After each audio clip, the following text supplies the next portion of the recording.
ओडिशार युव समाज हेब कुशली और आत्मनिर्भरशील सेथिपाई आम प्रिय मुख्यमंत्री श्रीजुक्त नवीन पट्टनायक तत्वावधान में ओडिशा दक्षता विकास प्राधिकरण बा ओएसडीए जरिया पोशाक उत्पादन प्रति आग्रही युवती युवक माननकु मागणारे वैषयिक तालीम जोगाई दिया जाउछि। राज्य में थिबा टेक्सटाइल पार्क गुड़िकर विकास करने सहित वैषयिक शिक्षा केन्द्र वृद्धि करने राज्य सरकार द्वारा समुदाय 4000 कोटी टंकार पुंजीनिवेश लक्ष्य धार्य करा जाइछि, जहा फल आगामी दिन में बहुल निजुक्ति सुजोग सृष्टि हेब।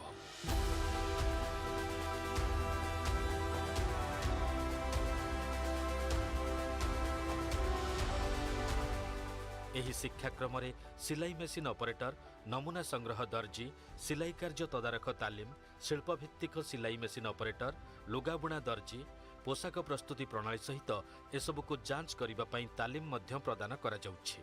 ओएसडीए केवल तालीम प्रदान करू नहीं बरं तालीम पर सफल शिक्षार्थी मानकर नियुक्ति पई यथेष्ट सक्रिय। ग्रामीण अंचल जो पिला माने रहि जाउछन्ती जो माने कि किछि करि पाउनांती सेही मानुक आमे एटिके आनिकिना 2 मास 2 सप्ताह ट्रेनिंग दउछु, तापरे से मानुक आमे कंपलसरी जॉब दउछु, से माने बाहर को जाउछन्ती, तापरे भी से माने निजे गोटे आत्मनिर्भरशील जोटा सेटा हेइ पाउछन्ती। मु जेतेबेले फास्ट आसीथिली भाबुथिली कि मु किछि सब करि परिबिनी, एसो मो द्वारा हबनी, बट स्विंग मशीन रे काम कला परे मु एबे मो स्किल जेतिकी डेवलपमेंट हेलानी, इवन मु एबे घर को गले भी किछि मो निजे मु करि परिबी किछि। ओएसडीए जरिया राज्यर 18 रु 35 वर्षर युवक युवती माननकु 3 रु 12 मासर एही स्वल्पमियादी पाठ्यक्रम शिक्षा दिया जाई आत्मनिर्भर हेबार सुजोग सृष्टि करा जाउछि। प्रत्येक वर्ष हाराहारी 50,000 अपरेल शिक्षार्थी को तालीम प्रदान करा जाउछि। ग्रेजुएशन गला पर एटी ट्रेनिंग नेली आउ एतिकी खुशी लागुछि कि मो परिवार जो प्रॉब्लम थला मो सेटा सॉल्व निजे करि पारुछि। हम परिवार को देख पाछु समस्त को मोर गोटे अनुरोध जे सब झियो मानन को जे से माने निजे गोड़े निजे ठिया हंतु। मु एठी जॉइन करला परे निज गोड़े रे ठिया आइछि, गोटे सेल्फ इंडिपेंडेंस हिसाब रे फाइनेंशियल प्रॉब्लम हो जहा भी हो जेतेबेले भी मो फैमिली असुविधा रहउछंती मु तांको हेल्प करि पारुछि। Aditya Birla group and Odisha government को बहुत बहुत धन्यवाद दउछि। ता सहित मु ओएसडीए को मु बहुत बहुत धन्यवाद दउछि। ओडिशा गवर्नमेंट जो स्कीम देछि सेटा पिला माने पाइबा द्वारा पिला माने आगु बढ़ी पाउछन्ती आ निज गोटे निजे ठियाई पाउछन्ती, से पे हम सरकार को बहुत धन्यवाद दउछि। प्रिय मुख्यमंत्री श्रीजुक्त नवीन पट्टनायक दिग्दर्शन में स्किल्ड इन ओडिशार एही दूरदृष्टि संपन्न प्रयास राज्य में युवक युवती माननक पई नियुक्ति सुजोग आनिब। उज्ज्वलमय हेब सेमानंक भविष्यत, ओडिशार हेब आर्थिक उन्नति। Hasib युवशक्ति, Hasib Odisha, सगर्वे कहिब skilled in Odisha. आवेदन करने खूब सहज। स्किल्ड ओडिशार वेबसाइट परिदर्शन करंतु किंबा जिला नियुक्ति कार्यालय निकटस्थ तालीम केन्द्र सह जोगाजोग करंतु।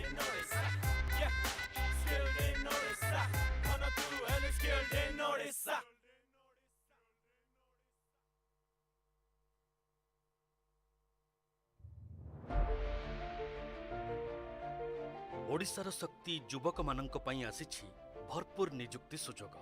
एथर पर्यटन शिल्प रे मान्यवर मुख्यमंत्री श्रीजुक्त नवीन पट्टनायक दूरदृष्टि संपन्न निष्पत्ति कारणरू पर्यटन को यथेष्ट गुरुत्व प्रदान करा जाइछि। पर्यटन विभागर आकलन अनुसार आगामी दिन में पर्यटनर विभिन्न प्रकल्प रे 475 कोटी टंका विनियोग सृष्टि करिबा निजुक्ति सुजोग। Front office executive, hospitality assistant, housekeeper, room attendant, steward और कुक भली विभिन्न पदवी पई आवश्यक हेबे कुशली कर्मचारी। एही आवश्यकता पूरण करिबा पई कौशल विकास क्षेत्र में राज्यर सर्वोच्च संस्था ओएसडीए तत्वावधान में आरंभ होईछि मागणा तालीम कार्यक्रम। 18 रु 35 वर्ष बयसर युवगोष्ठी 3 रु 6 मासर स्वल्पमियादी तालीमर व्यवस्था रही। पर्यटन शिल्पर आवश्यकता को दृष्टि रखी वैषयिक, ग्राहक सेवा, व्यवहार कंप्यूटर शिक्षा, सॉफ्ट स्किल, हाउसकीपिंग, खाद्य और पानीय प्रस्तुति विषय में तालीम प्रदान करा जाउछि।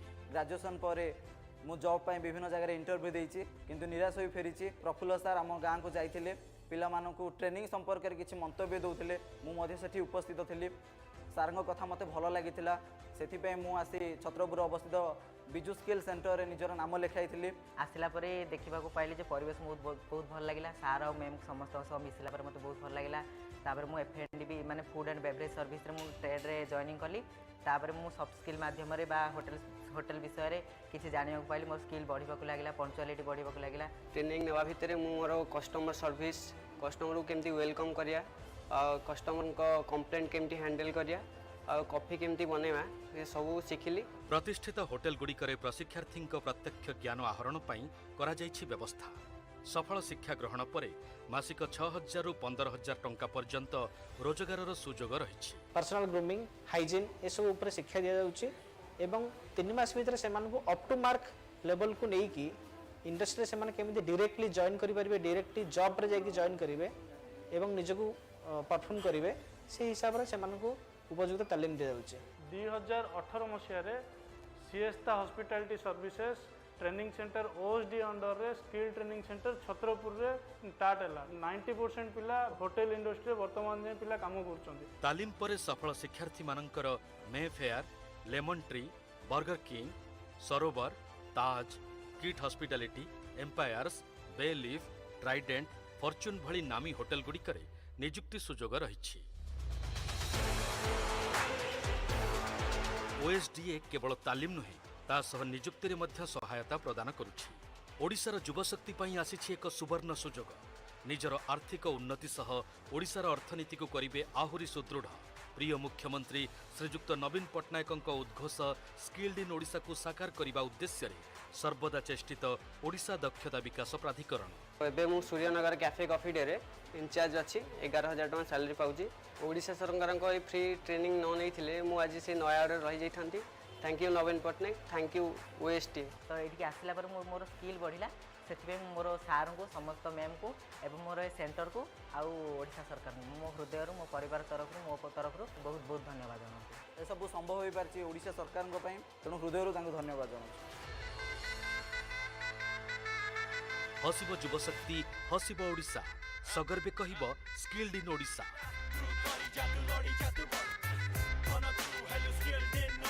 आवेदन करने खूब सहज।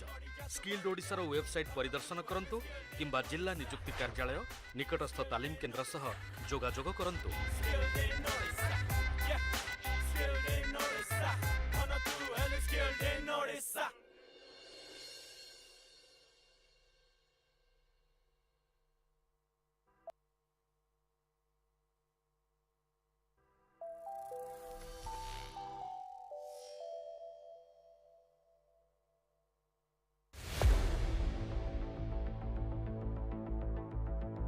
In the year 2016, Honorable Chief Minister Shri Naveen Patnaik laid the foundation for Skilled in Odisha. Taking the state ITI's vocational, life skills and digital skilling to the forefront of the national education landscape. In a short span of 3 years, Odisha's Aswath Narayan won the first ever gold for India at the 45th World Skills Competition, signaling the transformation in technical and vocational education in India. This provided the momentum to the vision of the World Skills Center, a state-run premier institute for advanced skilling. A collaboration forged between Odisha Skill Development and world-class partners like Asian Development Bank and ITEES Singapore. With the target of training 151,000 youths of Odisha, the investment is projected at a stupendous 1,342.2 crore rupees. World Skill Center has been designated to operate along with the state ITIs and polytechnic colleges in a hub and spoke manner, with a clear pursuit of bringing more gold in skilling for India, training the trainers for ITIs, industry-ready digital skilling, life skills to prepare future leaders, nano unicorn or entrepreneurship training, response to innovating products for COVID-19, increasing the share of girl trainees, and digital content creation for virtual learning. Training will be conducted in a blended format in 8 niche areas: mechanical and electrical services, refrigeration and air conditioning, vertical transport, mechatronics, electric technology, precision engineering, hair and fashion design, beauty and wellness. In its full capacity, World Skill Center will deliver 3,000 students each year. To support this ecosystem, a 4-week-long technical training in Singapore and virtual pedagogical training was imparted by ITEES. All this has manifested into a state-of-the-art campus in the heart of the state capital, Bhubaneswar. Spread across an area of 450,000 square feet, WSC is the tallest building in all of Odisha, featuring a helipad, earthquake-resistant structure, carbon wrapping and mechanical enforcement for strength, with proximity to Mancheswar Industrial Hub and ease for travel via air, rail and bus terminals. The World Skill Center, Bhubaneswar, is heralding a new age of industry preparedness.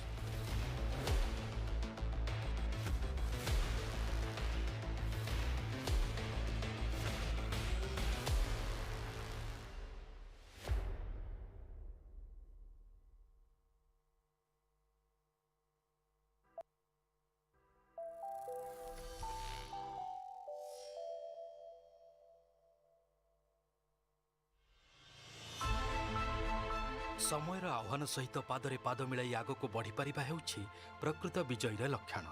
ବର୍ତ୍ତମାନ ସାରା ପୃଥିବୀରେ କୁଶଳୀମାନଙ୍କର ଆବଶ୍ୟକତା ପ୍ରତ୍ୟେକ ମୁହୂର୍ତ୍ତରେ ଅନୁଭୂତ ହେଉଛି। ଏହାକୁ ଦୃଷ୍ଟିରେ ରଖି ମାନ୍ୟବର ମୁଖ୍ୟମନ୍ତ୍ରୀ ଶ୍ରୀଯୁକ୍ତ ନବୀନ ପଟ୍ଟନାୟକଙ୍କ ଦିଗ୍ଦର୍ଶନରେ ବିଶ୍ୱର ଅନ୍ୟତମ ବୃହତ୍ ଓ ନାମୀ ବୈଷୟିକ ଅନୁଷ୍ଠାନ ସିଙ୍ଗାପୁରର ଇନଷ୍ଟିଚ୍ୟୁଟ୍ ଅଫ୍ ଟେକ୍ନିକାଲ ଏଜୁକେସନ୍ ଧାରାରେ ଭୁବନେଶ୍ୱରଠାରେ ନିର୍ମିତ ହୋଇଛି ୱାର୍ଲଡ ସ୍କିଲ୍ ସେଣ୍ଟର।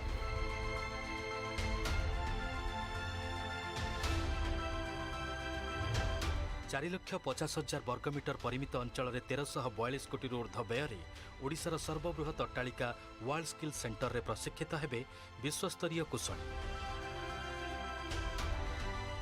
ଆଇଟିଆଇ ଓ ପଲିଟେକ୍ନିକ୍ରୁ ଉତ୍ତୀର୍ଣ୍ଣ ଯୁବତୀ ଯୁବକମାନଙ୍କୁ ଅଧିକ ଜ୍ଞାନ ଏବଂ ଆନ୍ତର୍ଜାତିକ ମାନର କୁଶଳୀ କରି ଗଢ଼ି ତୋଳିବାର ଗୁରୁଦାୟିତ୍ୱ ବହନ କରିବ ୱାର୍ଲଡ ସ୍କିଲ୍ ସେଣ୍ଟର। ଏହା ରାଜ୍ୟର ସମସ୍ତ ସରକାରୀ ଆଇଟିଆଇଗୁଡ଼ିକର କେନ୍ଦ୍ରବିନ୍ଦୁ ସାଜିବା ସହ ତା ସହିତ ଦେଶର ଅଦ୍ୱିତୀୟ ବୈଷୟିକ ପେଣ୍ଠ ହିସାବରେ ମୁଣ୍ଡ ଟେକିବ। ୱାର୍ଲଡ ସ୍କିଲ୍ ସେଣ୍ଟରରେ 1.5 ଲକ୍ଷରୁ ଅଧିକ ତାଲିମପ୍ରାପ୍ତ ଯୁବତୀ ଯୁବକ ଗଢ଼ିବେ ନିଜର ଉଜ୍ଜ୍ୱଳ ଭବିଷ୍ୟତ।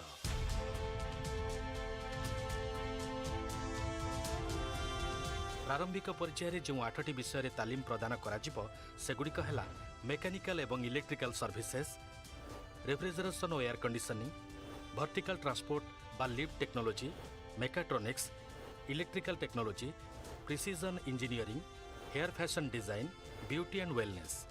ବାର୍ଷିକ 3,000 ସଫଳ ଶିକ୍ଷାର୍ଥୀଙ୍କୁ ପ୍ରଶିକ୍ଷିତ କରିବାର ଦାୟିତ୍ୱ ଗ୍ରହଣ କରିଛି ୱାର୍ଲଡ ସ୍କିଲ୍ ସେଣ୍ଟର। ଏହାର ସଫଳତା ଏବଂ ପୁଙ୍ଖାନୁପୁଙ୍ଖ ପରିଚାଳନା ପାଇଁ ସିଙ୍ଗାପୁରଠାରେ ITEES ଦ୍ୱାରା 4 ସପ୍ତାହ ବ୍ୟାପୀ ବୈଷୟିକ ତାଲିମ ଓ ଭର୍ଚୁଆଲ ଶିକ୍ଷାଦାନର ତାଲିମ ପ୍ରଶିକ୍ଷକମାନଙ୍କୁ ପ୍ରଦାନ କରାଯାଇଥିଲା। ପ୍ରିୟ ମୁଖ୍ୟମନ୍ତ୍ରୀ ଶ୍ରୀଯୁକ୍ତ ନବୀନ ପଟ୍ଟନାୟକଙ୍କ ଉଦ୍ଘୋଷ ସ୍କିଲ୍ଡ ଇନ୍ ଓଡ଼ିଶାକୁ ବିଶ୍ୱ ଦରବାରରେ ପ୍ରତିଷ୍ଠିତ କରିବାର ଆଉ ଏକ ବଳିଷ୍ଠ ପାଦ ହେଉଛି ୱାର୍ଲଡ ସ୍କିଲ୍ ସେଣ୍ଟର।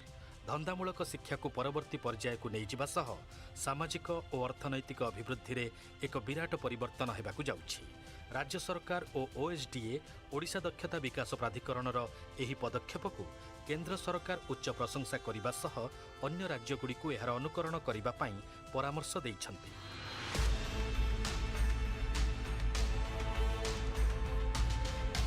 କୋଭିଡ ମହାମାରୀ ଆର୍ଥିକ ବ୍ୟବସ୍ଥାକୁ ଦୋହଲାଇ ଦେଇଥିବା ବେଳେ ୱାର୍ଲଡ ସ୍କିଲ୍ ସେଣ୍ଟରର ସ୍ଥାପନା ମନରେ ଭରି ଦେଇଛି ଅନେକ ଉତ୍ସାହ ଓ ସମ୍ଭାବନା। ବିଶ୍ୱ ଦକ୍ଷତା ପ୍ରତିଯୋଗିତାରେ ସ୍ୱର୍ଣ୍ଣ ପଦକ ଜିଣିବା ଓ ଏହି ଧାରାକୁ ବଜାୟ ରଖିବା ସହ ରାଜ୍ୟକୁ ବିଶ୍ୱସ୍ତରୀୟ ବୈଷୟିକ କେନ୍ଦ୍ରରେ ପରିଣତ କରାଯିବାର ଉଦାହରଣ world skill centre. Skilled in Odisha, skill for future.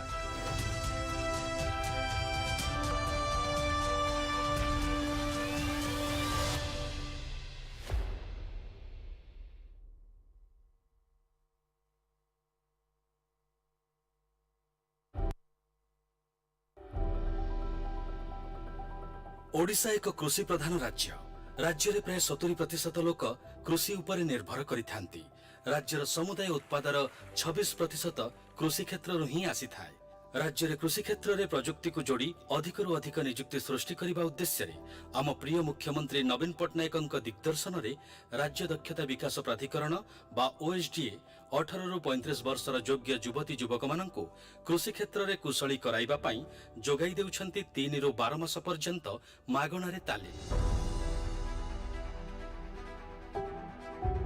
ओएसडीए उन्नत मानर कृषि कौशल संबंध रे तालीम देवा व्यतीत समयर सठिक विनियोग कृषक माननकु किपरि एकजुट करी सेमानंक कृषि भित्तिक समस्यार सठिक समाधान करा जाई परिबो ओ कृषि क्षेत्र पई अनुकूल परिवेश सृष्टि करिबा परि विभिन्न दिग उपरे मध्य प्रशिक्षण जोगाई देउछंती।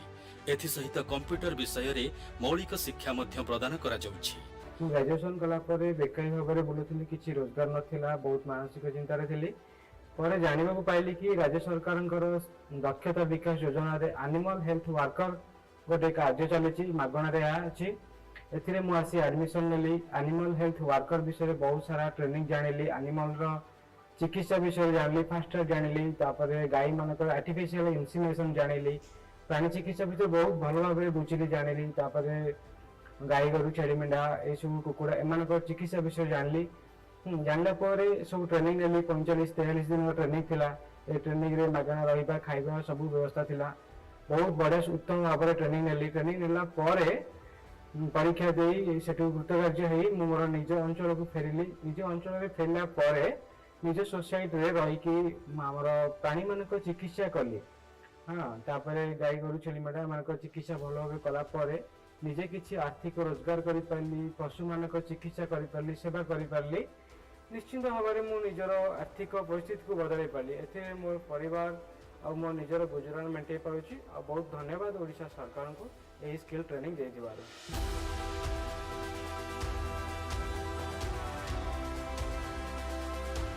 ओएसडीए केवल तालीम प्रदान करेनी बरं तालीम परे किभଳି युवती युवक माने नियुक्ति पाई परिबे सेथिप्रति बेस जत्नवान।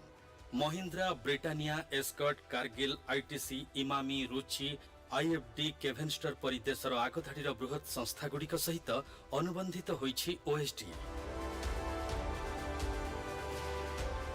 तालीम प्राप्त युवती युवक माने मध्य निज अंचल रे छोट बड़ कृषि फार्म करी अत्याधुनिक कौशल को आपणई चाष करी निजे आत्मनिर्भरशील हेबा सह अन्य माननकु नियुक्ति प्रदान करि परिबे। ओएसडीए तरफरु एठी ट्रेनिंग नेली जहा कि 40 दिन ट्रेनिंग थिला। माछर किंति ब्रीडिंग होउची तथा आपणकर धानुआ फिंगरलिंग इयरलिंग किंति प्रोडक्शन होउची तापरे माछ किंति ग्रोथ पॉन्ड रे जाउ पडुची तापर एठु किंति माछ सप्लाई होउची एसे विषय मु जाने का पाइली। माछ कोन कोन डिजीज होउची से विषय को किछि शिक्षा को पाइली। ओएसडीए तरफरु सर्टिफिकेट पाइला परे आज्ञा गोटे माछ मेडिसिन एवं दाना कंपनी रे रहिली एबे भी मते करूची एवं भलो सैलरी इनकम करूची जहा कि मंथली मोर सैलरी पाखा पाखी 35 रु 40 हजार टका इनकम होउची। हम फैमिली भी बहुत भलो रे चलुचंती। मु असेस असेस धन्यवाद देबी ओएसडीए को जे कि हमको आज एते सफलतार हाथ बढ़ाइथिले एवं तांको जोगो आज हम फैमिली हम परिवार हम ओडिशा एते उन्नत मानरे आगो अग्रगति करूची। निज अंचल रे कृषि संप्रसारण सेवा जोगाइबा सहित कृषि क्षेत्र अधिकारी गार्डेनर पोल्ट्री फार्मिंग और विभिन्न शैली रे माछ चाष परि कार्य को आपणई स्वावलंबी होई परिबे। प्रिय मुख्यमंत्री श्रीजुक्त नवीन पट्टनायकଙ୍କ दिग्दर्शन रे एही दूरदृष्टि संपन्न प्रयास राज्य रे युवक युवती माननक पई नियुक्ति सुजोग आनिबा सहित राज्य विकास रे एक माइल खुंट हेबो। हसिब युव शक्ति हसिब ओडिशा सगर्वे कहिब स्किल्ड इन ओडिशा। आवेदन करने खूब सहज। स्किल्ड ओडिशार वेबसाइट परिदर्शन करंतु किंबा जिला नियुक्ति कार्यालय निकटस्थ तालीम केन्द्र सह जोगाजोग करंतु।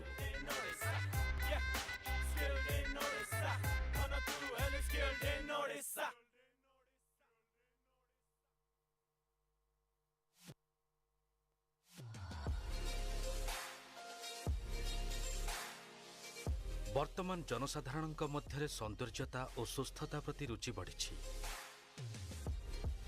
एणु ଏହା सह संबंधित क्षुद्र और बृहत उद्योग गुड़िकरे कुशली मानकर आवश्यकतार मध्य यथेष्ट वृद्धि घटिछि। ଏହି କ୍ଷେତ୍ରରେ ନିଯୁକ୍ତିର ଭରପୁର ସୁଯୋଗର ସଦ୍ବ୍ୟବହାର ପାଇଁ ଆମ ପ୍ରିୟ ମୁଖ୍ୟମନ୍ତ୍ରୀ ଶ୍ରୀଯୁକ୍ତ ନବୀନ ପଟ୍ଟନାୟକଙ୍କ ତତ୍ତ୍ୱାବଧାନରେ ଓଡ଼ିଶା ଦକ୍ଷତା ବିକାଶ ପ୍ରାଧିକରଣ ବା OSDA ଜରିଆରେ ସୌନ୍ଦର୍ଯ୍ୟ ଓ ସୁସ୍ଥତା ଉଦ୍ୟୋଗ ପ୍ରତି ଆଗ୍ରହୀ ଯୁବତୀ ଯୁବକମାନଙ୍କୁ ମାଗଣାରେ ବୈଷୟିକ ତାଲିମ ଯୋଗାଇ ଦିଆଯାଉଛି। ରାଜ୍ୟରେ 2024 ସୁଦ୍ଧା 15 ଲକ୍ଷ ତାଲିମ ପ୍ରାପ୍ତଙ୍କର ଲକ୍ଷ୍ୟ ରଖିଛି OSDA। ସହକାରୀ ବିୟୁଟି ଥେରାପିଷ୍ଟ, ସହକାରୀ ହେୟାର ଷ୍ଟାଇଲିଷ୍ଟ, ସହକାରୀ ସୌନ୍ଦର୍ଯ୍ୟ ଓ ସୁସ୍ଥତା ପରାମର୍ଶଦାତା, ବ୍ରାଇଡାଲ ଓ ଫଟୋଗ୍ରାଫିକ୍ ମେକଅପ୍ ଆର୍ଟିଷ୍ଟ ଭଳି ଯୋଗ୍ୟତା ଲାଭ କରିବା ପାଇଁ 18ରୁ 35 ବର୍ଷର ଯୁବତୀ ଯୁବକମାନଙ୍କୁ 3ରୁ 6 ମାସର ତାଲିମ ବ୍ୟବସ୍ଥା କରି ସ୍ୱାବଲମ୍ବୀ କରାଯାଇପାରୁଛି। ଏଥିସହିତ ସମୟର ସଠିକ୍ ପରିଚାଳନା, ପ୍ରଡକ୍ଟ ଜ୍ଞାନ, ବିକ୍ରୟ ଜ୍ଞାନ, ଯୋଗାଯୋଗ ଦକ୍ଷତା ତଥା କମ୍ପ୍ୟୁଟର ଜ୍ଞାନ ଓ ପ୍ରତ୍ୟକ୍ଷ ଜ୍ଞାନ ଭଳି ବିଶେଷ ତାଲିମ ମଧ୍ୟ ପ୍ରଦାନ କରାଯାଉଛି। ଏହାଦ୍ୱାରା ସମୟର ସଦୁପଯୋଗ ହେବା ସହ ଯୁବତୀ ଯୁବକଙ୍କ ପାଇଁ ରୋଜଗାରର ମାର୍ଗ ମଧ୍ୟ ପ୍ରଶସ୍ତ ହୋଇପାରିବ। ତାଲିମ ପରେ ଶିକ୍ଷାର୍ଥୀମାନଙ୍କୁ ନିଯୁକ୍ତି ପ୍ରଦାନରେ ମଧ୍ୟ ସମସ୍ତ ପ୍ରକାର ସହଯୋଗ କରୁଛି OSDA। ପ୍ରିୟ ମୁଖ୍ୟମନ୍ତ୍ରୀ ଶ୍ରୀଯୁକ୍ତ ନବୀନ ପଟ୍ଟନାୟକଙ୍କ ଉଦ୍ଘୋଷ ସ୍କିଲ୍ଡ ଇନ୍ ଓଡ଼ିଶାକୁ ସାକାର କରିବା ଉଦ୍ଦେଶ୍ୟରେ OSDA ରାଜ୍ୟର ଯୁବଗୋଷ୍ଠୀର ଭବିଷ୍ୟତକୁ କରିପାରିଛି ସୁଦୃଢ଼ ଓ ଆର୍ଥିକ ଦୃଷ୍ଟିରୁ ସଶକ୍ତ। ମୁଁ ନିଜେ ଗୋଟେ ସ୍କିଲ୍ଡ ହେଇପାରିଛି ଯୋଉଥିରେ କି ମୁଁ ଅନ୍ୟ ପିଲାମାନଙ୍କୁ ବି ସ୍କିଲ୍ କରୁଛି age A teacher and faculty. Odisha skill development authority को थैंक्स जणेबी बिकॉज सी गोटे नुआ पदक्षेप नहीं जोथिरे कि बहुत ही अनस्किल्ड पिला निजको स्किल करि परिबे आ निजको निजर कैरियर को आगु को बढ़ाई परिबे आ निजर रोजगार।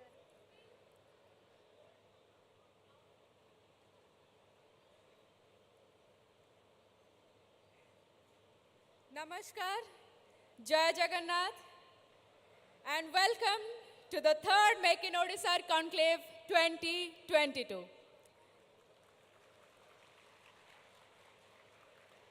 I'm your host Pupul Bhaiya.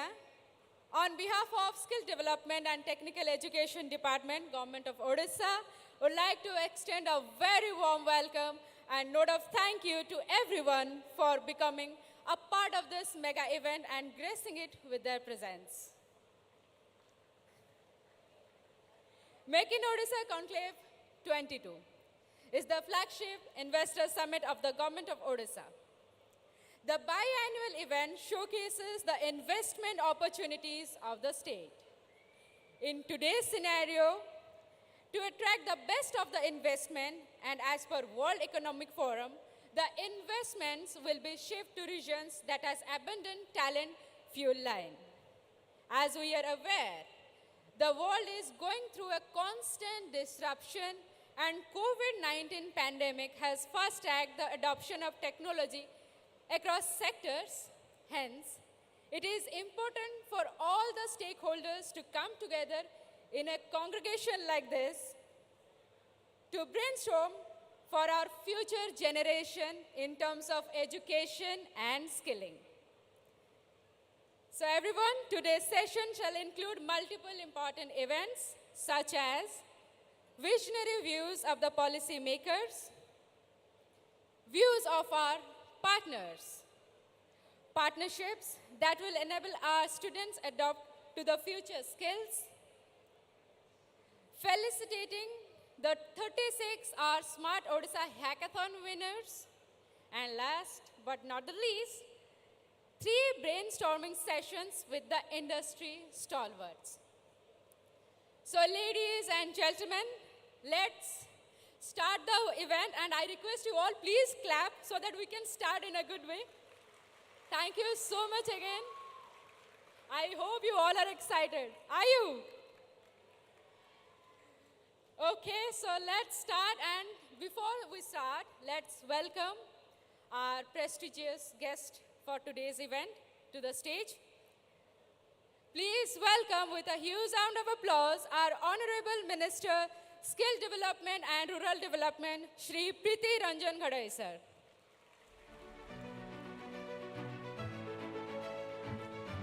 Along with him, let me invite on stage Honorable Minister, Industry, MSME and Energy, Shri Pratap Keshri Dev.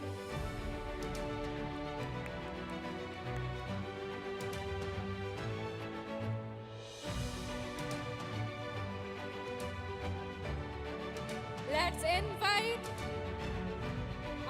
Consul General, Singapore, Chom Ming Fung sir. Welcome, sir. Now let's welcome Honorable Chief Secretary, Shri Suresh Chandra Mahapatra, sir.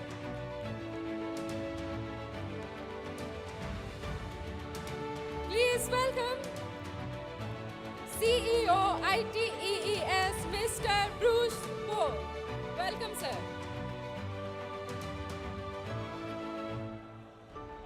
Please welcome Principal Secretary, Skill Development and Technical Education and Industry, Shri Hemant Sharma, sir. Now welcome CEO of OSD and DTD, Shri Raghuji, sir. And finally, let's welcome CEO of World Skill Center, Srimati Alka Mishra, ma'am. I request all our guests to kindly come on stage, and I request the organizers, please give the token of love to our esteemed guests.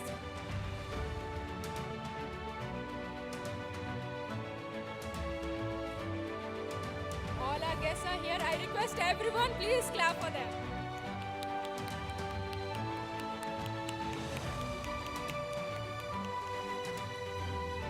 Welcome everyone once again.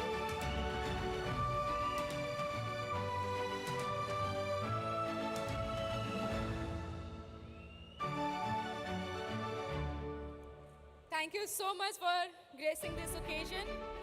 We are very happy to have you here.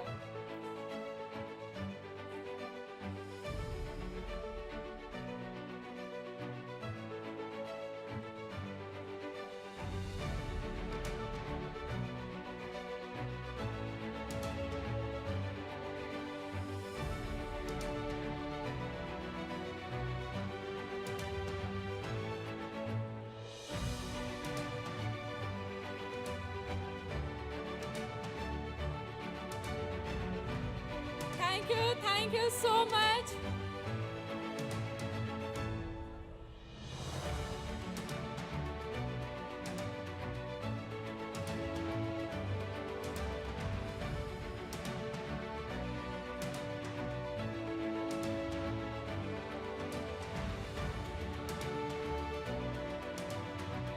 Now we are about to start the program today.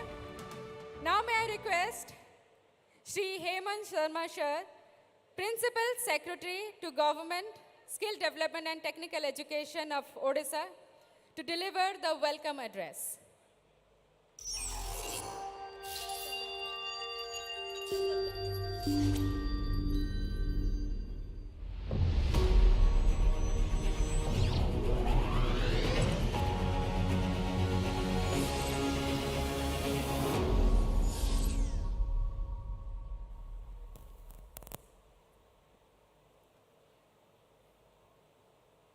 On behalf of Skill Development and Technical Education Department, Government of Odisha, I extend a very warm welcome to our chief guest, Shri Preeti Ranjan Ghade, our Honorable Minister, Skill Development and Technical Education. Please give him a big hand. I also extend a very warm welcome to our special guest today, the Consul General from Singapore government, who is present here. Welcome, Your Excellency. I also extend a very warm welcome to another special guest who is not new to you and who was here earlier in 2018, Mr. Bruce Poe from IT Singapore. I also extend a very warm welcome to our own captain of Team Bureaucracy Odisha, Shri Suresh Mahapatra, Chief Secretary, Government of Odisha. I also extend a very warm welcome to our very own Ms. Alka Mishra, the Chief Executive Officer of World Skills Center, Bhubaneswar. And my colleague, and whom you know very well and who has been working hard to make this event a grand success, Raghuji, Director Technical Education, Director Employment, and Chief Executive Officer of Odisha Skill Development Authority. I also extend a warm welcome to all the delegates from technical professional institutions who have joined us today in this interesting plenary session on skilled in Odisha. I also extend a warm welcome to all the consultants, all the top leaders of the skilling, technical education and professional education ecosystem in India who have helped us in structuring our own Skilled in Odisha program, which has made a name for itself in entire India. A very special warm welcome to all of you.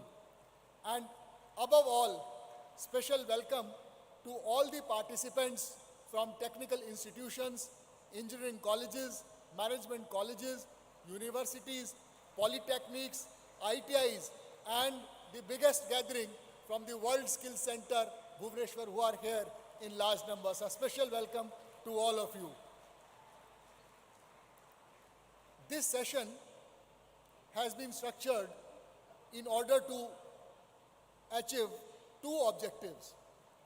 The first objective is to showcase before the world, before this distinguished audience here, what Odisha has achieved in the last few years in developing its own skilling ecosystem. What is it that we have done in improving our ITIs, our polytechnics, our engineering colleges, including private institutions who have come up in large numbers, that today Skilled in Odisha has grown and developed as a brand. What is it that has gone into making Skilled in Odisha as a known brand? We would want to showcase this before the larger audience today. This is the first objective of the session. The second objective of the session is to learn from our stakeholders, the technical institutions, professional institutions, and above all, the industry who employ our technical professional graduates and the pass-outs from our ITIs and polytechnics, to learn from them what is their requirement, how is their requirement today different from what they required yesterday, what is it that the industry will need tomorrow, day after tomorrow in terms of skilled employees. We would want to learn from you so that we can restructure, recalibrate and respond to your needs by giving you better, more employable, skilled, trained employees. So these are the twin objectives for today's session. We have a long day ahead. This session would go on for more than 2 hours. We have distributed these two objectives across 2 panel discussions, and I can assure you that we have brought before you most well-known professionals in the skilling ecosystem in India and from abroad. They are people who have made a name for themselves and are counted amongst the top-notch experts in the world in developing skilling ecosystems in India as well as in other countries. We also have representatives from some vital segments of industry where we feel that Skilled in Odisha can make further progress and more impact in terms of creating more and better employment opportunities for the youth from Odisha. So this is the structure of the program today. On behalf of Skill Development and Technical Education Department, I once again welcome you to this exciting session and assure you that at the end of the session, all of us would have learned from each other and all of us would go back as more enlightened than what we were in the morning. Thank you so much.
କହୁଛ ମୁଁ ବୁଝିପାରୁନି। ଓ ତମ ନାଁ ସୋନାଲି? ମୋ ନାଁ Swapna.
Video it is.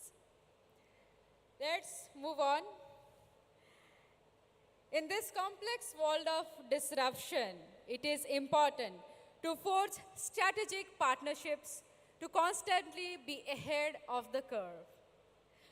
One such partnership that Skill Development and Technical Education Department has forged in last Make in Odisha that has matured to more like a family for the department is our partnership with ITEES Singapore. ITEES Singapore has been one of our instrumental knowledge partner in our transformational journey of the TVET sector and helping our brand Skilled in Odisha go global. So ladies and gentlemen, let's invite our honorable guest, Mr. Bruce Po, CEO, IT Education Services, Singapore, to deliver his speech.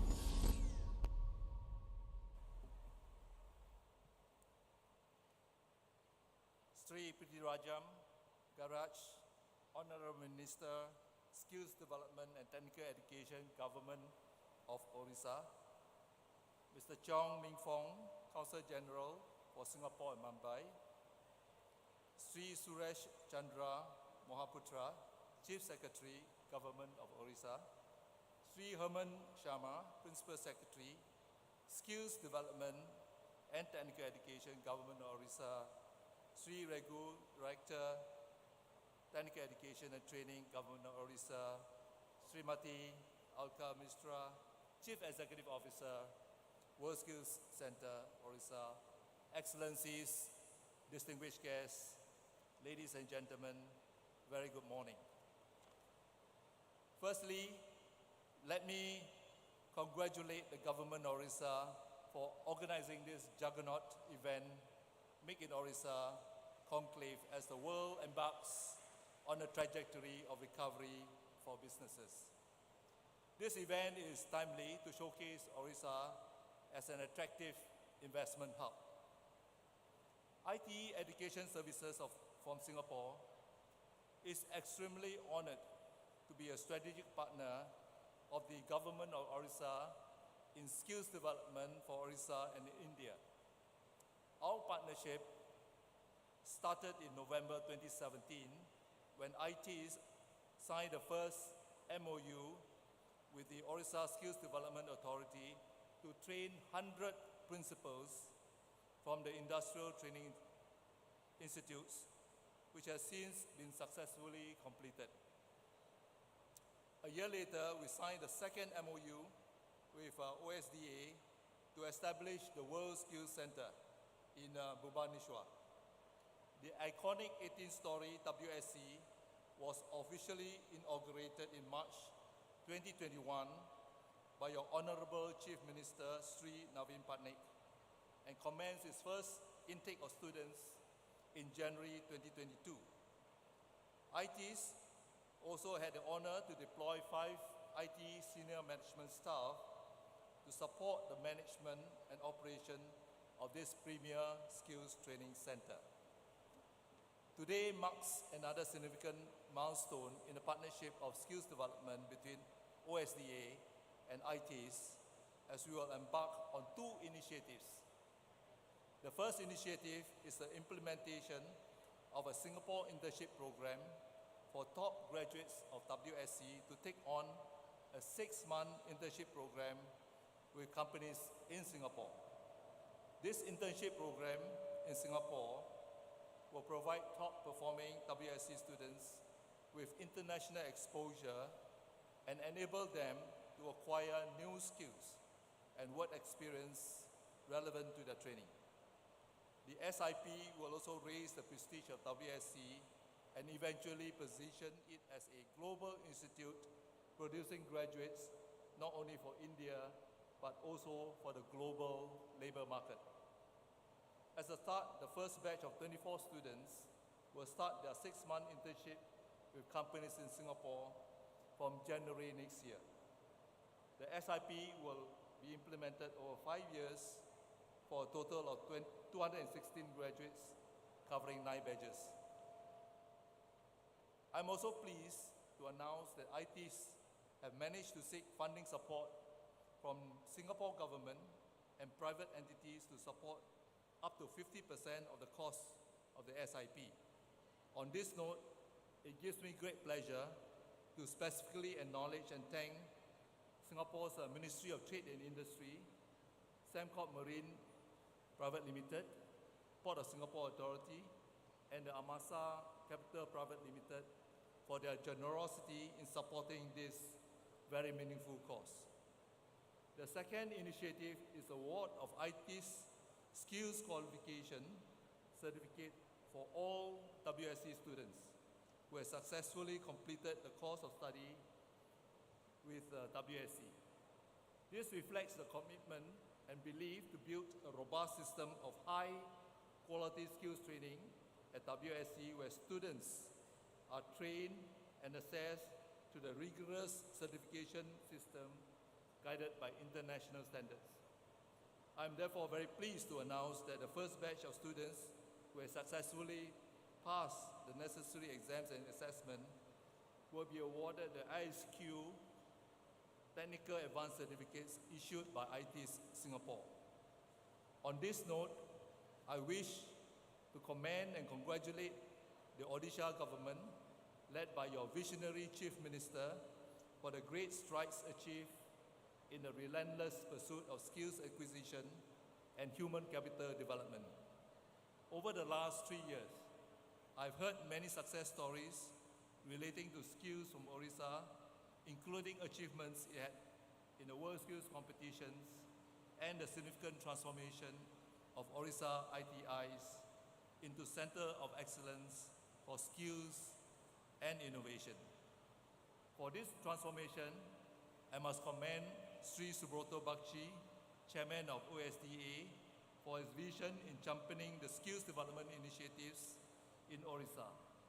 I also want to recognize Sri Sanjay Kumar Singh and Sri Herman Sharma, the former and present Principal Secretary for Skills Development and Technical Education, who have been providing valuable advice and guidance in our collaboration with OSDA.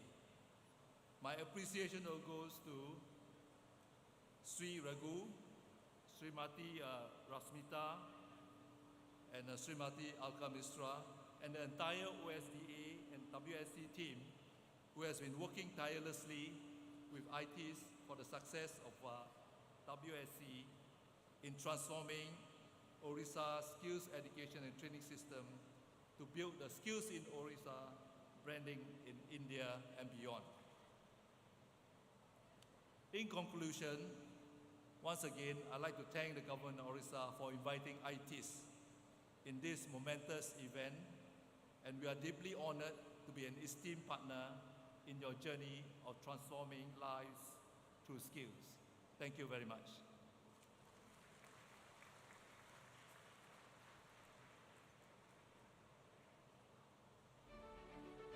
Thank you, sir. Thank you so much for your constant support, and we look forward to continue this partnership for many more years to come. Now, let me invite on stage our Chief Secretary of Odisha, Shri Suresh Chandra Mahapatra, Sir, IAS, to deliver his speech.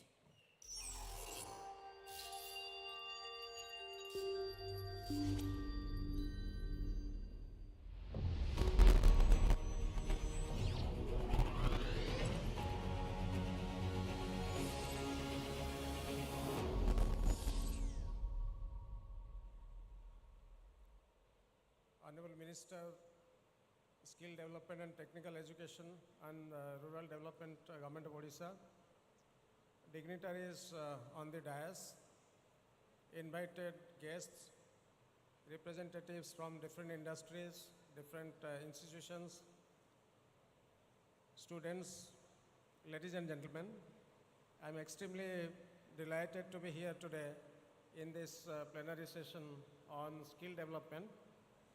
As all of you know, Government of Odisha has given a lot of emphasis on skill development in last few years.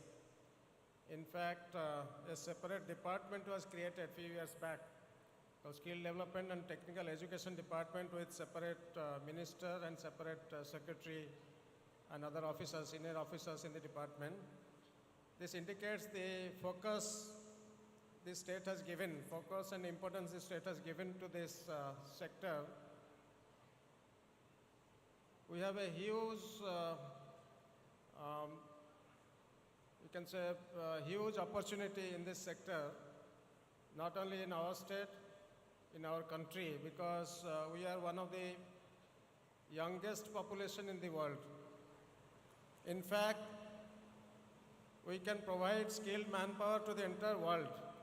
Every year, crores of young, skilled manpower we can provide in different sectors depending on the requirement to other developed countries where young population is diminishing and the number is quite low. As all of you know, skilling is a dynamic sector.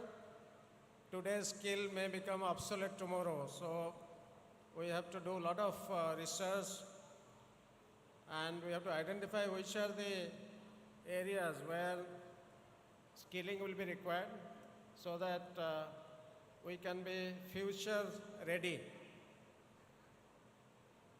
Our state has created one skill development authority, which is chaired by Sri Subrata Bakshi. Unfortunately, he is outside the country, otherwise he would have been here today.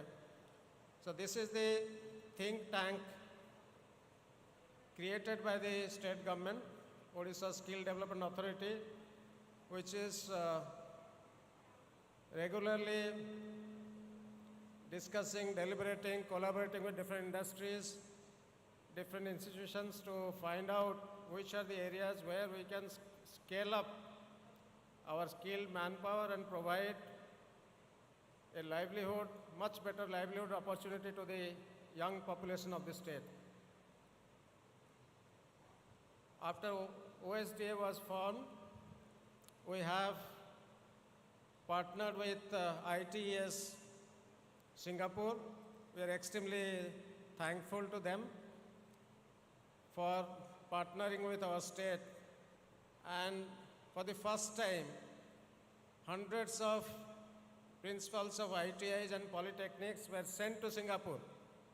They went there, they stayed there for few weeks, and they have come back, and now World Skill Center, where we have partnership with ITS Singapore, is functional. For the first time, the first batch was admitted this year, and 8 trades are going to be functional very soon.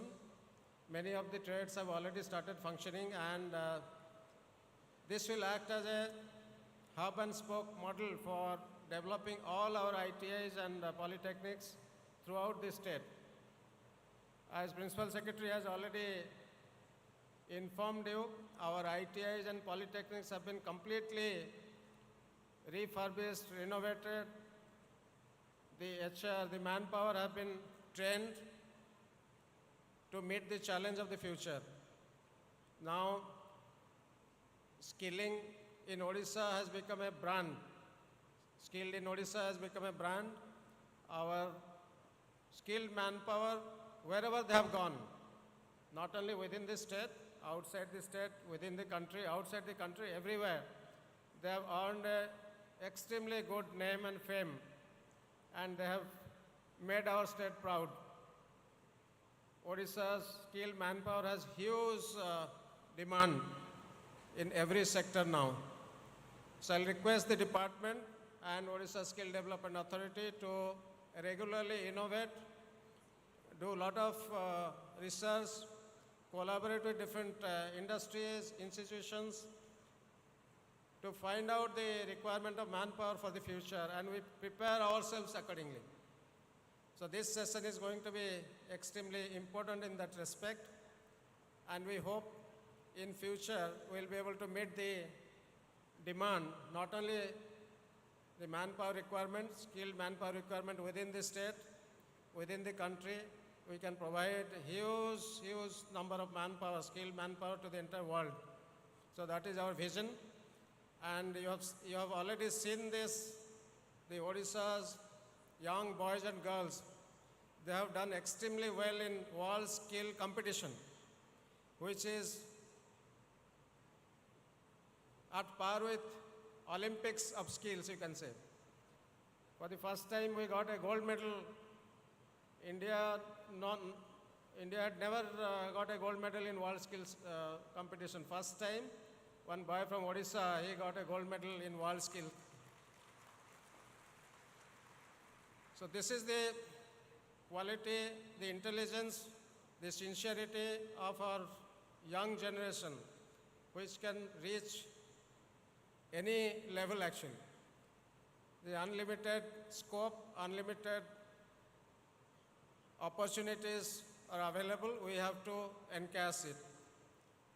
That is why this plenary session is exclusively on this subject, skill development and skilling in Odisha. I hope all of you who are present here today, participating today, will have lot of deliberations today, and whatever suggestions, conclusions comes, government will be willing to implement them.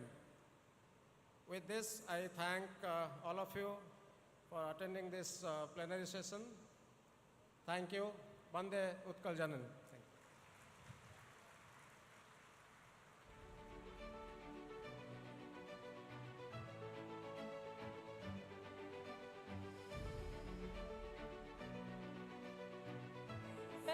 so much. Continuing with our spree of forging strategic partnerships, we will now have a slew of exchange of MOUs.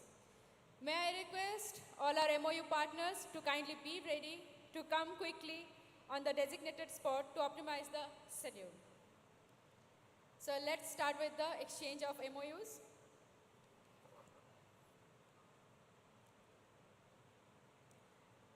We are delighted to announce that Skill Development and Technical Education Department and its line organizations shall enter into multiple memoranda of understanding with industry leaders and pioneers to further strengthen the brand Skill in Odisha.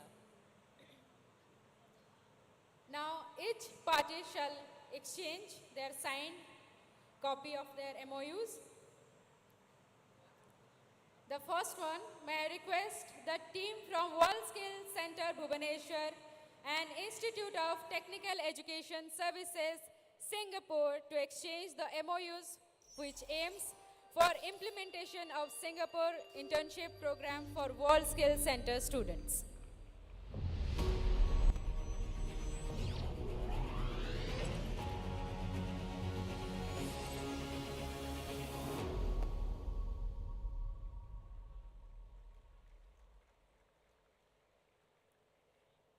Thank you. I would request both the teams to kindly stay back for another MOU exchange.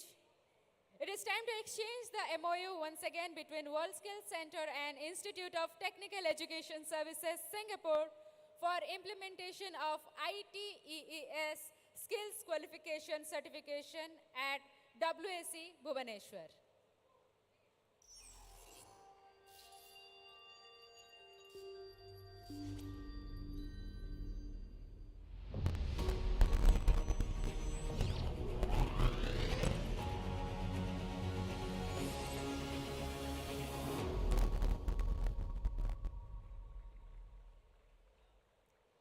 Thank you.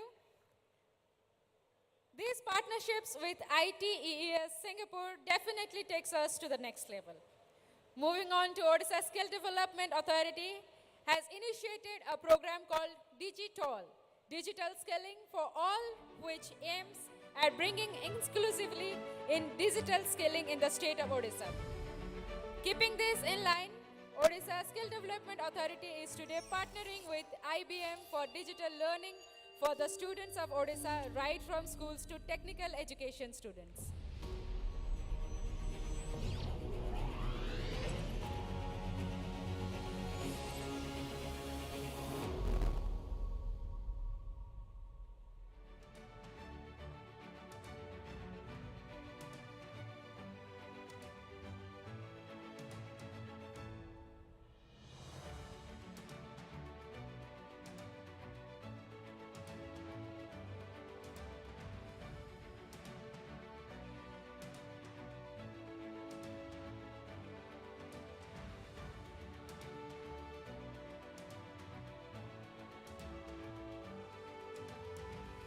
Thank you.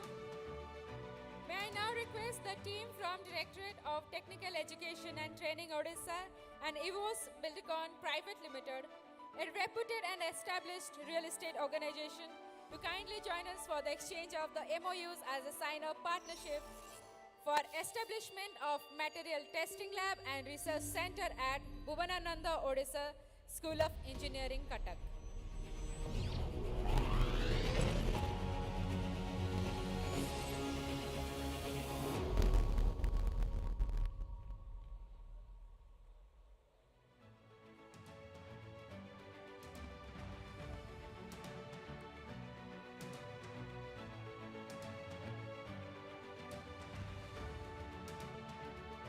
Thank you.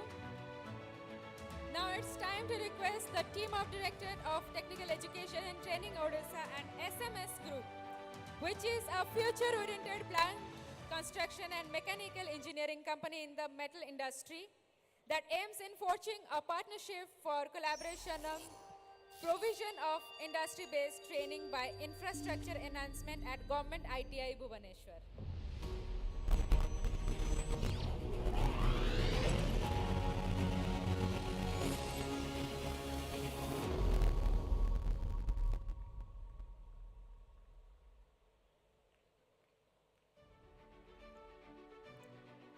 next in line is the partnership between Directorate of Technical Education and Training Odisha and Hexagon India, global leader in sensor, software and autonomous solution, to exchange the MOU for establishment of Geodetic Research Center at Bose, Cuttack.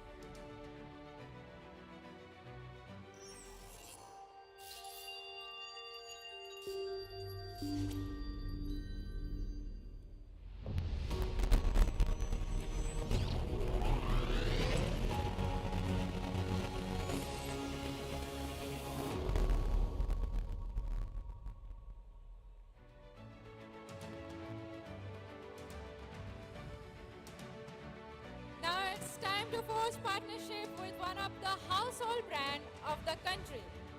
May I request team from Directorate of Technical Education and Training Odisha and Tata Steel Foundation to partner for operationalization of Government ITI Bansapal in PPP model.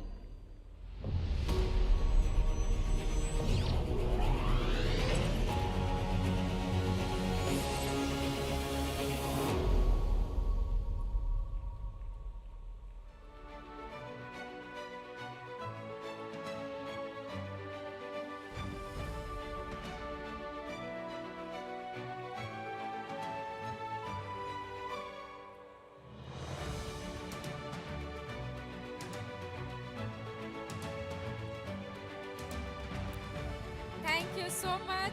Last but not the least, the world's best car hits the road with this brand. It's time for Directorate of Technical Education and Training Odisha and Yokohama Tire, a Japanese leader in tire manufacturing, to forge a partnership for recruitment of female candidates in Tibet ecosystem. Requesting team to kindly exchange the MOUs.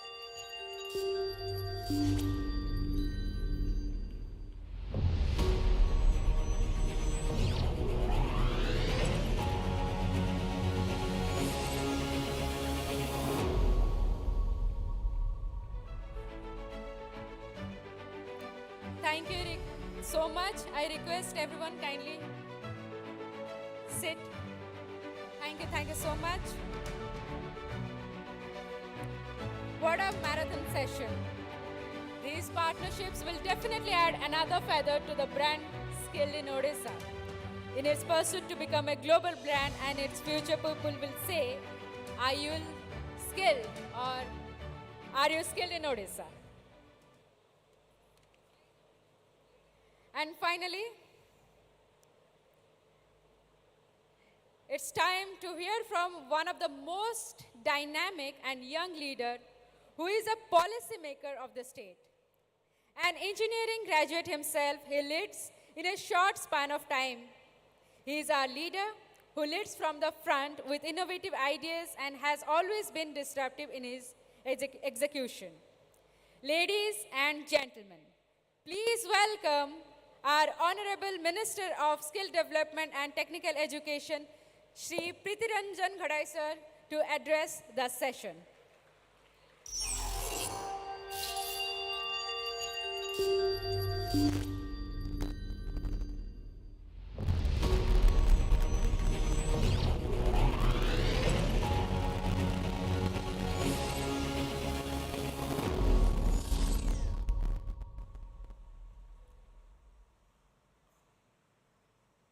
Namaskar, good morning. First of all, I would like to thank Honorable Chief Minister Sri Naveen Patnaik. His relentless effort today has made this Make in Odisha a grand success. I request everybody to give a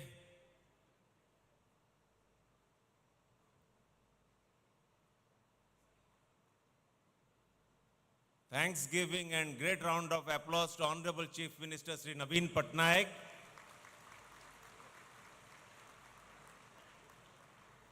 Friends, today present over here, the Honorable Chief Secretary, Sri Suresh Mahapatra, Principal Secretary Industries, Sri Hemant Sharma ji, and Sri Bruce Po, Senior Advisor, World Skill Singapore, Raghu ji, Xiang Pong and Alka Misra ji, media persons, and all the participants today. It is definitely a memorable day for the entire nation today. Entire globe is witnessing a historic moment today. Skilling in Odisha has definitely become a brand under the dynamic leadership, a visionary leadership of Honorable Chief Minister, Sri Navin Patnaik ji. I extend a very warm welcome to all of you, especially delegates from the industry and institutes in this Make in Odisha Conclave 2022 on the Skill in Odisha session. I feel extremely privileged and honored to be part of this magnificent representation of my state skilling ecosystem. The occasion affords us the opportunity to reflect collectively on the current youth skilling status, the progress that we have made in implementing practical programs, strategies and policies to empower the youth of the state, and how to make Odisha as one of the skilling hubs of the entire nation. We are one of the proud states of the country to establish a state-of-the-art 18-story air-conditioned premier advanced skill training institute with nearly 500,000 square feet of space in the heart of the capital city of Bhubaneswar. The World Skill Center imparts advanced skill training in 8 trades from engineering and service sectors. A student capacity of more than 50,000 and a faculty strength of more than 3,000 in government-run ITIs and polytechnic institutes alone speaks about the scale of skilled workforce this state can produce. However, being one of the youngest nations in the world, the biggest challenge is to train a large number of youths in the skills which are required by the industry. Therefore, skill development in a country like ours needs huge amount of expansion of capacity, matching investments, and innovative delivery approaches. An undivided focus is therefore intended so that the gap between education and employment is bridged. In this regard, I feel myself to be responsible and obliged towards the youth to provide them the arena to provide themselves and streamline their skills. I would therefore invite the industry and academia to join hands and bear the torch in the path of skilling. Thank you. Bande Utkal Janani.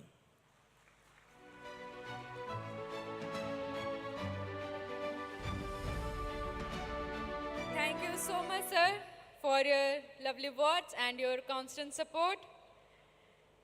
Now it's time to release the knowledge paper of the event. The department in last decade has gone through a complete transformation in line with the growth of Odisha as a state. It is time to release the Skilled in Odisha knowledge paper, which has been prepared by KPMG, a global leading consulting organization specializing in skills.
Thank you, everyone.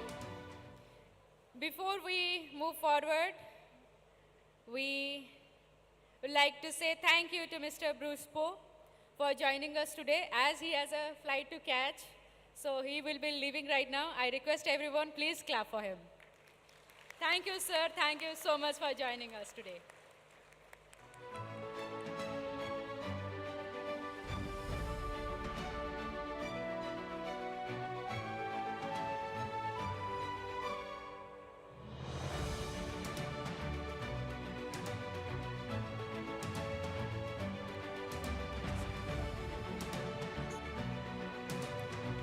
I request our Honorable Minister Prithviranjan sir to give the memento to Bruce Poe sir.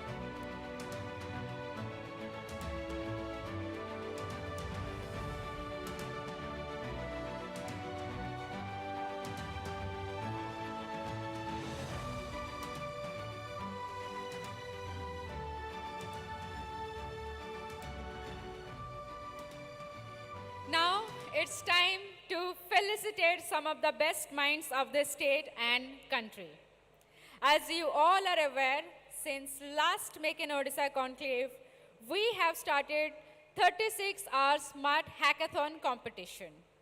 This year, OUTR as the organizing partner and Hackers Earth as the knowledge partner has conducted the hackathon from 30th November and concluded on 1st December. Let us take a look at how the flow of events happen in hackathon.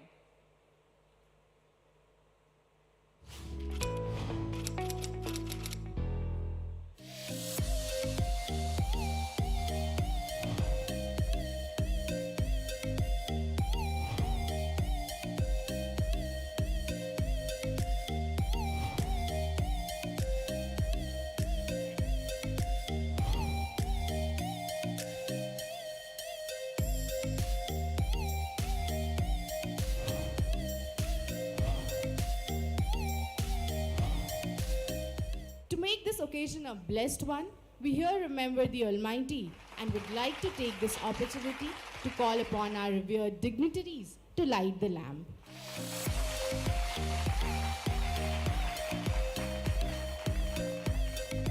We are able to conduct the Smart Odisha Hackathon on behalf of Make in Odisha Conclave 2022. When you are working in a team for a particular short-term goal or short-term durations to achieve a goal, there is an increase in pressure. That, in fact, improves your productivity. Smart Odisha Hackathon is like I expected it to be the level it is. It's very, it's a great platform for learning.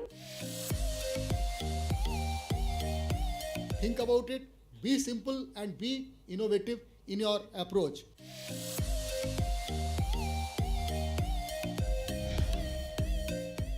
It provides a platform for the students to use their scientific knowledge and bring the best innovation from the brains.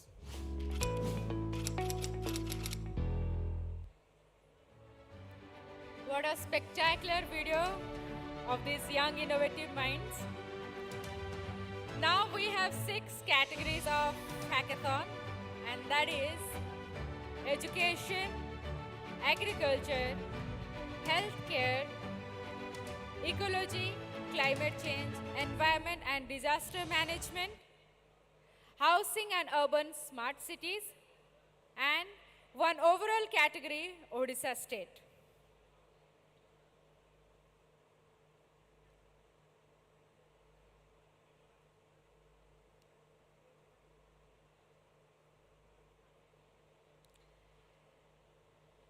So ladies and gentlemen, I request you all, please don't stop clapping as we are to award the winners right now, right here. So may I request all the third prize winners from all 6 categories to join us on the stage to receive the prize amount of 50,000. All the third prize winners, congratulations.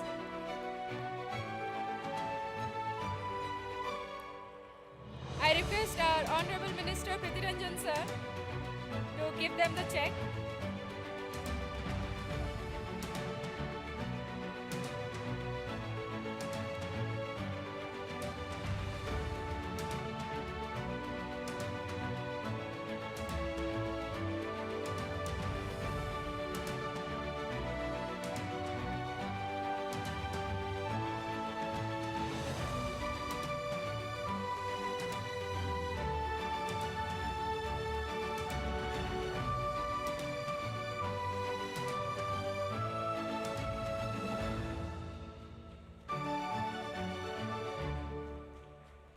request all to pose for a photograph.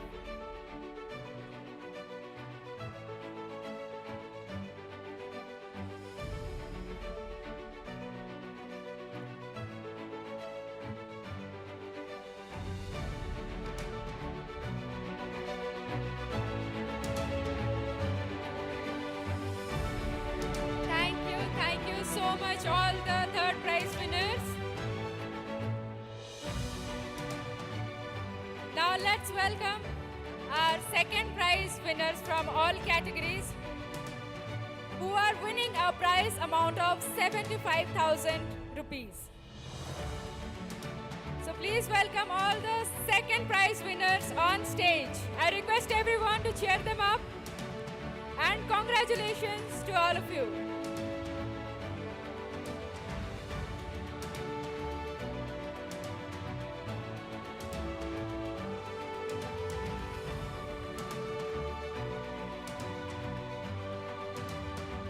I request our Minister Sir, please give away the check to the winners.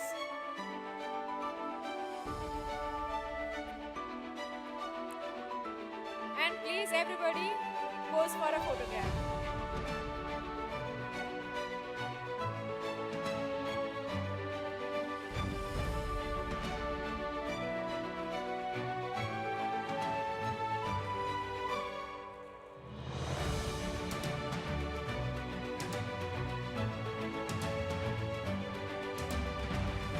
I request everyone, please clap for the winners.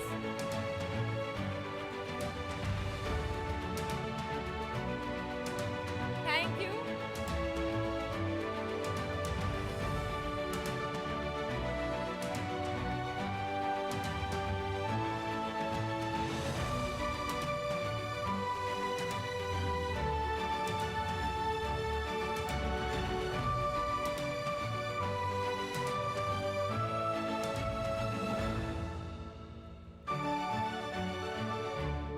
Now, ladies and gentlemen, please put your hands together for all our champions of this hackathon from all 6 categories to the stage. All our hackathon champions, please come on stage, and you are winning a sum of 1 lakh rupees. I request our Honorable Minister Preeti Ranjan sir to give them the check.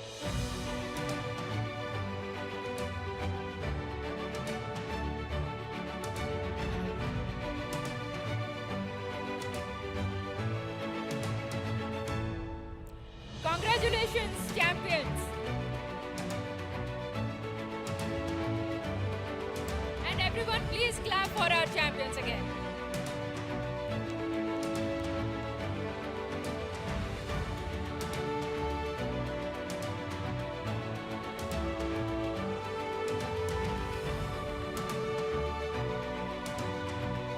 Thank you so much, young minds, and our winners for this achievement. Now, I'd like to request our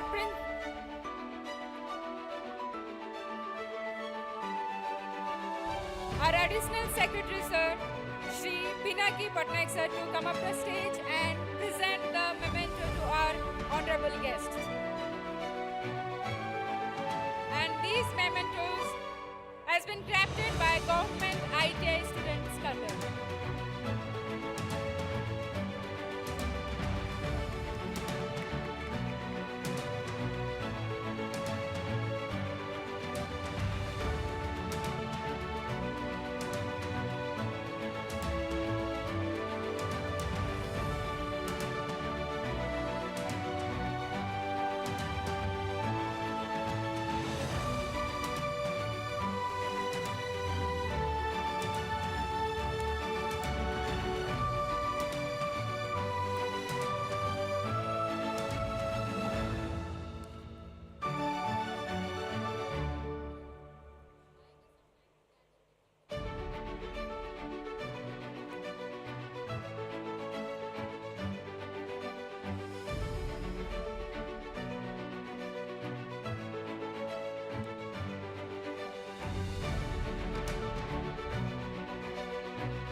photograph. So let me invite on stage all our dignitaries, our MOU partners, all our esteemed panelists and moderators, along with the senior officers from the department, Pinaki Patnaik sir, Additional Secretary, Shri Tapan Satpathy sir, Additional Secretary, and Srimati Rojina Das madam, Joint Secretary, and all the hackathon winners to come up the stage to pose for a photograph.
Thank you everyone, thank you so much. And this is where we end the meeting and we will start our plenary sessions in few minutes. I request all our guests to take their seats.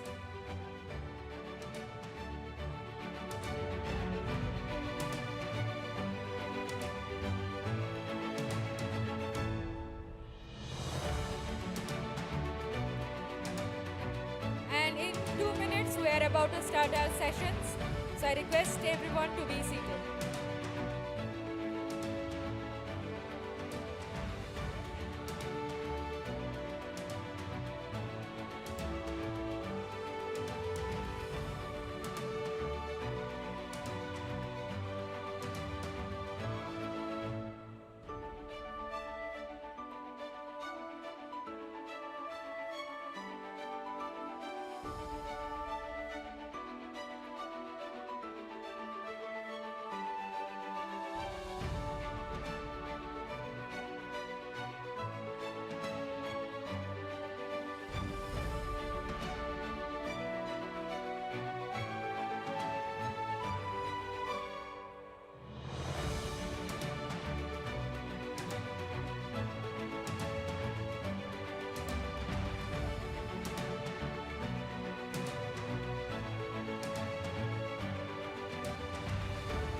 start our plenary session. I request everyone kindly take your seats.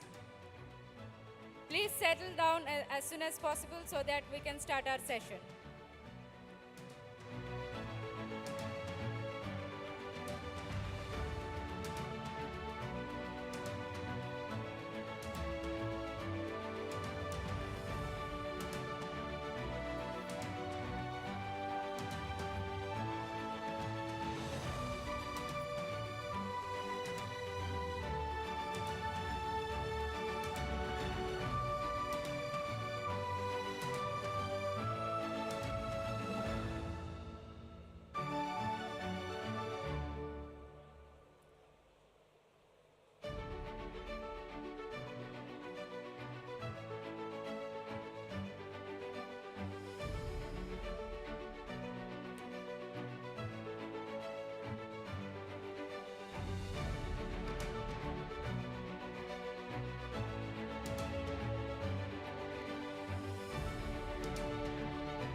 समस्त request करी टिके बसी जावाई so that आम आमर plenary session को start करि परिबा समस्त अनुरोध प्लीज बसी जावे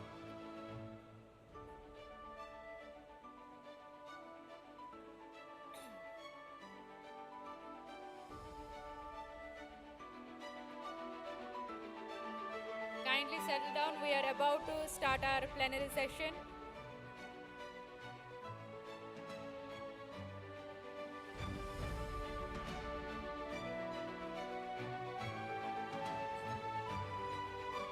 Please clear the front stage.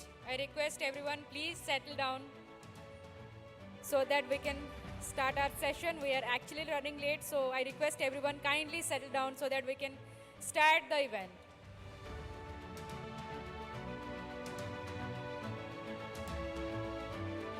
I request everyone please settle down so that we can start the session.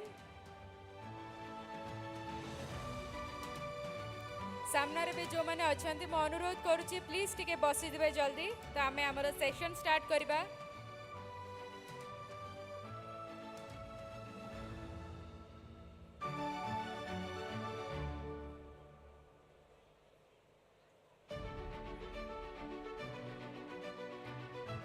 Once again, thank you all for coming.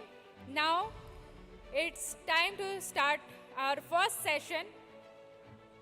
As we all know, in such conclave, the best of the mind meet, and it would be a crime if you do not hear their perspectives. So now we will be privileged enough to witness the industry experts and institute heads sharing their opinions, experience, and expertise from various perspectives to augment the linkage between industry and institutes. So it's time for our first plenary session. In today's disruptive scenario, it's time to shift the conversation from industry-academia collaboration to augmenting industry-institute linkages. The focus sector is manufacturing in the first session. And I request you all, please put your hands together for all our panelists, and they are Shri Sanjeev Sharma, Senior Vice President, SMS Group. Shri Shankar Venugopal, Vice President, Mahindra and Mahindra. Shri Praveen Guruvalli, Head of People Strategy and HR Center of Excellence, ArcelorMittal Nippon Steel Limited. And for the session, we have our moderator, Dr. Sudesatwa Basu, Director, IMMT. I request all our panelists and moderator to join us on stage, and I request everyone, please clap for them to welcome them on stage. So please accept a token of love from our side.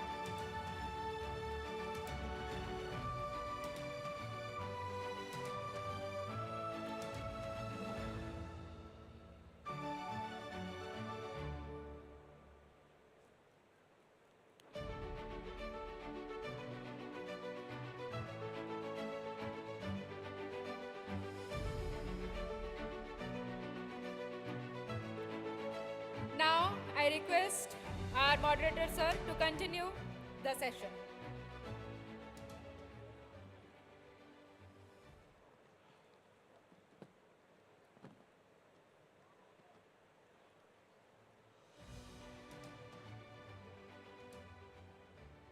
Good afternoon.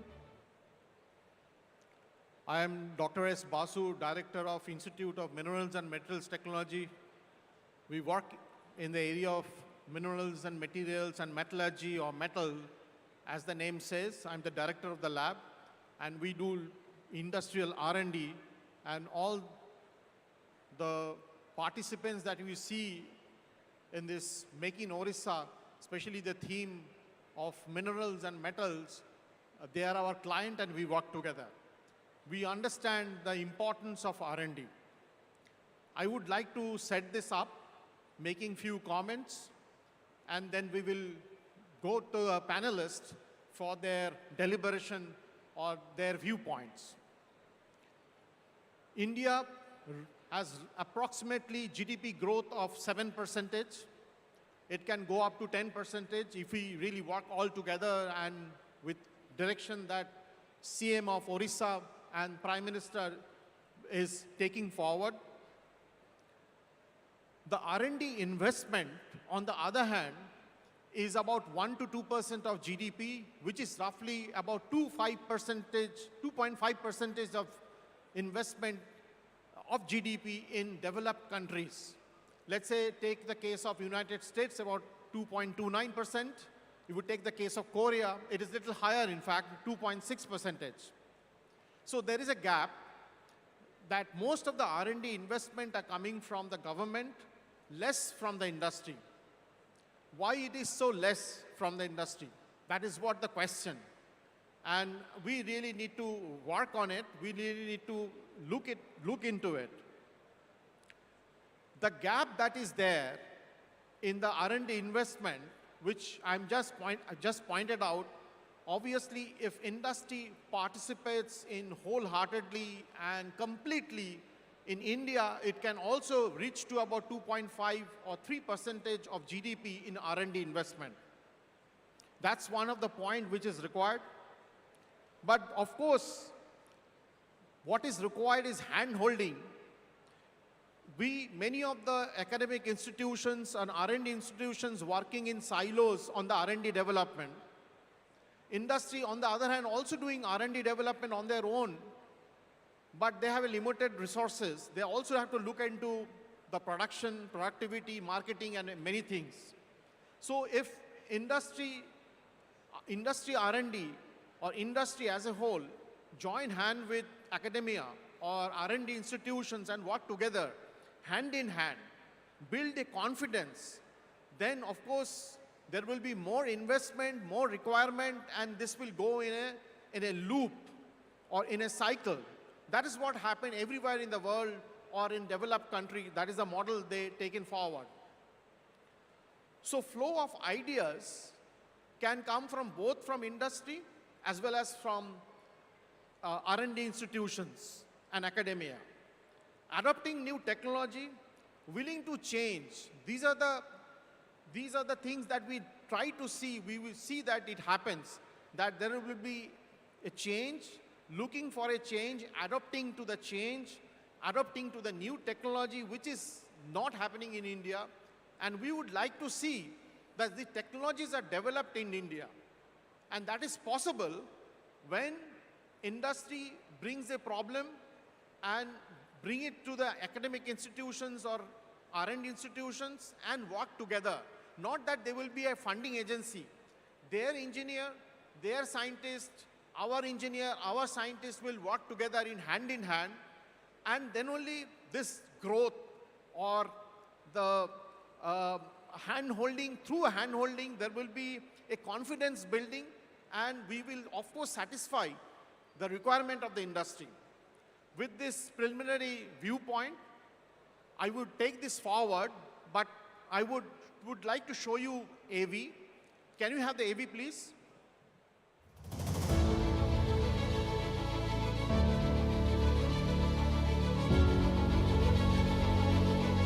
Industry-academia collaboration has always been a point of discussion across the globe to enable both industry and academia to flourish in parallel. With the growing competitiveness across the industry sectors and challenges in managing growth and profit margins, today's industries are looking for industry-ready skilled professionals directly from the academia.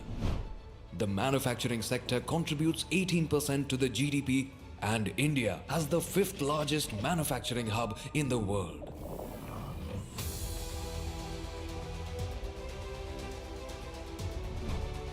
As per the quarterly employment survey report of the Union Ministry of Labour and Employment, the manufacturing sector accounted for nearly 39% of all the employment generated in the selected 9 sectors.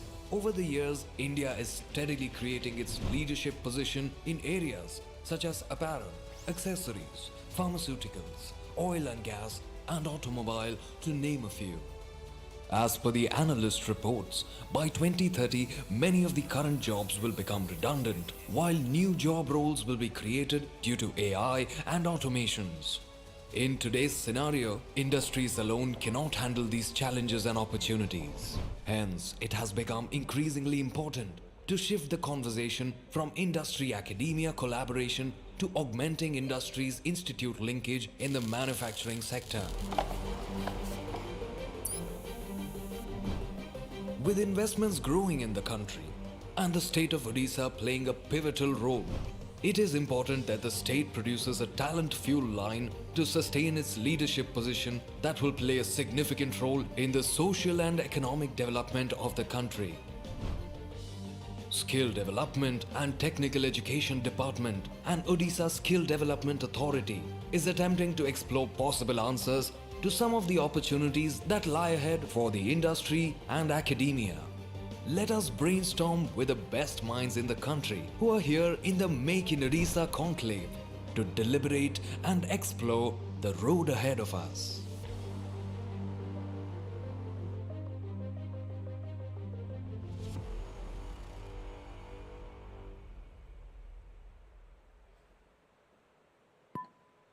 We will now start the deliberation. So I would first start with Mr. Kuruvilla. Can you make your point? Thank you, Professor Basu. First and foremost, I would like to express my sincere gratitude and pleasure for having me on the panel. It's an absolute privilege, and thank you for setting the context. So, as I was introduced, I come from ArcelorMittal Nippon Steel India. It's a joint venture between 2 of the largest steel makers of the world, ArcelorMittal and Nippon Steel. So, and we are growing in India. AMNS is growing in India. So just from my side, if I have to set a little bit of a context to the academia industry partnership and what are the different levels of partnership that are possible and how this will accelerate industry and academia together, addressing some of the most important challenges that we are facing as country, as community, for instance, climate change. So let's say India, as you said, is one of the fastest growing large economies in the world. Within India, Odisha, as you see today, is already a mineral hub owing to 35% of mineral resources that it has. 35% of the mineral resources of India is in Odisha. So we are already sitting on a huge opportunity to grow a huge opportunity to innovate. But this opportunity, in order to really leverage this opportunity, we have to invest in our people. And the industry of the future is going to be something that focuses on sustainability, that focuses on clean energy, and that focuses on innovation. These are the practices that Industry 4.0 will focus on. Why? Because this is what the technologically savvy, climate conscious world is looking at for the future. So in that context, it is extremely imperative that two of the key stakeholders, industry and academic institutes, partner as efficiently as possible. So the first level of partnership is something that I think we have seen more often than not, which is co-creation of curriculum. So that accelerates adoption of technology, that helps reduce cost and improves efficiency, thereby improving industrialization. But we don't have to stop there. So the second level of industry-academy partnership can come through centers of excellence. So like we have all heard about work from home, as we see right now, we can say that, like we say, work from anywhere. In this age, it's actually learn from anywhere, from anyone, and at any age. So the education and learning has taken has seen a paradigm shift, and now it is actually talking about lifelong learning. And it is in this context that industry and academia should partner together to create centers of excellence that will further accelerate creation of skills in the future workforce that Industry 4.0 requires. But we don't really have to stop there. And I think the biggest opportunity, as Professor Basu mentioned, is in the field of research and development. So collaboration in the field of research and development is something that really needs to be explored further and with a severe sense of urgency. So companies are actually investing, given the importance of climate change, sustainability, green energy, on high quality research. And we also see that academy would like to make research socially relevant. I mean, historically or even now, you would see that academy focuses or is really good in basic fundamental research. And industry is good when it comes to applied research. But there is a huge opportunity to really amalgamate these seemingly these complementary approaches that we have between industry and academia. So, for example, so if you have to talk about examples of this collaboration, so during COVID, Oxford University and AstraZeneca collaborated in order to create Covaxin that really saved millions of lives and is a wonderful example of innovation. Incidentally, our executive chairman, Mr. Lakshmi Mittal, partly funded this innovation. So that's a wonderful example how innovation, how collaboration between industry and academy can create innovation and sustainability in the industry for us, for all of us. We also see that market competitiveness will drive innovation, and it will drive creativity in the society and in the communities at large. Like we do see that in order to solve some of these larger problems, we go and invest in startups because, and one of such example in ArcelorMittal is X-Carb Acceleration Fund. So decarbonization is a very important goal for us within the steel industry and specifically for ArcelorMittal as a group, which has taken an target of reducing our carbon footprint by 25% by 2030.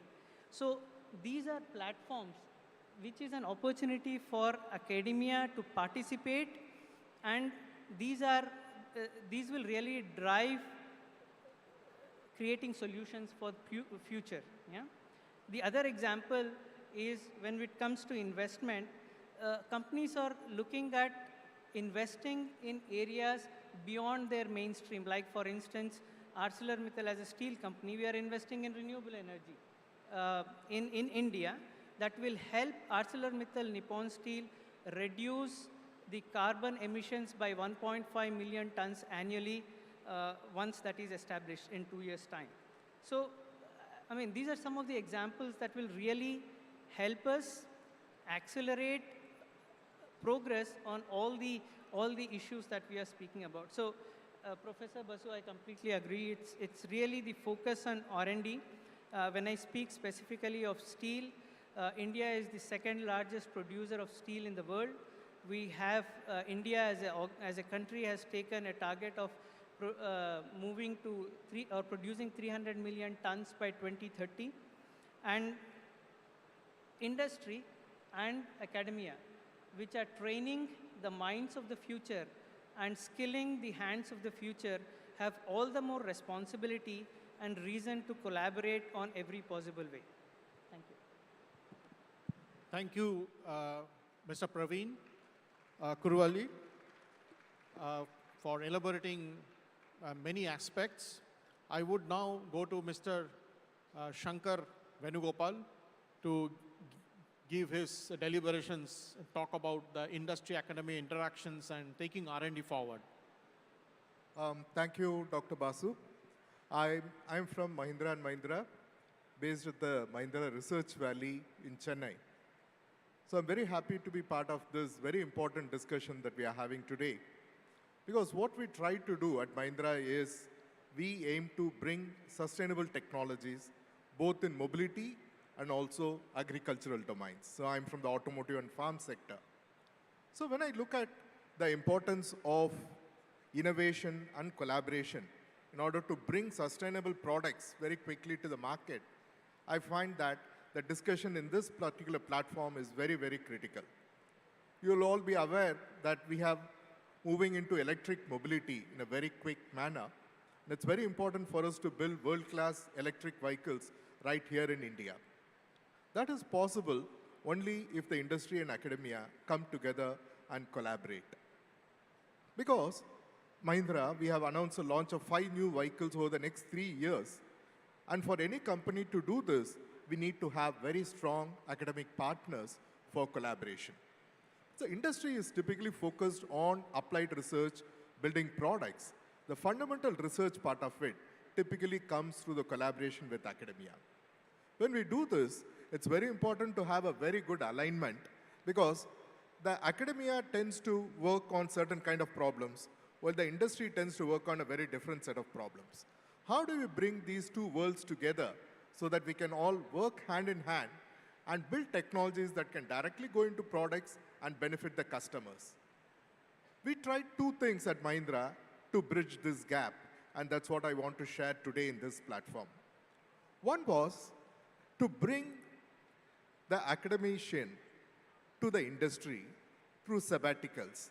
These are not very long ones. These are micro and nano sabbaticals, which can vary anywhere between a few weeks to a few months. This makes it very, very easy for the academic expert to get a feel for what kind of problems industry is interested in solving.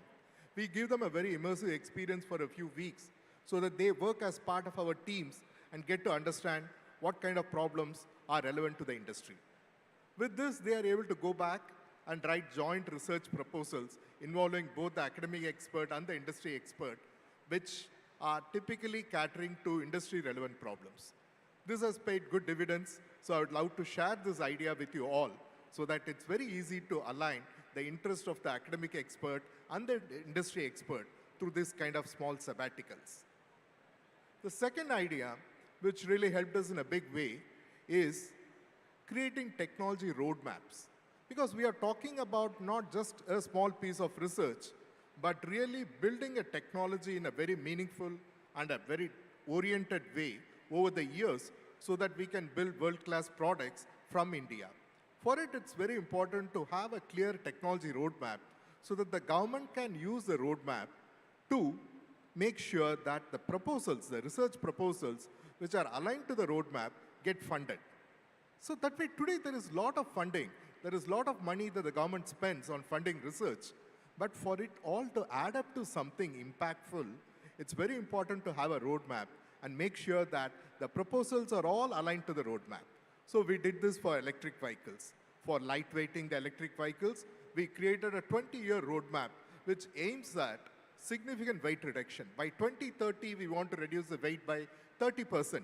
This no industry can do it alone. It's very important for the industry, the academia, the CSIR, the government labs, and the startups, for all of them to come together to pursue such ambitious goals. The same thing we are doing for the batteries for the EV. It's very appropriate that Dr. Basu, who heads the minerals and materials technology, is moderating this discussion. Because when you talk about electric vehicles, minerals and metals and materials are going to be the key enablers. We need lithium for the batteries, cobalt for the batteries, the rare earths for the magnets. These are going to be the key differentiators which will place India right at the cutting edge and make our products cater to the needs of global markets, not just India. Just a sample for what the academia collaboration can do. I came in here one day early and I spent the whole day visiting the KAIT, the Kalinga Institute of Industrial Technology yesterday.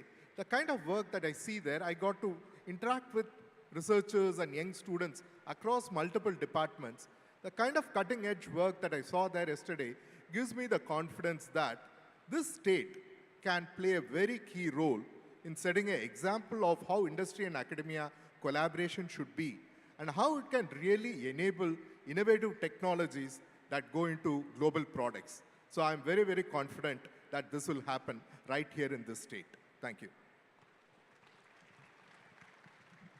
Thank you, Mr. Venugopal. Now I go to the third panelist, Mr. Sanjeev Sharma from SMS Group. Thank you, Professor Basu. I think the topic is very, very relevant in today's situation, that how do the industry and academia collaborate. So if we take our own example, every day mobile technology is changing. Every day there are certain updates, and all of us has to rely to, on this mobile technology now to do banking, e-commerce, and upgrade our skills also. So if you see, right now there is a wide gap between industry and academia, where we see that the skills which the new graduates or ITIs or diplomas they are bringing to us, they are not so relevant, and again we have to start training them. COVID has taught us so many things, that how important is to upgrade the skills. I myself have seen that many of the teachers who never used technology, they became so well in using the technology, and they were making presentations in the mobile itself. So it's not a question that how do we improve academia industry. Of course, that we have to do, but also to upgrade ourselves in the upcoming technologies. So as we see that, the target set up by the government to achieve 300 million tons by 2030 and 500 billion tons by 2047. So all of us has to skill ourselves and to skill the academia also to achieve these targets. We also saw that we are a German-driven company, SMS Group. We are in India from more than 30 years. We have our manufacturing facilities in Khurda and Mancheshwar plant here. So we are also collaborating with ITIs, diplomas, institutes, and graduate engineers also to see that how they can be upskilled during the education itself. In fact, with our CSR partners, we have framed a kind of curriculum for them, where their soft skill and the technical skills in terms of the various softwares we are using in the industry, they can be upskilled, and when they are joining us, or any industry I would say, so then they are ready to be, put on the job, and they can start their job from day one. which is very much required. Otherwise, we have seen that they are good in their technical, theoretical things, I would say, but not the practical areas which industry requires now. We are also setting up a world-class welding training center with one of the ITIs in Odisha, which will help many of the young professionals to achieve those welding skills. We have seen in the market that in our manufacturing world, welding is the area where you need very, very high skills because we, in Khurda, we are producing very critical equipment which is required for the steel industry. And without a right training, it's a lot of wastage of the manpower, a lot of wastage of the material. So we are setting up a very world-class, most modern welding training center. And I would like to thank Government of Odisha for this, that they are giving us this opportunity. Also to thank Government of Odisha for inviting us for this Odisha Conclave 22. This gives us an opportunity that what you are offering to us as an industry, plus also helps us to build up more networking, which can further increase the business avenues in today's world. So going forward, I think we will be very much focused on collaborating with the academia world, and that's the need of the hour. Without that, it is very, very difficult to survive in the future market. And upskilling is the need of the hour, which anyway we have to do. And I can assure you that we are on the right path to achieve those targets then. Thank you. Thank you, Mr. Sanjeev Sharma. I have collected some feedback from the audience, and I would now like the panelists to talk about two things. Of course, it's not their forte, but they have their own thinking process, which will be sort of an extempo, is that the government has come up with new education or National Education Policy 2020 NEP, where there is a structural change in the education system, which is linked to R&D as well. There was a mention of high-end R&D. I mean, Industry 4.0 or additive manufacturing and all these things that Mr. Praveen was talking about was mentioned, and there are many cyber security, many things. I'm not listing them. So the skilling of the people for, of course, for the production is different. Here we are talking about R&D. So one aspect is the NEP 2020 and the R&D, industrial R&D, how to engage through NEP 2020, the changes that is coming in. And other one is skilling. When we expand, we have expansion or growth, we require skilled manpower in a right area or right direction. So on these two topics, anybody would like to take this up, I would be very happy. So if you have understood, what I talked about is new education or national education policy, because there is and of course skilling.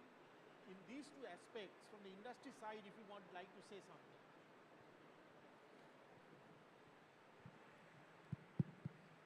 So if you really think about how universities can create industry-ready students so that bridge the skill gap, it's very interesting that the academic experts stay in academia, they rarely move to industry, and the industry experts stay in industry, they rarely move to academia. There could be few exceptions. But there is one interest group which is always moving from academia to industry, and that is the students. Year after year, there's a whole lot of students who always move from the academia to the industry. How can we leverage them to basically bridge the gap? Because they are very keen to work on the most challenging problems in the best possible industry. So they'll be more than eager to do the right things that will bridge this gap. What I realize is, when I closely interact with students and the faculties, one thing I realized is, even with the best teachers and the best curriculum, only 25% of the learning can happen in a classroom. There is another 75%, which is what is missing today. That 75%, another 25% can come from the hackathons that we saw happen today, where there is an accelerated learning and also students get to work with students from other domains. Because, for example, electric vehicle need mechanical, electrical, electronics, computer science, all branches coming together. So hackathons are one big way to give practical skills to students. The third 25% can come when they come to the industry and do summer internships. And the fourth 25% comes from all the MOOCs like our NPTEL, Swayam, Coursera, Udemy. So many things are there with the state of the art, the best courses taught by practitioners themselves. So I think if we tap all these four sources, then we'll be able to create industry-ready students and bridge the gap that exists today. That's my thought. Sure. Thank you. If I can just add to that, thank you, Mr. Venugopal. I mean, it's completely aligned to what you said. Actually, Professor Basu, when I see these 2 points, I think they are completely linked. Why? Because the new national education policy is structured around making vocational training inherent to the education of the student, and hence making them industry ready or future ready. So I think we just need to reflect as industry, as academic institutions, what are the things that we could do. For example, the new education policy, national education policy, talks about multiple entry and multiple exit. I mean, you could exit after 2 years, have vocational education, get industry exposure, come back, and then continue your studies. So I think these are the models, systems that we could probably look at globally, try and adopt them, and make the partnership, the linkages, as you said, much more stronger, which will finally translate into higher innovation, better creativity, and finally benefiting industry and the society at large. Yes, Mr. Yeah, Sharma. so I think if we see the national education policy which has been brought up now, what we saw earlier is that people are studying, then again they are going for the higher studies, and there is no industry exposure to them. So based on the credit systems, what has been brought up now, and as pointed out by Praveen also, that multiple exits, they can have the exposure of the industry, then go for education, which we also see in the Western world, that there is always exchange of industry and academia professors also. So the professors, they go to also industry to see that what is required to be changed in the curriculum. And based on that, when they are coming back to the institutions, they are doing those changes and they are making the young talent future ready. So I think this is a very good concept which has been brought out and probably help our younger generation to get exposure and then upskill their skills also in terms of various requirements which are required in future then. Thank you. Thank you, Mr. Sharma. So we will conclude it now. I think we all talked about that there are different sectors that we need to work on. It was mentioned about the Industry 4.0, the startups, and through which industry can also come in to join with education institutions or R&D institution to work forward. It was also talked about the training or skilling is important, like one mentioned about the hackathon, and through which this is happening, and new or national education policy through which you have a multiple exit entry and different areas that you need to have the skill in multiple sets, and of course in your area of expertise or interest that you have, and the overall the industry requirement is what we need to remember, and we need to, of course, all these education institute with doing high-end R&D or higher education institutes as well as the R&D institutions all need to work together to have a more investment in R&D and work with the industry. Not that we work in silos, but we work industry towards having one objective, to have a better process, better product, and better life for citizens of India. Thank you. Thank you, sir. Thank you so much. We would like to take few questions from the audience. I request our volunteers, please pass on the mic if anybody is interested to ask any questions to our panelists.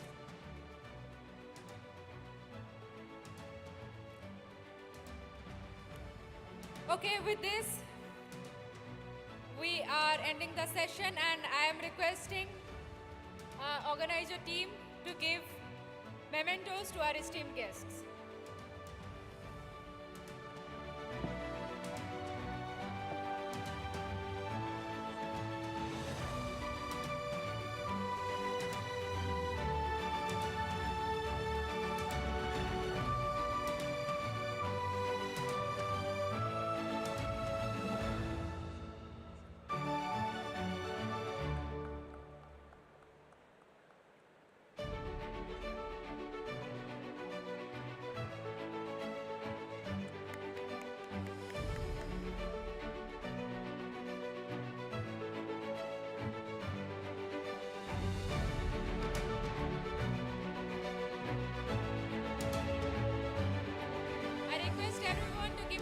Round of applause for all our guests.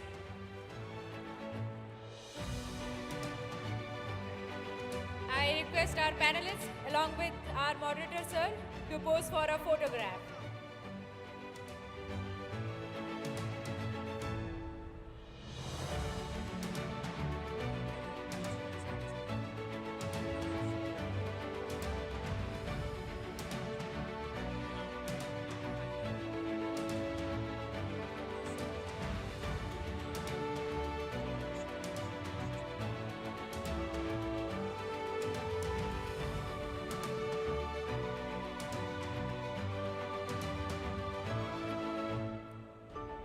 Thank you, sir.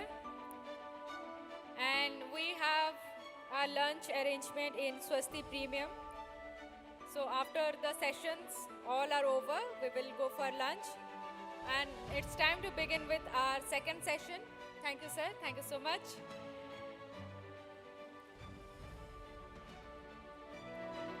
So let's explore such collaboration in yet another sector that touches every life in this world. So, ladies and gentlemen, we are talking about the healthcare sector. COVID-19 pandemic has further made the life of humans complex. May I now please call upon the panelist and the moderator of the session, Augmenting Industry Institute Linkage in Healthcare, to the dais. So I request everyone, please clap your hands and welcome our esteemed panelists and moderator.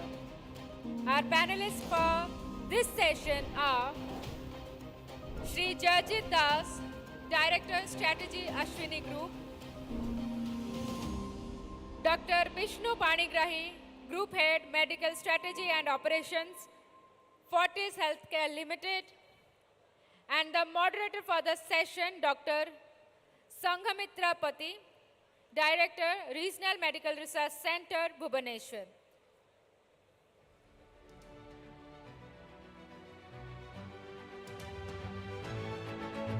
I request all our panelists along with our moderator to come to the stage, and I request everyone, please welcome them with a huge round of applause.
Good afternoon, everyone. First of all, it's a privilege and honor to be here and to be moderating two brilliant panelists who have proved themselves in their own sector. And our time, just now we came to know that our time has been slashed by 5 minutes. So we will start quickly with the discussion. So not taking much time, I would request to play the AV. Already the setting has been made, the importance of healthcare in the current post-COVID pandemic scenario. But I would request if we can have the AV to enrich the context. Can we play the AV?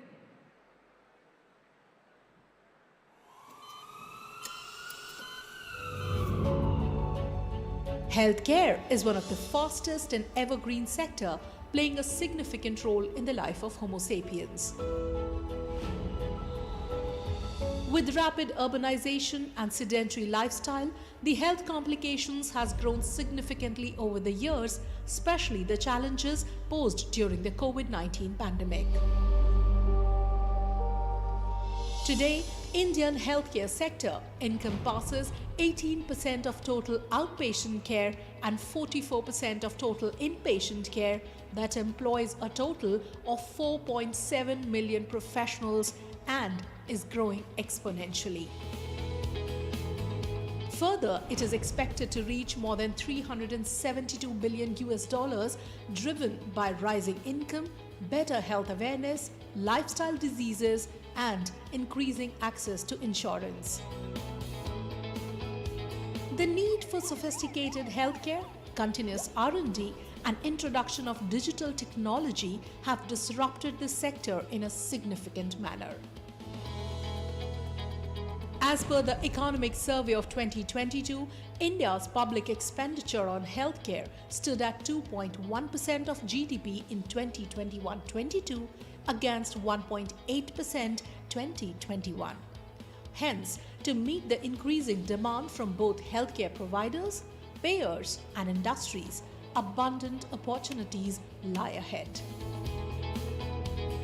Several medical councils and health authorities are now progressively focusing on indigenous developments through international standard linkages and collaborative research projects employed by industry and academia to realize quality in patient care, new medical procedures for management and advanced surgeries.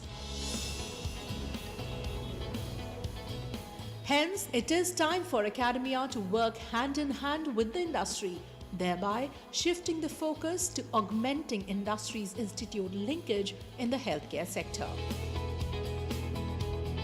In this plenary session at Make in Odisha Conclave, Skill Development and Technical Education Department, in collaboration with experts from industry, academia, policy influencers, and thought leaders, will make an attempt to craft a strategy for future.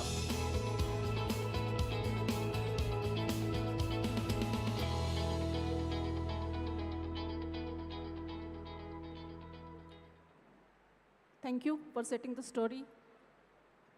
So all of us are well aware about the importance of healthcare and specifically quality healthcare during the COVID-19 pandemic. And what each one of us very acutely felt is the need for a competent healthcare, be it a technician, be it a professional, be it a critical care specialist. And when we look at not only the sustainable development goal, but also when we look at the goal of National Health Mission, the importance of quality healthcare and what are the dimensions of quality healthcare, the healthcare that is accessible, which means we have to more rely on technology and point of care delivery, which is affordable so that we can reduce the out-of-pocket expenditure, which already the National Economic Survey has shown. And third, very importantly, is it has to be timely. When we need it, the healthcare, it should be available, accessible, affordable, and fulfill the patient's needs. And to deliver this quality healthcare, there are 4 Ds. First, what is the describing the situation or the problem? Then another D is discover the solution, be it laser, be it MRI. So discovering the solution and then developing it And what the most important, where we require the support of all, is delivering the services or delivering the technology. And all through these 4Ds, we require science and industry as a partner. So I would start with questions with Dr. Vishnu Panigrahi. All of us, so many eminent institutes, be it science, be it technology, be it research institutes, have a science and a talent hub in their own premises. And each one, during COVID pandemic, I have encountered many young students, many young researchers were describing their discoveries, their talents, or their ideas. So how do we translate these ideas or these technologies into healthcare delivery? I mean, which has been an output of research. How do we translate into practice or into healthcare delivery, especially from the industry perspective? What should be the, I would say, the nuts and bolts? Thank you, Dr. Pati. And first, I would like to thank the Odisha Skill Development Department for inviting me, the government of Odisha, and to the place where I spent my childhood here. I grew up here. So I would like to just take a few moments to say that we are celebrating 75 years of independence. When we got independence, our life expectancy was in the early 40s. Now we're nearly touching 70. There's been a paradigm shift in our disease prevalence. It's from the non-communicable, from the communicable, we are now into the non-communicable, which is more than 60%, not 50%, more than 60%. And we are too much focused on growing healthcare, but I want to bring up a very fundamental point on the table here, is that who's the most important person when you talk about healthcare? It is the patient. He's the customer, he's the consumer. But are we giving him the proper care, the value that is desired? For that, are we looking at the quality? Are we looking at outcomes? These are two fundamental things that need to be addressed, and this is where technology comes into play. For example, if you look at, we keep looking at our diabetes population increasing. Are we capturing the data of the diabetes person on a longitudinal level? It is more episodic. I am a diabetic, I come to the endocrinologist, he gives me some medicines, bye-bye. But there's a lot of spillover effects that a diabetes patient has about his kidneys, about his eyes, whether his vessels are okay, he may land up with an amputation down the line. So if all these, and cardiovascular diseases, this is another thing that diabetes patients do have. So if we are able to take care of the diabetes progression, the diabetes, keep control of that, see that the medications are properly taken care, the lifestyle is taken care, and technology comes into play. All these now, when you test your sugar level, they have Bluetooth technology. They can go to your cardiologist, your diabetic endocrinologist. If you have in the primary centers, for example, now something which we have done very well is if you look at our maternal mortality rates have come down. I give credit to our ASHA workers at the ground level in the small villages. A lot of states have started doing it. I'm not aware of what's the state here, of giving the ASHA workers the tablet. They pick up data of whether it's the diabetic patients, hypertensive patients, the medications, what is the pressures, what are the sugars, all of the female populations, right from during the antenatal. So this is another way of enabling technology. The other thing that has come up recently is if you look at a lot of your cardiovascular illnesses that happen, all of us would have had someone in a family having a heart attack, but picking them early, taking them to the right hospital for care is very important. So you have these ECGs now, which will pick up ST segment MIs. They will go to whichever central station you have, and you can guide the patient so that the patient comes within that 90 minutes so that the heart muscle is saved. Stroke is increasing by the day. And as we are speaking, Madam, if you are aware that Dr. Padma, Professor Padma, the neurology professor in All India Institute, she has piloted it and it is now rolled out across Himachal Pradesh on stroke care. So she's using technology, and everyone has a mobile phone now. And internet, even if internet facilities are not available, to sort of reach out to the patient, reach out to the primary physician there, and take their inputs and guide them on how do you take care of the stroke patients. So these are the things that I think so we need to enhance technology. Coming back to on the quality part, all outcomes must be tracked because that is something fundamental.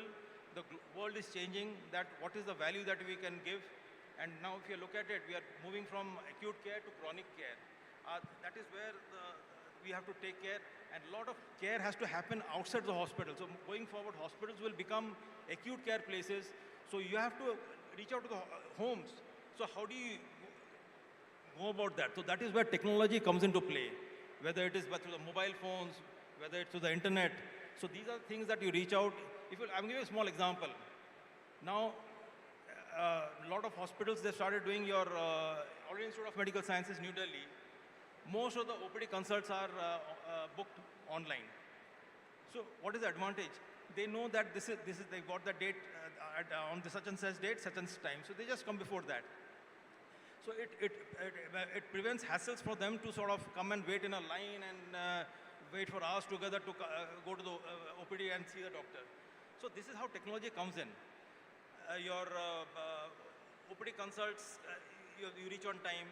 The moment you reach there, your investigations can immediately be guided there to the respective areas. And if you look at now the ABHA that is come in, the Ayushman Bharat digital account that is there, that is obviously it's optional. Patients are it's up to them to allow privileges to access it. But you can keep all your reports there, so you can look at it chronologically. And ma'am is you are a renowned microbiologist, for example. AMR, antimicrobial resistance, is a global nightmare. WHO speaks about it. When President Barack Obama speaks about it, when James Cameron, the former Prime Minister of UK, came, he spoke about it in the Bangalore Conclave. But what is the reason? We are using antibiotics irrationally and not where indicated. And even for small surgeries, you don't have to give antibiotics for 7 days, 8 days. So what I would like to put out, my take-home message will be, for example, because she's the ICMR director here, irrespective of the public sector, private sector, all the cultures, the sensitivity, the antibiogram should be checked, and geographically, the antibiogram will give you the sensitivity pattern for those drugs.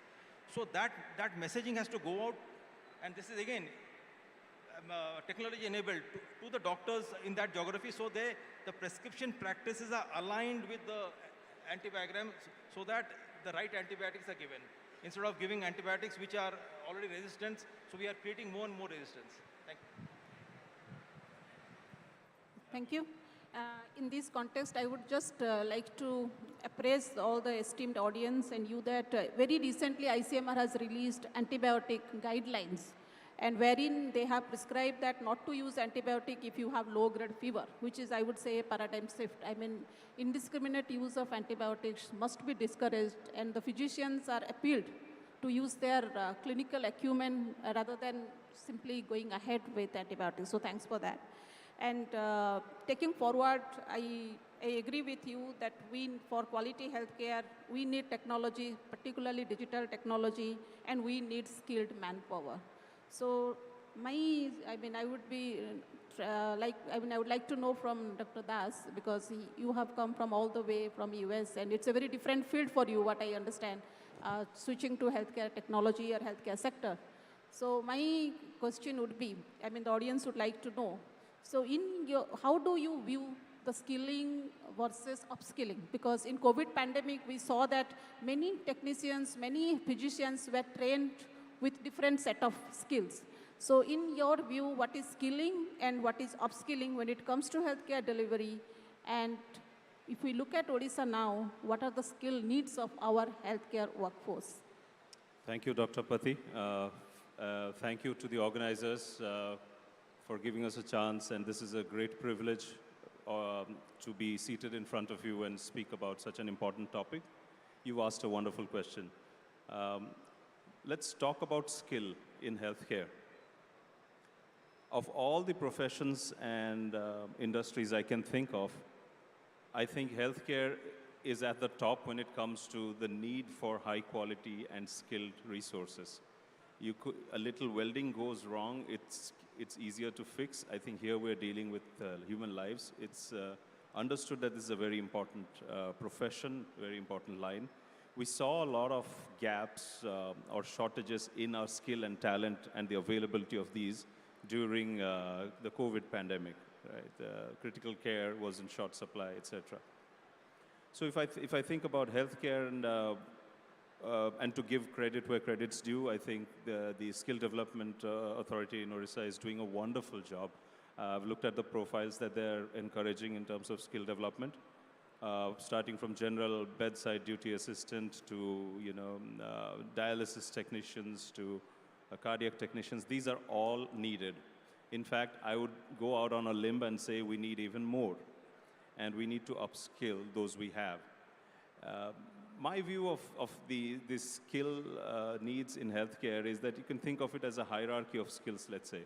At the top, at the very top, you have exceptional doctors and surgeons, healthcare technocrats. They also work with skills. In the middle, you have maybe extremely trained technicians. And then there's a larger swath of let's say, assistants and nurses and bedside technicians, etc. So today, I see the focus is more on the lower end of the spectrum, and justifiably so, because that's the need of the hour in this state. But as we think about upskilling, I would love for us to, and for, it's a skill development, to think about moving up that tier. I have one example in mind. In Odisha, we created the Agriculture University in 1962. We created, that was OUAT, we created BPUT in 2002. And we are yet to really start the medical university. And for an industry that's so important, for a line of work that's so important, I think, and that's where I really have a point to make, that this has to be treated with the utmost of urgency. To come back to the point earlier, you can still do agriculture without having gone to OUAT, but you just cannot create good medical professionals, good technicians, good doctors without the highest quality of rigorous training. So this has to be taken up with an urgency that we haven't seen before. That is all I would humbly request. I feel excited about the focus on this space, on healthcare, on skill development. I wish we could expand it even quicker to other areas. Case in point, the profile of our populace is changing. We have a very young population, but the fact is, and I'll say this in Odia, आजकल घरे घरे, especially पिलाने पाठ पढ़ी कि बाहर पढ़ी चंती. In urban Odisha, it's a given that there are a lot of older population, geriatric folks. So geriatric care is going to become a big one, and justifiably we've got good, healthcare training from OSDA in that space. But what about cancers, for example? Oral cancers, ENT cancers, rampant. We need the best of chemo technicians. So that's some area to look at. So there's a lot of spaces that we could look at. And finally, I would probably want to say there are some really big macro factors at play, really big. Sir talked about, technology trends. The three biggest trends that I feel are going to disrupt healthcare especially, one is AI, the second one is robotics, and the third one, you talked a lot about that, which is data. And maybe there's a big interplay between the three of them, without doubt. But AI is already becoming a big, a decision support system for radiologists. So you're going to have a situation where a doctor sitting in the US is getting clinical support from an AI-driven product, but that's also got a human interface. And guess where that human interface could be? Just like we've seen Infosys and TCS and Wipros of the world create an outsourcing model, there's enormous opportunity if we have the right skill and upskilling available to create an Infosys of healthcare.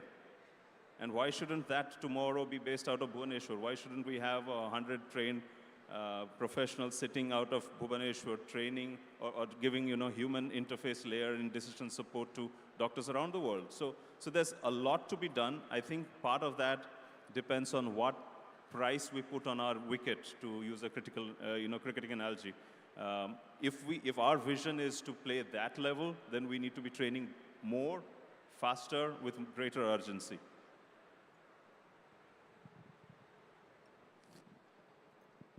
Yes, I think that's a very interesting point what you have raised. So I just, because you both are from, I'm from the other side of the table, like we produce, what I say, not exactly solutions, but ideas for solution. And whatever we do in our lab or in our own settings is that small scale ideas. So when we look at industry for its adoption, so since you belong to from that sector where you are going to be the end users for patients, of course, the final end user is always the patient. It has to be patient-centric. But from industry side of view, I am particularly curious to know what exactly you look for when someone comes to you with some new technology or new solutions, because then it helps the researchers or the developers to align their product in that way. So what exactly you would like to see when someone comes with a new technology or new innovation? Dr. Panigrai. In fact, Government of India has now started looking at health technology assessments also. So not that every technology is useful. So when you have to, any technology that is being shown to you or sort of pitched to you, it may be that the manufacturer wants to market. You should look how does it benefit the patient and what is its clinical importance. So keeping that in mind, that evaluation should happen. I think so sometimes we get carried away by just going for costly technology. But there are merits in it. I'm just giving example. We're talking about the robotic surgery that's happening. It's a costly piece of equipment. But if you look at when the cancer prostates are operated in the conventional way, the length of stay is high in the conventional. In the robotic, they go off, they are discharged the second day or maximum third day. Blood usage is very minimal in robotic. They consume 3, 4, 5, 6 units of blood in the conventional surgeries. The most important and distressing thing for the patient is incontinence. In the conventional thing, they have incontinence for not days together, for months together. Acha. Then on the erectile dysfunction that is there because of the nerves get so these are the invisible things that you can't sort of capture by rupees and cents. So that is the quality that the patient gets of giving better quality to the patient. So, so this is why we should look at that, the technology assessment that puts in, that which are the technologies which will benefit the patient. Now, if we are, Odisha is still an agrarian society, but slowly we are becoming much more urban. But we have primary health centers and district hospitals and medical colleges. And I think so this is something that we are working in silos. Teleconsults are happening. But are we sort of seamlessly connecting them from the primary health center to the district hospitals to the medical colleges? I'll just give you an example, ma'am. In PGI has done a pilot now. They have now, PGI Chandigarh, lot of the primary health centers, secondary health centers, they are tied up. They are tied up with PGI, and they have scheduled slots. So the patients come into the primary and secondary health centers. They are able to connect with the consultant of their choice, and so this is how instead of the patient traveling from a village in Haryana, they are able to consult the best doctors. And PGI aims, they have the best doctors not in the country but in the world also. So this is the advantage that technology has to happen. I think so Odisha, I think so I'll put it this way. Odisha, the technology, brain power is there. We need to sort of tie the loose ends. The dots have to be connected. I think so this is my request to the skill development gurus who are here. Please, we need to connect the dots. So we have the bandwidth to do it, but the dots have to be connected. So we sort of leverage this for benefit of the people, the patients there. And that is the only way that we can sort of take it forward. And because why I'm saying this is that chronic diseases are increasing, diabetes, hypertension, and there's another segment that is there, which we have to be very important is the aging population. It is slowly increasing. And we are no more a joint family, we are a nuclear family. So having the wearables are there now to enable them. When they wear that, if they fall down, immediately it is, you can connect with your relatives, it connect with the central station also. So these are important things that are there. So this is what I'm saying, the technology needs to be connected, and I think so Odisha is in a very nice inflection point to take it forward.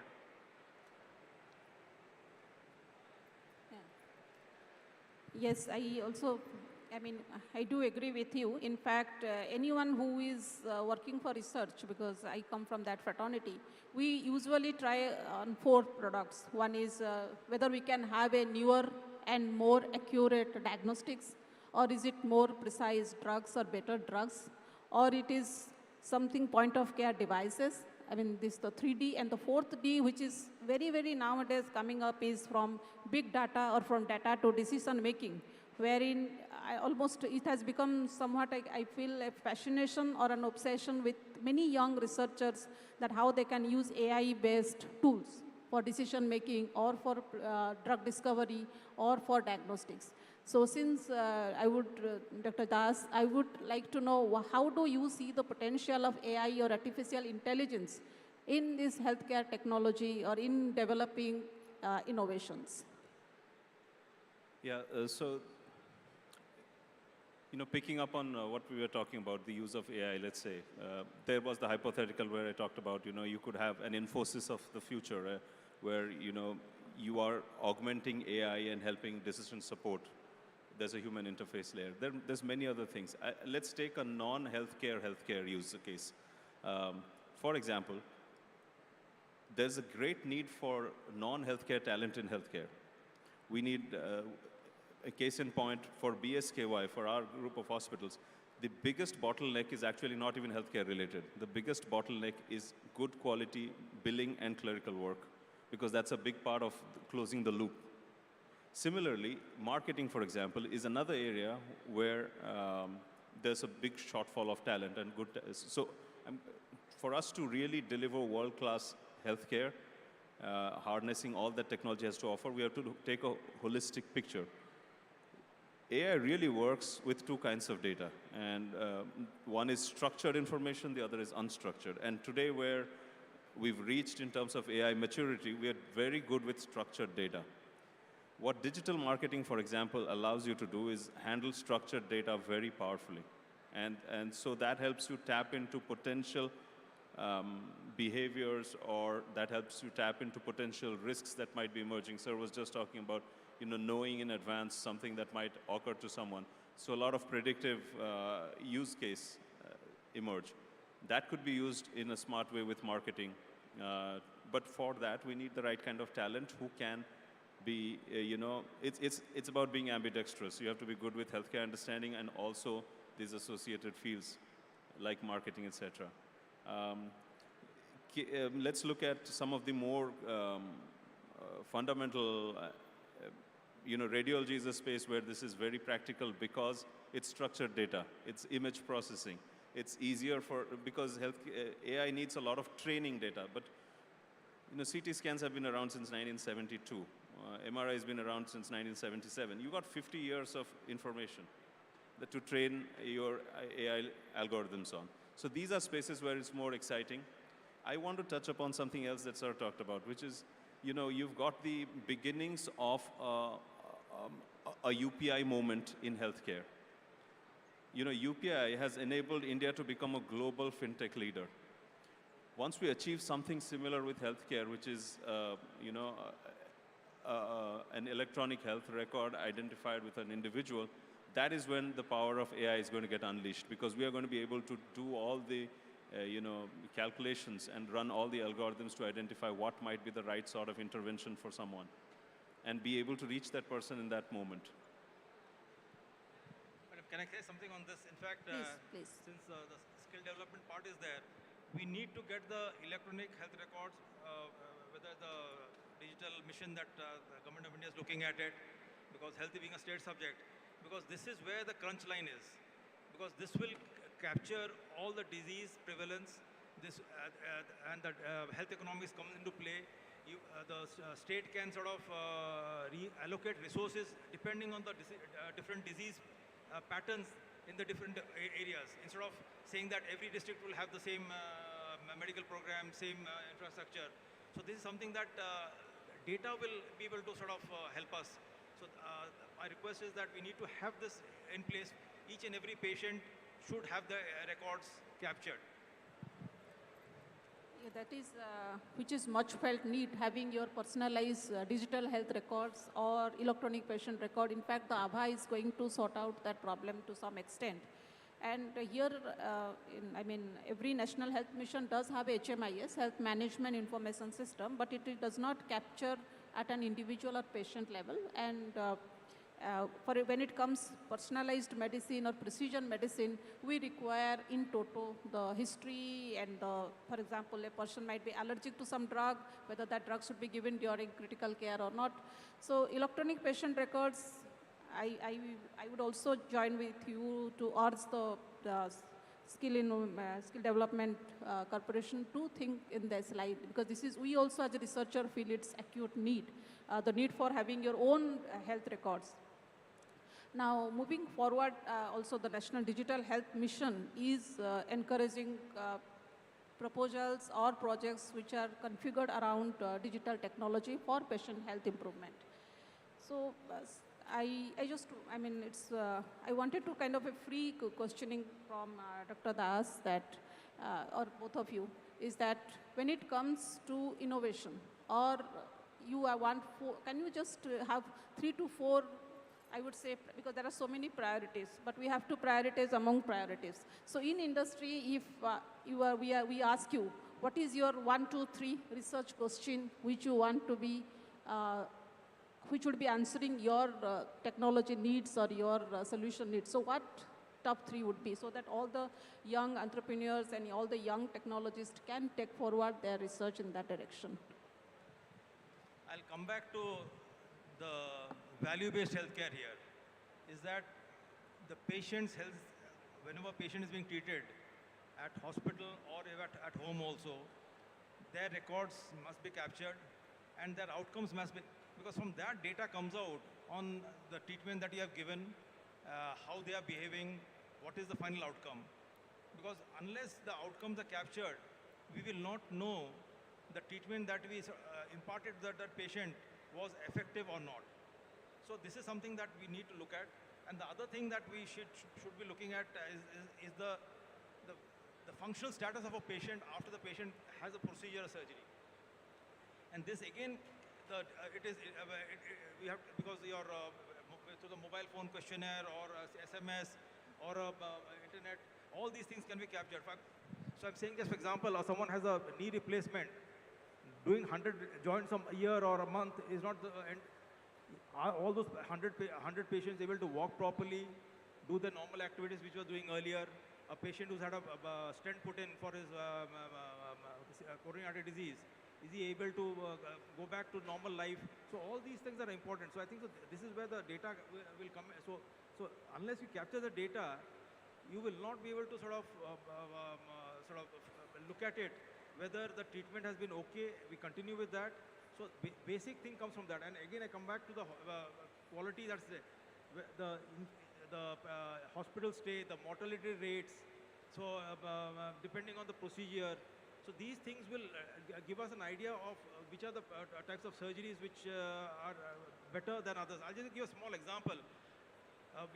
Now peptic ulcer is not very common, but earlier there were 2 schools of, the American school were doing a partial gastrectomy, the British school were doing a vagotomy GJ. In the cohort of patients who had a vagotomy GJ, there were high incidence of cancer stomach. This came out from the data that, because when they started comparing, so what I'm trying to go to ma'am is that unless we have our data, we will not be able to do the research to say that this is a better form of treatment. Dr. Das, would you like to add what Dr. Panigrai has already mentioned? It is the importance of capturing data in the granular format, and which has to be generated from the patient and collated at the industry level. And yeah, absolutely. Healthcare is extremely predicated on proof, and proof has to be objective, and data is the way to go. Not simply because we'll have AI running on it, but because for us, as he said, to know if something's working or not, data in the long run, that longitudinal information is the best way. And which is why when we have something like this happen, which is a proper health record, that's really when we can harness you know. But I think at a bigger level, I think there are some other imperatives also for us to talk about in the context of the aegis under which we are talking here. I think there is the aspect of growing the skill palette that's on offer from OSDA. I think there's a need to augment that with non-healthcare offerings. So the first one, for example, could be bring in chemo technicians, bring in blood transfusion technicians, bring in radiology trainings. That palette needs to grow. We need to augment that with a lot of non-healthcare, not directly healthcare, like good communications, finance for that matter, and also a lot of folks who understand technology fundamentally well, because once we have these data systems become the underpinnings to how we deliver healthcare, we need people who are well conversant with technology, who can interpret and analyze and be very comfortable in that data-rich and data-mined environment. Yes, and coming to the skill sorry needs. to interrupt. We have a constraint of time, so we have to finish. So, yeah, I'm just about to wind up this, and should we ask the audience, because if they have only one question from audience. So we can take only one question if. I request the audience who would like to ask the question.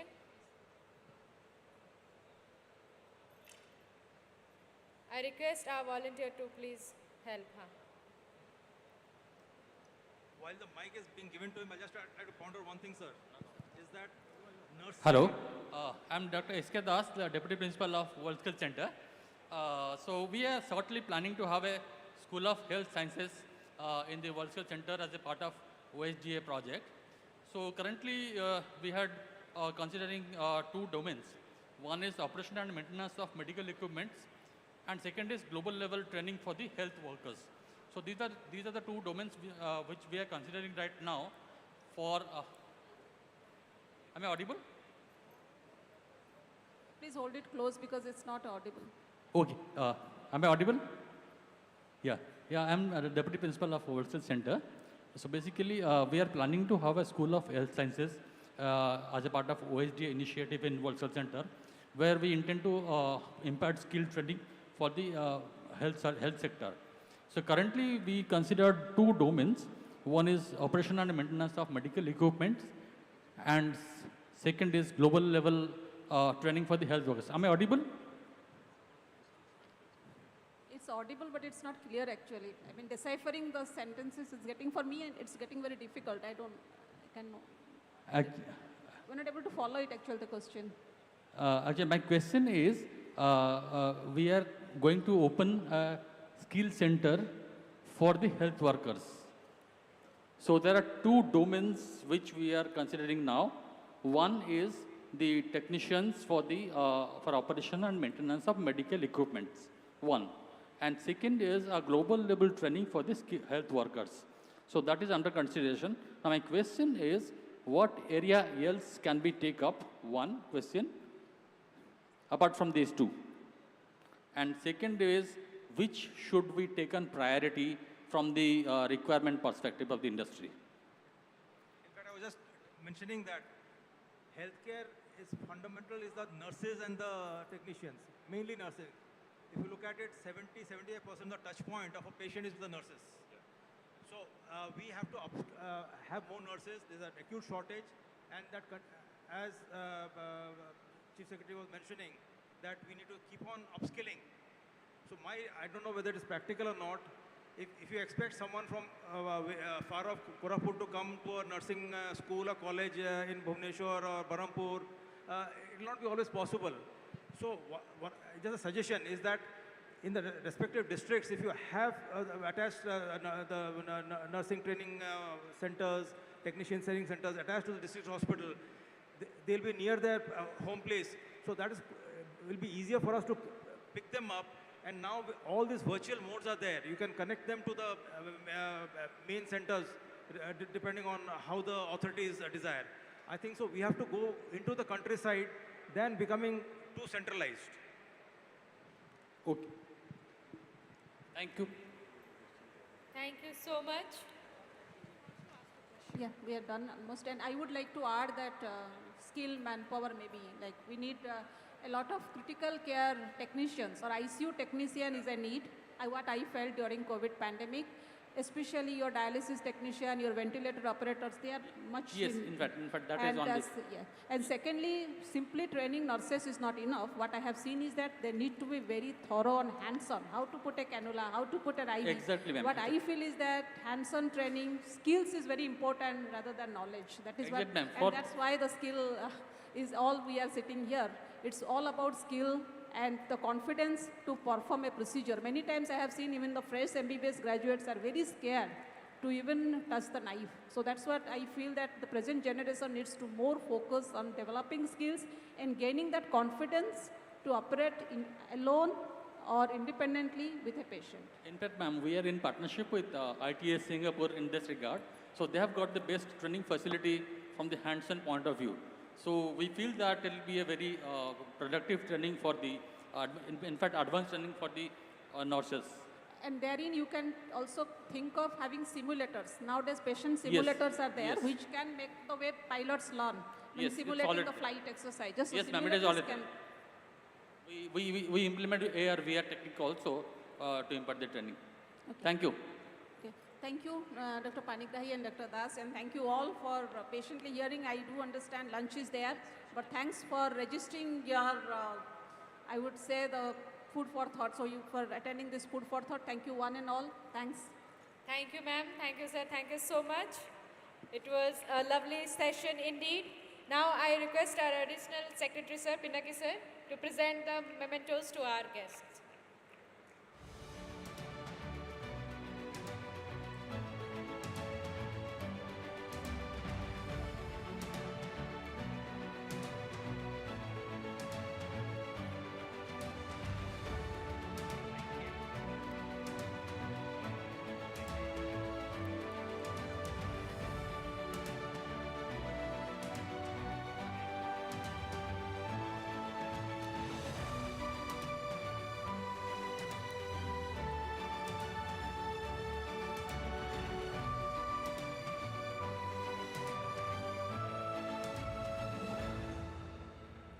Thank you, and I request all our guests to pose for a photograph, please.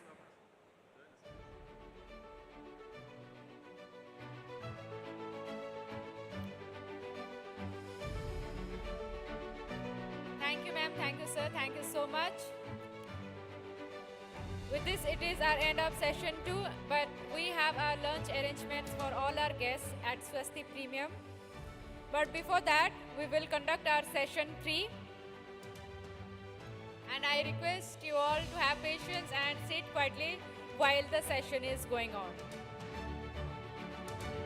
And this is the last session which deals with the Bhuka World of Future. Ladies and gentlemen, I am referring to the session on future skills for future world. May I now please call upon stage the panelists and moderators for the session Future Skills for Future World. And I request you all, please put your hands together to welcome our honorable guest for the session. Our panelists are Srimati Sweta Mohanty Roy, Head of HR and SAP India, Shri Saurav Roy, Chief CSR Tata Steel Limited and CEO Tata Steel Foundation, Shri Raghuram Talluri, CEO Lord Share, Shri Amarendra Sahu, Co-founder and CEO Nestaway, and the moderator for the session will be Shri Narayanan Ramaswamy, National Leader Education and Skills, KPMG. I request all our panelists and moderator kindly come up the stage and take your seats. And I request all our audience, please clap and welcome our panelists on stage.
Conclave.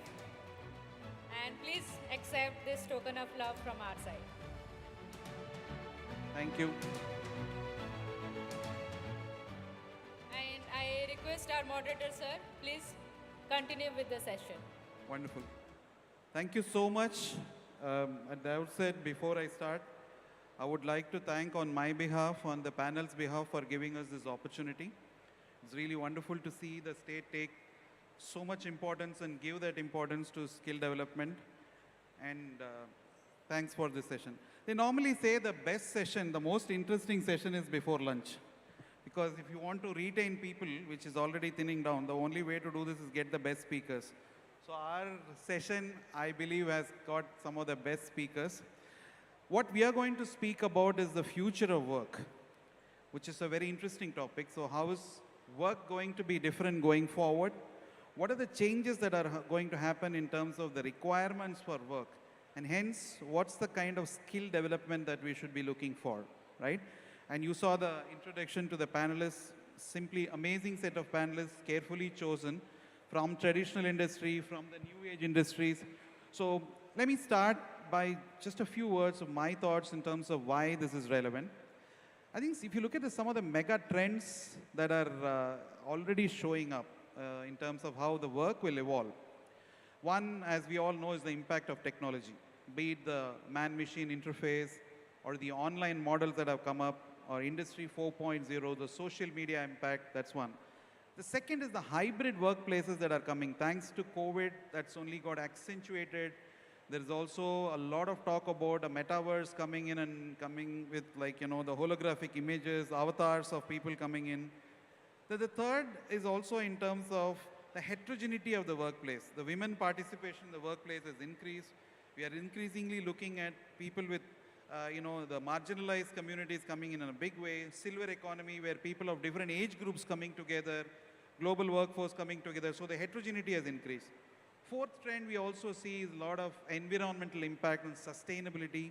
And fifth is the expectation of the youth, be it the gig works that they want to do, all of them is impacting that.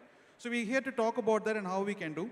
But before we get into it, let's listen to a short video in terms of the context of why we are here and what we are going to debate. Can we have the audio video, please? In today's highly disruptive global scenario, it's important to define the future of work and the relevant skills required to make the global workforce ready. With the recent impact of COVID-19 pandemic, technology has redefined the workplace environment. It was interesting to note that across the sectors, technology adoption grew significantly, especially with governments and education sectors adopting faster as compared to the last 2 decades. As per reports from the World Economic Forum and McKinsey Global Institute, many of the current job roles will become redundant due to adoption of Industry 4.0, automation and AI. The need of manual and basic cognitive skills will be on the decline, and creation of opportunities in the technology, social, emotional will be in demand as a part of the evolution journey. Globally, the stakeholders are creating their own strategy to deal with the new opportunity in hand. Odisha, as a progressive state, has already put its foot forward by creating its Vision 2030 for skill development that aligns towards the sustainable development goals of the world. As a part of Make in Odisha Conclave 2022, Skill Development and Technical Education Department is bringing the best of minds from academy, industry, skill development and policy influencers to brainstorm further to refine the strategy further. Soon, a day will come when people across the globe will continue to ask our professionals, are you skilled? Or are you skilled in Odisha?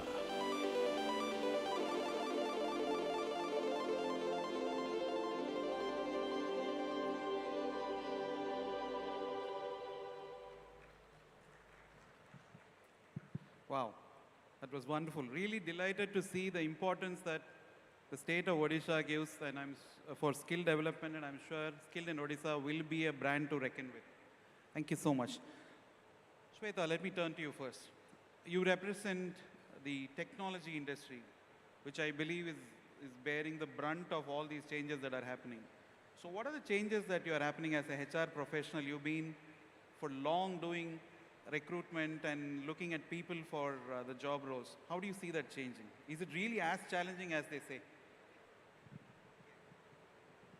Thank you so much, Narayan. And let me start, by just extending my gratitude to the organizers and the Odisha Skill Development Authority for inviting me over. But most importantly, having a conversation on this very valid, topic, something which is, I'm sure, in the minds of everybody today. And, I represent the technology sector, so I will, give an idea about how fast and how dynamically things are changing in the technology sector.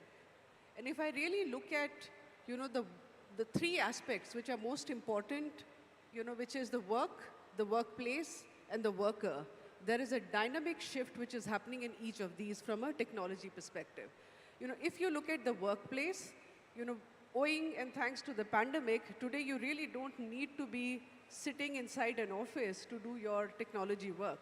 You can be skilled in a particular area and be based out of anywhere. You could be actually based out of a tier 2, tier 3 city. What you essentially need is a good bandwidth, and you are able to do pretty much, cutting edge technology work sitting out from everywhere. Or you could be in your home office with, with a laptop, and you are pretty much on your own and solving the biggest technology challenges that, the world is facing. When you look at, the worker, there itself also we are seeing a significant shift. Because the workers essentially do not want to be bound in a contract, which expects them to work on a particular job, which is defined by a single organization. They really are looking at contracting, they are looking at gig, they are looking at having an opportunity to use their expertise for several people rather than just focusing on one organization. So that's a significant change. And the third and most important is the work itself. We did talk about a whole bunch about, how the advent of AI, data, machine learning is changing things. But we also do see that the way the technology is changing today and how dynamic it is and how fast-paced it is, it's really impossible for anybody to say that I'm skilled in a particular thing and be happy about it. You have to constantly evolve yourself. You have to constantly challenge yourself. And, from that perspective, no longer an educational degree is as much as important as you being skilled in a particular area of technology. And that is one area where we are seeing a huge opportunity. I represent SAP, which is one of the largest tech organizations. And I see we are really going beyond just education qualifications, but looking at people's skill, but most importantly, looking at how they are able, what kind of learning agility they have, how they are able to repurpose themselves, how they are resilient to handle the technological changes which are happening and upskill themselves constantly.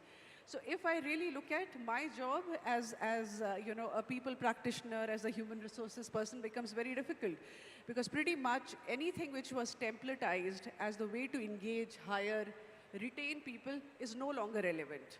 What is really relevant is to be nimble, be agile, and make sure that each of these areas you are constantly reinventing yourself.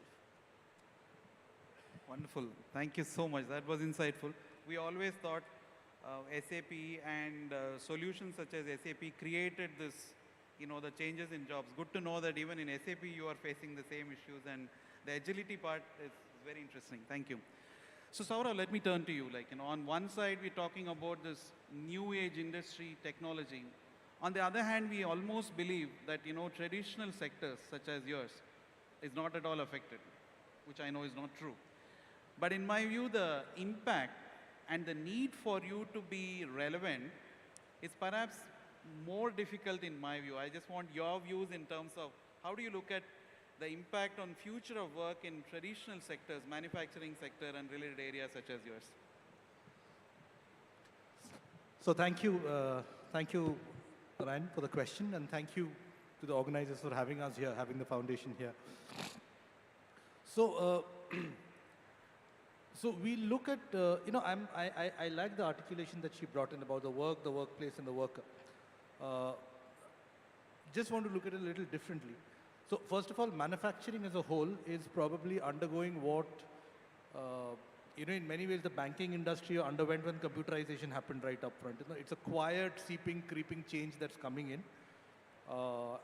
It's been around for some time now, and it's just that people are catching on now and deciding how to react and what's going to happen. And there are some of us who sort of caught on to it, started grappling with it a little earlier, who now may have some solutions, but we don't really know whether they'll work well or not. So that's the macro picture. So 2-3 things are happening. One is, technology is seeping in, and then there's no question about it. And there are 2 things that are happening because of that. One is there are completely newer job roles that are getting created, right? So if you had the intensity of data, analysts, control workers, there's a new cohort of jobs within the manufacturing space that are getting created. There's a certain set of job roles where a job role is not changing, but the method is changing, right? It's not as if jobs are becoming obsolete. It's not as if, you'll be out of a job. But how you deliver, what you're capable for, that definition is changing. And then it's true. I mean, there is a proportion of jobs which are probably not going to be around going forward. In our experience, it's this middle rung. The newer jobs are all very glamorous, nice. It's a question of what kind of training facilities you're setting up to catch up to that. The middle jobs where it's like, the classic thing about, do you put something into boiling water, or does the water around you boil? The water around you is boiling, and that's where we see most attention that companies need to put. The other thing that's happening, which is, to take the workers' narrative, I'm going to use a little bit of development jargon here maybe, but jobs are becoming more rights-based. There's greater rights consciousness that's coming into, the workforce, even people at the entry stage, which I think is good. Overall, it's a great sign, right? But when I say rights-based, one is, what you expect out of the job. I mean, what else is this entire gig economy? It's someone asserting their right to say that, hey, I want to work 4 hours here, 4 hours here, and I should be able to do that. So unless as, large-scale employers or trainers, you recognize that saying that the gig economy is going to play out, these are symptoms, but the actual movement that's happening is there's greater rights consciousness. And I'm saying this from the Tata experience. We've also seen people place much greater premium on businesses who do the right thing. What I'm saying is probably a little old-fashioned, but we've actually tangibly seen that go up. Saying that if you're doing right by your workforce, if you're doing right in terms of business decisions, there is a greater premium and the better talent tends to come to you. And that trend has sort of gone up in the last few years. So this is what we've been seeing, and I think 2030, this is where we are headed broadly. Very, very, very eloquently put out, Saurav. Unfortunately, given the time, I would want to deliberate this maybe for the next 2 hours, but I know, but very interesting insights in terms of even the category of jobs that are getting affected and why people are going to it. This is very interesting. Thank you so much. So we also have an equal share of what I call as industries that didn't exist before. While we know that an IT industry or a steel industry was there, we also have representation of what is called as new age leaders, where 5 years back, if somebody had said such an industry, we wouldn't have even believed. So let me look to Raghu, who represents Load Share, a logistics firm, logistics not in the traditional sense that we know, but completely different, but almost like what we would have wished for some time back to happen in the cyberspace. Raghu, what is your thought on how do you get people for this? When we don't know what is the industry itself, how do you get people, how do you train them, and I don't know how you retain them? No, I'll just, this is close to lunch hour, so I'll just give you some numbers to give you a sense of what was 5 years back, what is now, and what is 5 years from now, right? So in lunchtime in Bhubaneswar 5 years back, the number of food deliveries that would have been done would have been 0, almost 0. Now, as we speak, in the lunch hour, I think there would be at least 5,000 to 7,000 deliveries that would be happening only in Bhubaneswar. So that just tells you how things have changed over the past 5, 6 years. You project that going forward, I would not be surprised if you say in the next 5 years there would be 15, 20,000 orders that would be delivered in Bhubaneswar alone during the lunch hour, right? All this is a new economy. All of this is powered by a new class of workers, we call the gig workers. Overall, just to put it in context, India has roughly like 10 million deliveries that would be happening every day. It's been done by 1 million, 10 lakh or delivery boys who are there. This segment didn't exist 5 years, not 5, but 10 years back, this segment didn't exist. As we go forward, this segment is only going to grow. We talk about drones coming in, but I think that's a reality maybe a decade out at least. So for the foreseeable future, there are going to be massive requirements of delivery boys who are working on a gig model. They are not employees. They are working on a per shipment model. And that makes it very unique and very challenging. The numbers that we talked about, like I said, right, it's 1 million, 10 lakh delivery boys.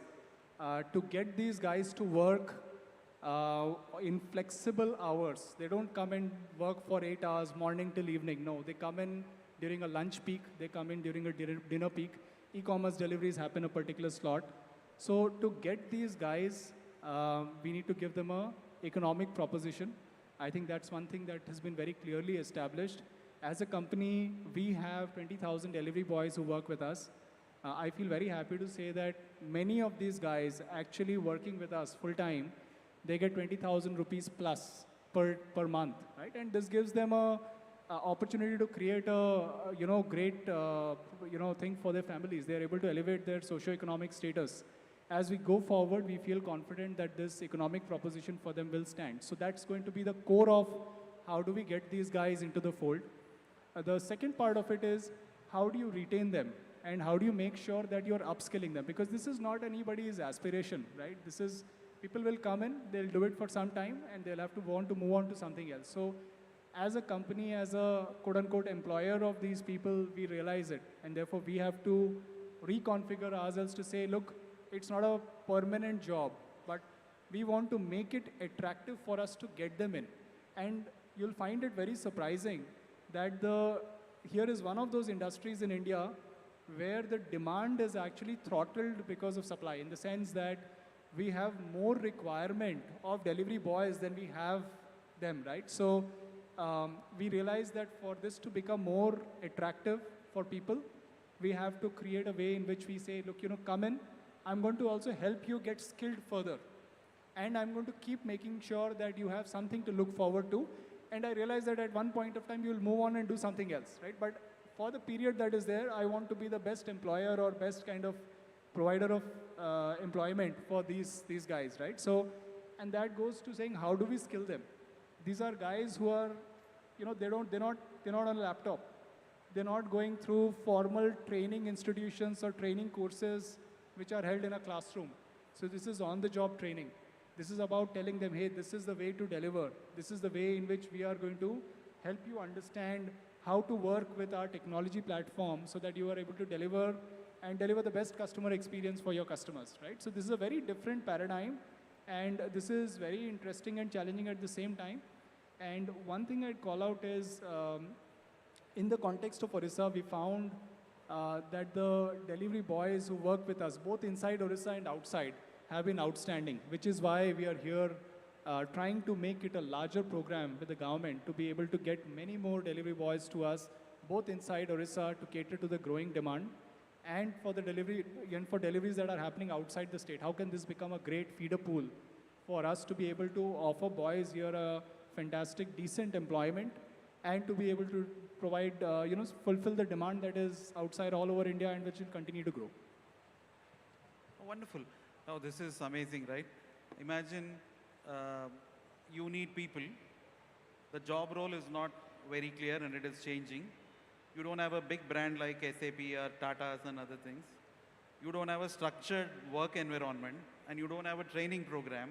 Yet you have the biggest need for retaining people and you are doing it innovatively. Amazing. Fantastic. So let me also turn now to Amrendra. Nest Away is almost a dream. I learned a lot about this with you. And like what logistics is a fundamental sector for industry, you're doing something that is fundamental for living from the beginning, just that you are doing it differently. How do you see people taking to your sector as you recruit? Most importantly, how do you give them a career? How do you give them the hope, like Raghu said? How do you attract them to be part of your setup for a longer period? And how do you see the future emerging? Thank you for the question. You know, so we have gone full circles on this. When we started long back, some of these Western thoughts of employing gig and my views on gigs can be very different.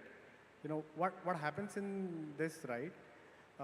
In the semi-skilled to unskilled job strata, the market is fully open.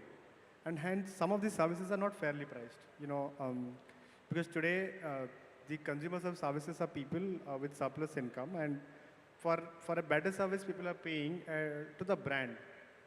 But when the brands are recruiting people, because you know there is no difference as per the certificate, experience, training levels, that is kind of verifiable. When you recruit, so you know the recruitments are happening at fairly open market rates and with a free participation of people coming in at the lower end of the jobs. This basically the market is always pro-employer and not pro the participants, right? So one of the ways that we think is to kind of regulate and kind of license, you know, if you're a great plumber, there must be a certificate. And hence people should pay you $700, not 150, because that's what you get paid. Because as a consumer, I also know that this guy may not have the necessary skills. It's an odd job. The problem of odd/gig jobs is that market usually underprices them because market does not know that it is with skill, without skill. So one of the things that I think is essential when we are sort of thinking about pushing a lot of people into employment is to also send them and create a skill profile for them, figure out a way to, you know, restrict entry or sort of regulate it so that people get fair wages. Look, as a business, I wouldn't take up the opportunity of developing people because I already have so many things against me. I have to build my business, I have to deliver profits, and there are multiple stakeholders, right? I want to be a fair player. I want to say that, you know, we employ multi-skilled, we call them MSTs, which is multi-skilled trained people who could do plumbing, you know, carpentry and bunch of things. It's kind of shocking that, you know, if I want to even pay them 30,000 rupees a month, not 15,000 rupees, I don't know whether they know the job right. So I think expecting industry to set up skill centers, train them, bring them back is a very tall order, especially when, you know, there are other organizations working on the same problem. So there's a lot of duplication of effort. I think these people deserve better. They deserve licensing. They deserve a certificate. And they deserve fair wages of 30,000 and above. Unless we do that, because the rich in India can afford. The problem of rich in India is that they wouldn't pay, and we're a very value-conscious society. If I can't distinguish that, you know, you are doing some odd jobs in the day and plumbing in the night, or you're a skilled plumber. So some of this initiative like Skills in Odisha is great, but when it comes to employment market, we have no clue. We don't know. So I think they need to come with a profile that's kind of immutable, which markets could refer to. And I would, as an individual consumer, forget as a brand, I would always pay more if I could ascertain that you really have the skills that you're talking about. In engineering, in medicine, in law, it's kind of implicit, right? Because you never see an employer hiring below fair market wages. Now the problem of this market because of free entry is that fair wages is anywhere between 0 to 5,000 to 10,000 to 15,000. And you know, industries are cutting it short by saying, we'll offer bare minimum salaries because you know that's what the mandate is, which is kind of half done for people who are participating in the market. So my view is to more, you know, sort of really bring their skill onto employers with a lot of verifiability. And I think, you know, their careers will be taken care of by themselves. It's a tall, I think it's not even right for me to even tell myself that I can manage their careers. Who knows, a plumber can tomorrow become a lawyer. I think we do wrong by them by creating a profile and sort of perennially you know, kind of boxing it around. So I think to me, gig needs to come with skill profile, or else it's just, it can degenerate into exploitation / carelessness. That's the complete spectrum. Oh, wonderful, Amarendra. Very nice to hear. Like, Amarendra is the founder and an employer, and nice to hear him speak about from an employee perspective. What are the difficulties? What are their growth paths? Really tells a lot about how you care for the employees. But there are certain interesting things that he said, and we have Raghu in audience. Like I'm sure he's listening to some of those additional expectation he has of, from maybe government can step in, play a role in terms of defining these things. And I'm sure Odisha government, under the leadership of Raghu, Hemant and others are doing a lot. Could start in Odisha for all you know. But thank you so much. So I know we have very little time left, and also grumbling stomachs are not the best way to listen to stuff, how much ever we do. So I just want to put some perspectives and then ask you your views on this. Is irrespective of whether you are a traditional industry, you are a new age industry, or you are manufacturing, or you are creating this new sector, there are certain things that remain. As Saurav rightly put, sometimes the output or expectation of the job is the same, but how you deliver and what is expected to deliver has changed. Earlier, marketing used to be all about the regular media. Now, suddenly it has become social media and things of that kind. So, my question is, what is it as industry people that we should continue to do for the future workforce? What is it that you should anticipate and start do?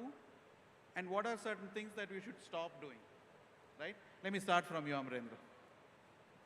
I think we should stop patronizing. I think we should stop thinking of people in terms of, what their past was. I think a past in India, as all of us know, can come with various shades. As an industry, if we could think of it that way, that a plumber deserves 30,000, not 10, or 8, just because he doesn't come with those necessary things, and refer to, skilled in Odisha and bunch of things, and not even at our expense. It's just the right thing to do to me. And, if businesses try to push that we need skilled people and we are not going to work and we are going to pay them right money and we are going to charge right money from the customers, I think this entire value narrative of India is everyone is trying to underprice. Which is people like me make money in any which ways. But I think what goes down is kind of suboptimal. So I think we playing the right role by saying we need skilled people. If our job needs skills, and skilling is the mandate of government. And because we need the certificates, licenses to sort of, and it happens abroad, right? I think you don't get a barber in UK without having gone through mandatory training and this thing, right? I think while they're training, they have kept the market open. So I think a lot of careful deliberations on those aspects is what I would expect. Thank you. Thank you so much. Thanks for sharing your thoughts. Shweta, what do you think we should start, we should stop, maybe we should anticipate and initiate? I would say that for long, we had a certain template of what talent looks like, right? And that template was a certain pedigree, a certain kind of, persona of who should really be a future talent. I think we should throw this, templatized and definition of talent. Skills and talent, skills is the new currency. So that is what we should really look at. Pedigree is institute, where you're coming for really matters less, but it is really important on, what the person is coming with and how he is able to really give in and learn. I think that's the biggest thing that I look forward to. And the things that we should stop doing is predicting future of work. That is something which I find extremely, hilarious, because it's like crystal gazing and, seeing that we have figured it out. All of us, have to be very, very, aware that things will evolve very fast, and it is up to us to keep pace to it. So anything where we say that we have figured it out is really a misnomer. Very, very, very well said. I mean, prejudices in a different sense is something that you're saying you should avoid. So let me turn to you, Raghu. What are your thoughts in terms of what should we stop, start, and I think we should start recognizing that there's a new economy that is brewing, which is a massive source of employment generation. It might not be very cool and high skilled, but it certainly puts many people in the next layer of socioeconomic development, right? So I think the effort should be to recognize it, and for governments and all employment bodies to figure out ways to make sure that this demand-supply gap is bridged actively. by them kind of enabling and matchmaking better, right? And providing support so that we can, where we need work, we are able to find workers, and this is high quality, decent work, right? So that's number one, what should continue and start doing more. What we should stop doing is, in a way, I think we don't have a very strong dignity of labor, right? And therefore people look down on some of these jobs. But look, these are jobs that are pulling people up from a lower economic strata and making them to stand and make sure they're supporting their families. So I wish there is more kind of positive kind of messaging around this so that people feel like, hey, it's a great place to start. In US, most people actually work on a per hour basis. That's the basis of how CEOs have gone up. They've started their job as a McDonald's restaurant worker, right? And they've worked their way up. I think the same thing should happen in India, where we should recognize that there is dignity to starting off. And this is not your end state, but hey, get a good start in life, be self-dependent or become independent by some of these and figure out what else you want to do in life. So we should kind of improve the positive messaging around these kind of jobs. Thanks, Raghu. I think contextually, this state, Odisha, has done a lot in terms of bringing back the pride of being a skilled labor. In many of these occasions, be it the World Skills Center or the entire program, Project Shakti, in many areas, I think they're bringing back. So it's well began, but you're saying it should spread out and become a movement of sorts. Thank you so much. Saurabh, let me turn to you. I know you're the last speaker in that sense, but I also have a special request. We talked about some of the roles that should not go obsolete. Maybe we are ignoring and we are not giving it enough thrust. If you can add that also when you speak about the... So, what we stop and what we start in the context. So I think what we stop is a school of thought or a conversation on future skills,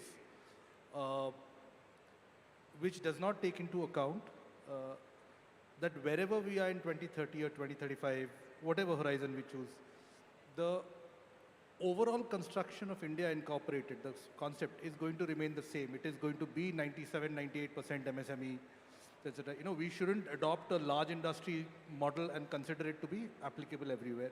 So that's number one. That's a school of thought that has to stop. And the other this thing is, I think, yes, there are certain roles that are not, certain jobs, certain vocations that are not talked about now, but I think they're probably going to become extremely important, more important than what they are right now. I think the example that we were discussing was, today we have, if you just look at the role of an economist, okay, you will have risk economists, you will have quant economists, you will have, multiple kinds of economists. Where is the next big agronomist? Agriculture economist.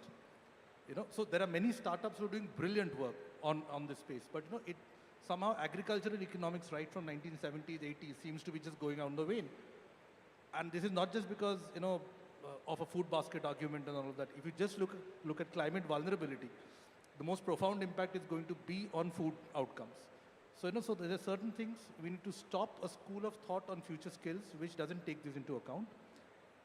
Automatically will lead to dignity of labor or dignity of vocations, as they accuse me. And I think the one thing that we need to start doing a little is understand that also this conversation on future skills suddenly places a higher understanding of what merit means. Whereas if you look at educational outcomes in society, they are static at best and dipping at most. But the concept and expectation of merit is going like this. What's going to happen is for the next 10, 15 years, we're still going to have a workforce which will struggle to catch up to this definition of merit. So the next 10 years, whatever the roadmap, is going to be a struggle unless we understand this. And that is where conversations like this and the work that I think the government of Odisha has started, initiated, and we're doing is going to be critical. So that gap is something one has to start being conscious about. So, fantastic. Very, very well put. Thank you so much. I know we well passed into the lunchtime as well, so I don't want to, belabor more. I don't want to capture the points as well because it will be a long session. All I can say is, I think Shweta, you mentioned, it's perhaps futile to start predicting future and predicting what will happen on the workforce. It's better that, instead of predicting what it is, we get aligned, we are agile. And as we move, we kind of, align ourselves to be, whatever job role that comes in, we are prepared. And so for skill development institutions, I think the big message that we have from the panel, apart from your technical skills, apart from your life skills, also teach them how to learn and unlearn.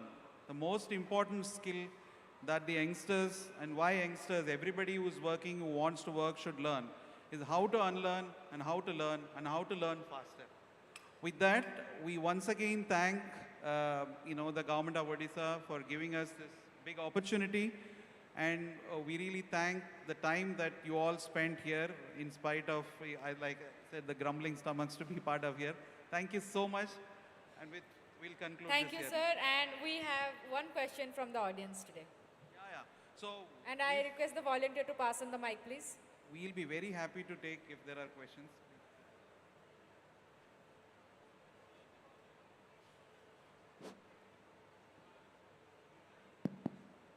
Yeah, please go ahead. Am I audible, sir? Sir, you told job role not changed, but method changed. So that is a big challenge for the skill institution is concerned.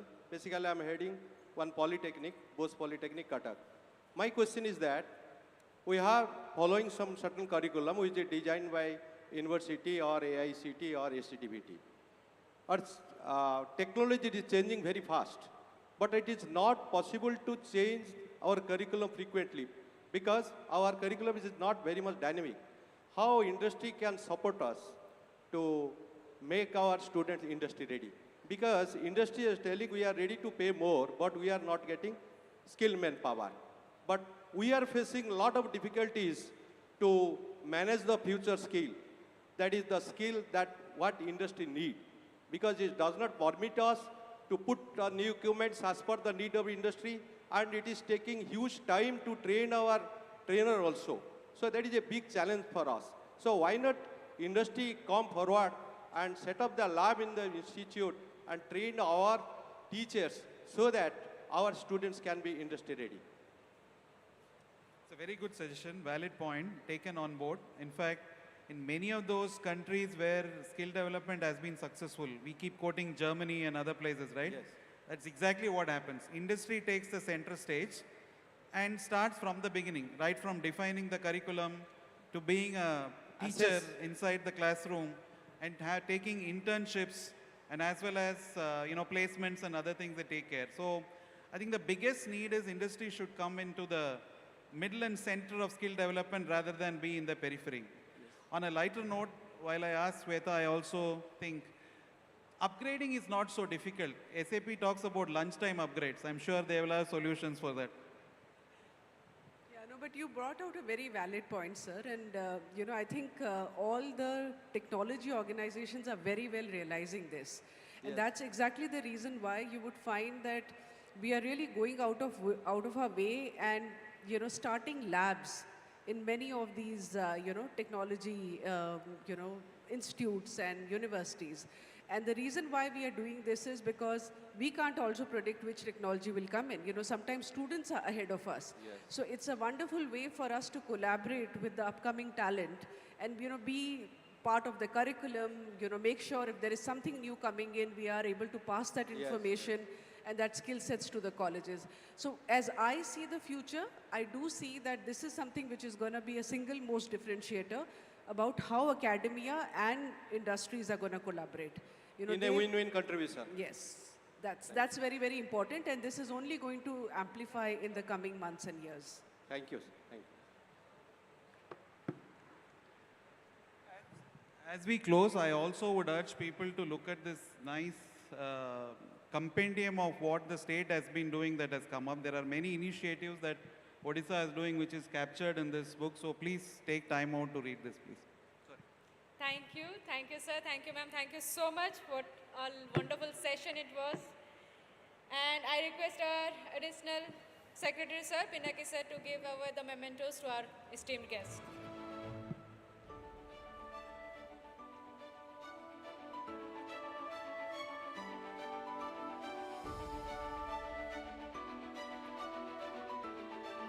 I request the audience, please put your hands together for all our esteemed guests. Thank you everyone for joining us today. It was a lovely session indeed.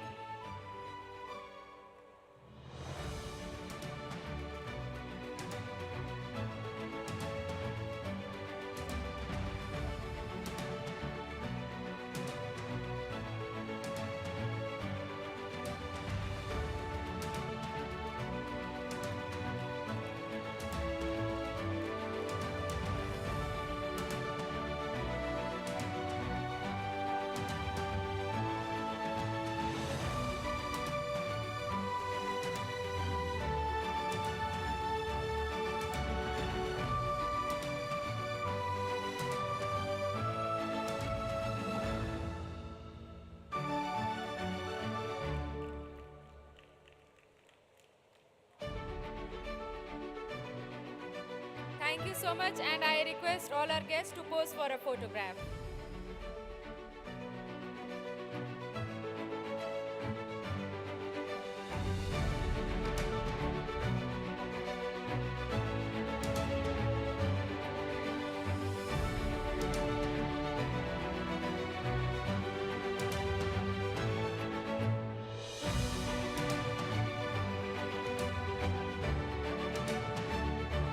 Thank you so much, and we have lunch arrangement for all our guests at Swasti Premium, and the food coupon is inside that folder. Thank you so much. Thank you everyone for joining us today and making this event a grand success. See you next year, and till then, goodbye.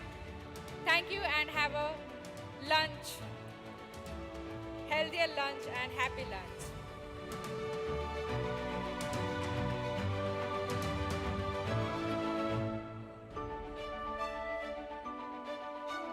I am a host, Pupul Bhaiya, signing out, and see you next. Thank you so much.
I keep both open?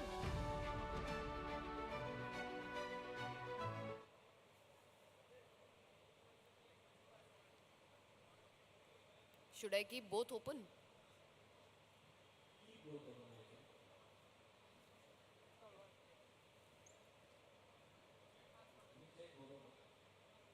Checking the second one now.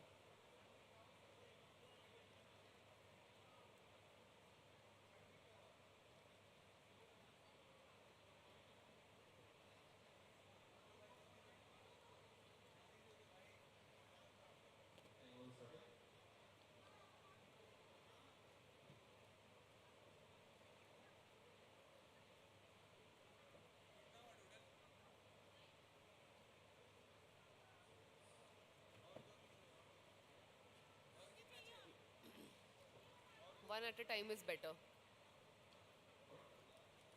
Opening one at a time is better.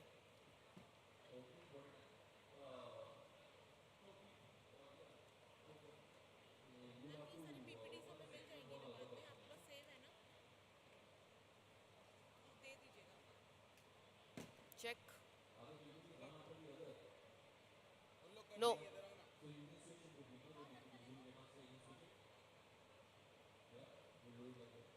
Yeah, we'll switch it during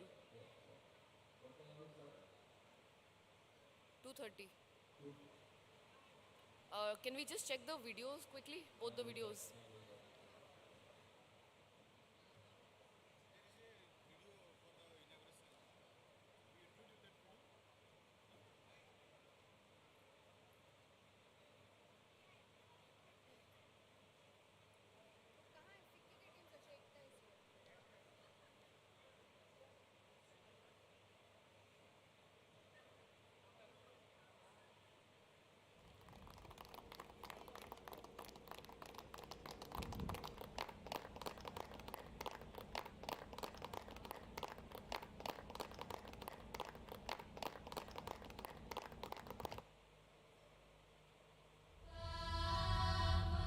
Sundargarh.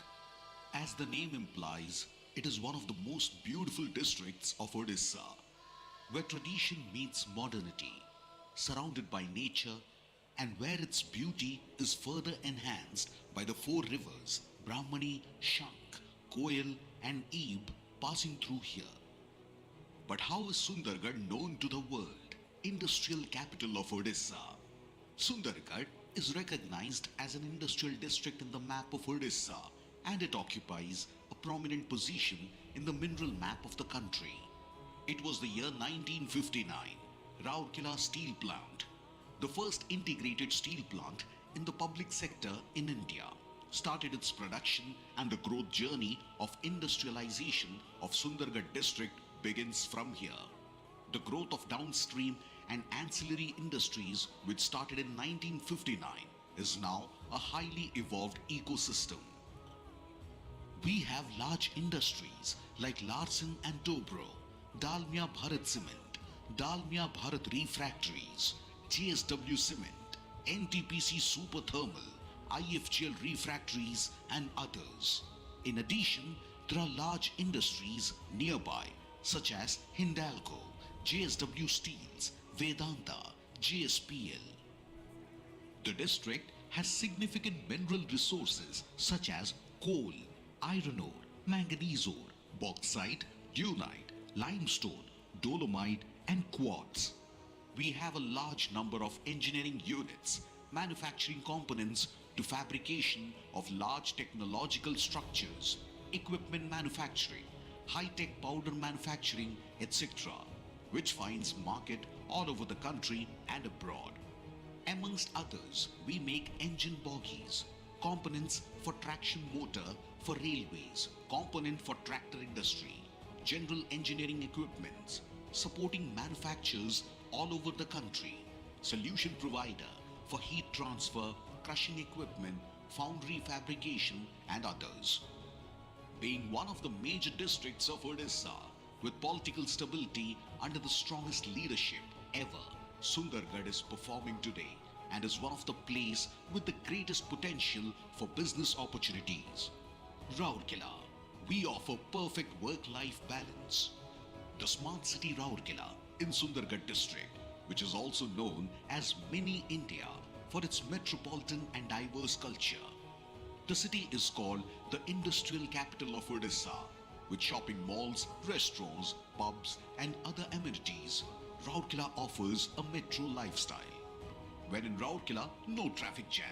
Hence, you will have more time for your family and will be able to maintain a perfect work-life balance. The city is also a major education hub, having India's premier technical institute, NIT, 2 medical colleges, STPI, and Biju Patnaik University of Technology. With many elite and prestigious schools, engineering and medical colleges, Rourkela residents have access to the highest level of education, whether undergraduate or technical. And with large number of ITIs, we ensure the steady supply of skill, and it will take less than 3 hours of travel time to Tata Nagar. Cleanest road, greenery, easy connectivity, tourism, IT exposure, sports, education excellence, existing infrastructure, raw materials, and robust industrialization. Where do you find all these in Odisha? Invest in Sundargarh. Rourkela Chamber of Commerce and Industry, in association with Odisha Sponge Iron Manufacturers Association.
Sundargarh. As the name implies, it is one of the most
Sundargarh.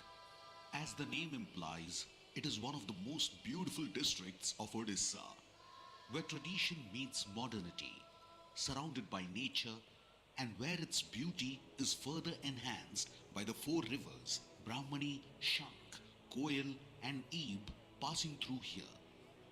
But how is Sundargarh known to the world? Industrial capital of Odisha. Sundargarh is recognized as an industrial district in the map of Odisha, and it occupies a prominent position in the mineral map of the country.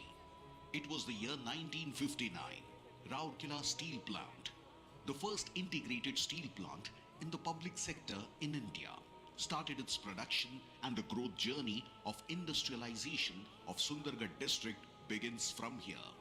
The growth of downstream and ancillary industries, which started in 1959, is now a highly evolved ecosystem. We have large industries like Larsen and Toubro, Dalmia Bharat Cement, Dalmia Bharat Refractories, JSW Cement, NTPC Super Thermal, IFGL Refractories, and others. In addition, there are large industries nearby such as Hindalco, JSW Steels, Vedanta, JSPL. The district has significant mineral resources such as coal, iron ore, manganese ore, bauxite, dunite, limestone, dolomite, and quartz. We have a large number of engineering units, manufacturing components to fabrication of large technological structures, equipment manufacturing, high-tech powder manufacturing, etc., which finds market all over the country and abroad. Amongst others, we make engine bogies, components for traction motor for railways, component for tractor industry, general engineering equipments, supporting manufacturers all over the country, solution provider for heat transfer, crushing equipment, foundry fabrication, and others.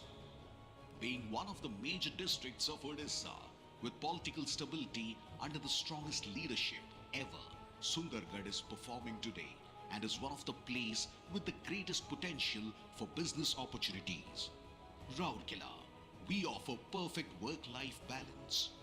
The smart city Rourkela in Sundargarh district, which is also known as Mini India for its metropolitan and diverse culture.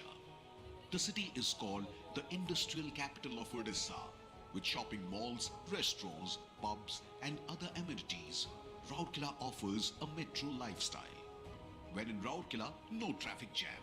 Hence, you will have more time for your family and will be able to maintain a perfect work-life balance.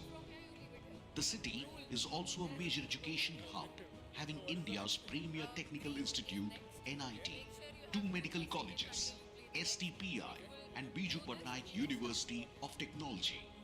With many elite and prestigious schools, engineering and medical colleges, Rourkela residents have access to the highest level of education, whether undergraduate or technical. And with large number of ITIs, we ensure the steady supply of skilled and educated labor, so that the economy remains competitive. When it comes to sports, is the home to Indian hockey. Not one or two, 9 players from Sundargarh has captained India in hockey at World Cup and Olympics. Having India's biggest international hockey stadium, countless sports complexes and mini stadiums which train and prepares the future generation. Sundargarh has so many tourist places like Khandadhar Waterfall, Sarabgarh, Mandira Dam and many more, which attracts great number of visitors every year. Connectivity. Sundargarh is well connected with all big cities of the country by road, by railway and now by air.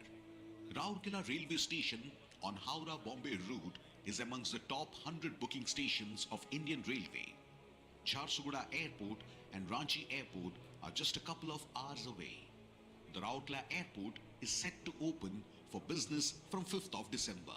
From national to state highway, backed by robust highway infrastructure, there has never been a better time for connectivity through any medium. Upon completion of NH 320D, new economic opportunities will open. It will take less than 3 hours of travel time to Tata Nagar. Cleanest road, greenery, easy connectivity, tourism, IT exposure, sports, education excellence, existing infrastructure, raw materials and robust industrialization. Where do you find all these things in one place? It is Sundargarh. At Make in Odisha Conclave, Rourkela Chamber of Commerce and Industry is inviting you to come to Sundargarh. Invest in people, share life with them and leave a lasting legacy. Make in Odisha, invest in Sundargarh. Rourkela Chamber of Commerce and Industry in association with Odisha Sponge Iron Manufacturers Association.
Good afternoon, ladies and gentlemen.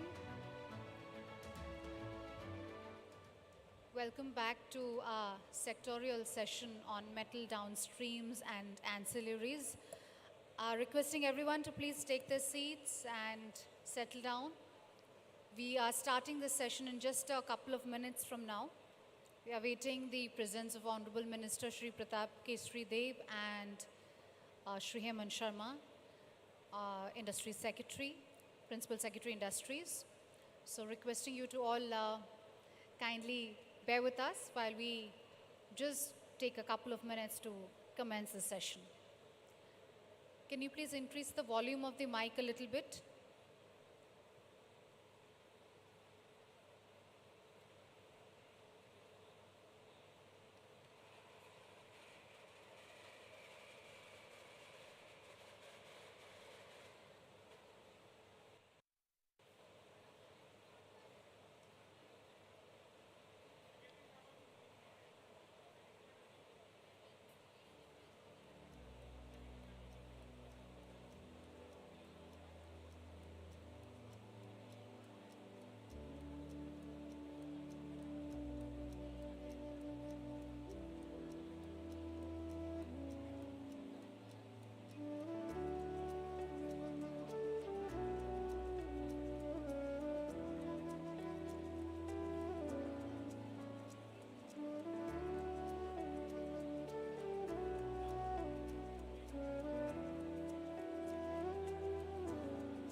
Namaskar and a very good afternoon, ladies and gentlemen. Welcome to our sectorial session on metal downstream and ancillaries with the theme of opportunities in the metal downstream and ancillaries in the state of Odisha. I'd like to take this opportunity to extend a very warm welcome to our eminent speakers who will be sharing with us the industry perspective. So without any further ado, may I invite them on stage. Shri Kailash Pandey, President and Cluster Head, Hindalco. Mr. Bimlendra Jha, MD from JSPL. Mr. Anil Chaudhary, Group CEO from Metal and Mining, SR Capital. Mr. Chanakya Chaudhary, Vice President of Corporate Services from Tata Steel. Mr. Chaitanya Desai, MD from Apar Industries. Mr. Ravi Uppal, CMD from Cisco. Shri T.K. Chand, President Vedanta, Odisha and Chhattisgarh. Mr. Ramnath Subramaniam, CEO, TVS ILP. Mr. Vijay Sharma, CEO from JSL. Mr. Nitin Jain, MD, Vesuvius India Limited. Mr. Mahendra Gupta, Chairman and Managing Director from Gupta Power Infrastructure Limited. Shri Sridhar Patra, CMD of NALCO.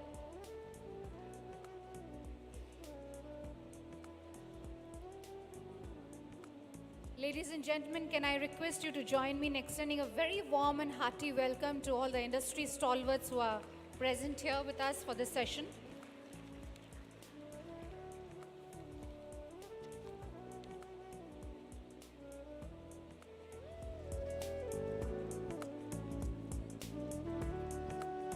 I'd like to invite Mr. Kalyan Mahanti, ED of Epicol, to also join us on stage. As you're aware that under the visionary leadership and pro-industry approach of Honorable Chief Minister Shri Naveen Patnaik, Odisha is becoming a major industrial hub in India and making Odisha the metal and metal downstream manufacturing hub. And it is also a great priority for the government. The state has eminent presence of all the major players in the sector, and hence the government is now looking to attract the partners, providers, suppliers and vendors of the mother plants already established within the state.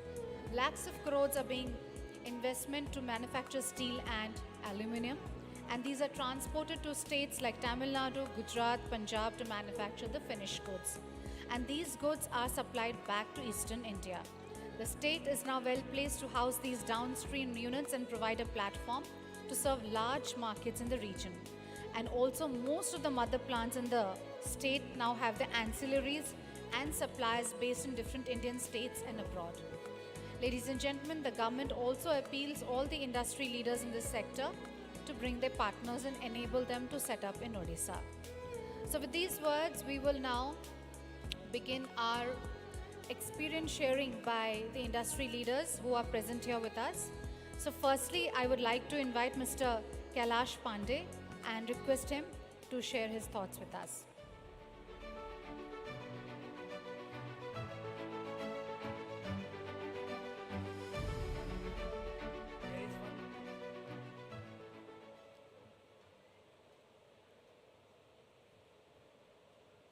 So dignitaries on the dais, dignitaries of the dais, press and media personnel, ladies and gentlemen, good afternoon to all of you.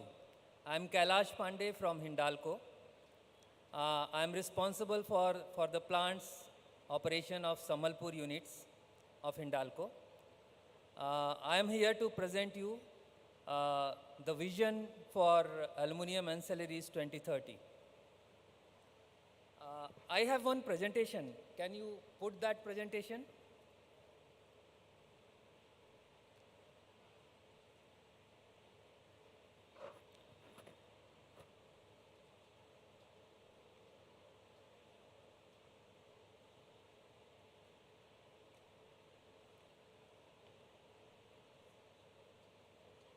Yeah.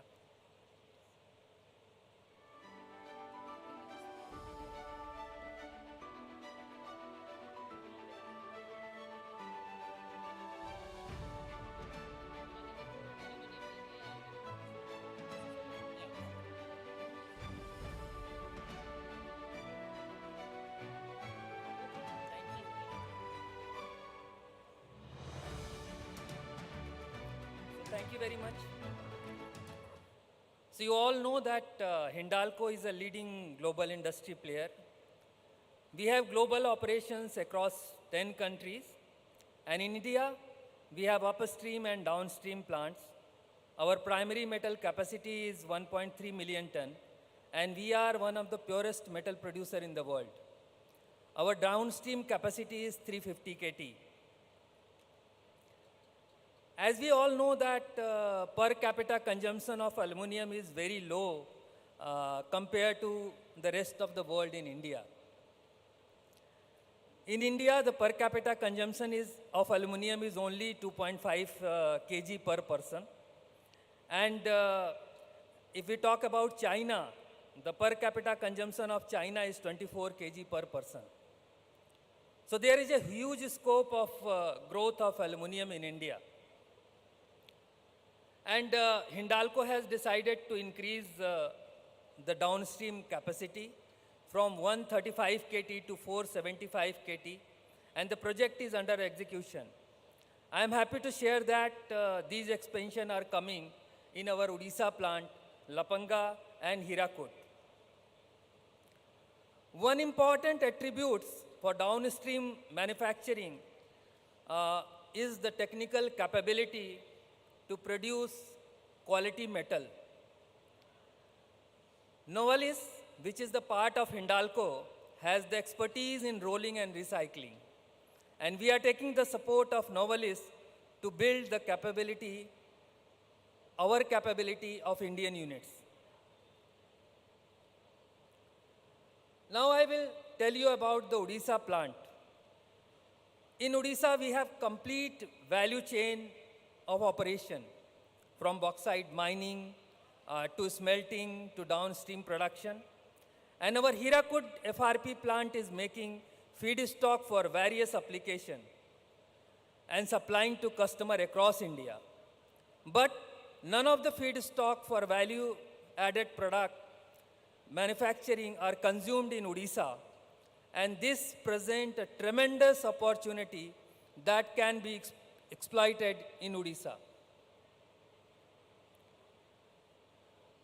From Hirakud FRP, we are producing the foil stock like PP cap, 5 series specialty alloy, foil stock, 1 series specialty alloy, and we are also supplying to defense sector. I will talk about few of the application and their end uses in brief. So if I talk about foil stock, basically foil stock serve as a raw material to make foils which find application in house foils, container, flexible, all the pharmaceutical packaging. And as you know that medical tourism in India and cloud kitchen markets are growing in India. And we are expecting high growth in this segment. We are supplying our feedstock to ancillaries located in Gujarat, Maharashtra, Rajasthan, Haryana, Uttar Pradesh, West Bengal, Telangana, and Delhi. And we are the preferred supplier of ultra-light gauge and semi-rigid containers.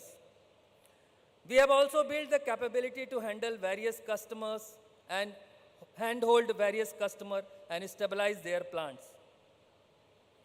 If I talk about the closure stock is basically the raw material for aluminum caps, which serve as an airtight sealant on various containers for various applications such as pharmaceutical, liquor bottle, and many other applications. These are the applications you can see in the pictures. We are supplying to ancillaries present in Maharashtra, Uttar Pradesh, and Daman. And in India, I am proud to say that 30% of the cap, we are supplying the feedstock from Hindalco Hirakud. We are the preferred choice of the material of long caps and vial seal applications. The third important product is Circle. Circle, which are alloyed circular sheet, which serve as a raw material for manufacturing pressure cooker, cookware, and other applications like milk can, antenna, aluminum furniture, lampshade, and other applications. There is a lot of scope in Circle in the market. We are the preferred supplier of fan blade. And all the premium branded manufacturers like Havells, Crompton, Bajaj, Orient, Polycab, they are taking fan blade stock from us. The ancillaries are in Himachal Pradesh, Uttarakhand, Delhi, Maharashtra, and Goa. We are the proud producer of and the supplier of beverage cans in India. And we are the only solo supplier of can stock. We are supplying to Can Pack and Ball, located in Aurangabad, Delhi, and Chennai. If I will talk about the high-strength alloyed aluminum sheet, which is used for very niche application like enclosures, mobile cover, laptop cover, luggage, and many more application of hard alloys. We have built the capability and to produce the hard alloy, and the hard alloy volume has increased by 60% in 1 year. And we are expecting exponential growth in this market also. Now I will talk about the aluminum freight rack. So to increase the per capita aluminum consumption in India, we are doing the innovation. We have introduced first aluminum freight rack in India. Switching to aluminum significantly shrink carbon footprint for Indian Railway, and a single rack save 14,500 ton of CO2 over its lifetime. And the beauty of aluminum, you all know, it is 100% recyclable. We have also introduced aluminum bulker, trailer, and aluminum buses. So now, we are the premium supplier of feedstock for the value-added product all over India. But none of our feedstock for value-added product manufacturing are consumed in Odisha. So this presents a tremendous opportunity that can be exploited. And I can say that aluminum downstream ancillaries have great advantage if they set up their plant in Odisha. The Odisha government has industry-friendly policy which help you set up your manufacturing unit with ease. I will take my example, Hindalco example. Recently, we have applied for environmental clearance for our new FRP project.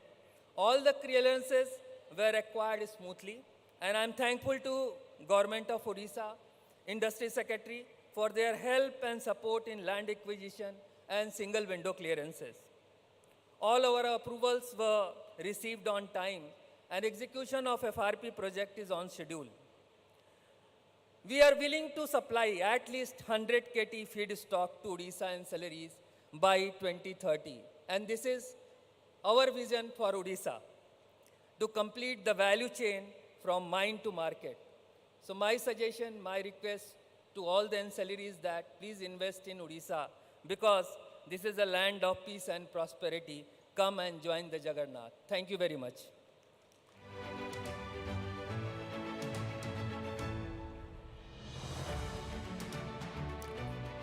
Thank you, Mr. Kailash Pandey, for that very insightful and at the same time extremely brief presentation.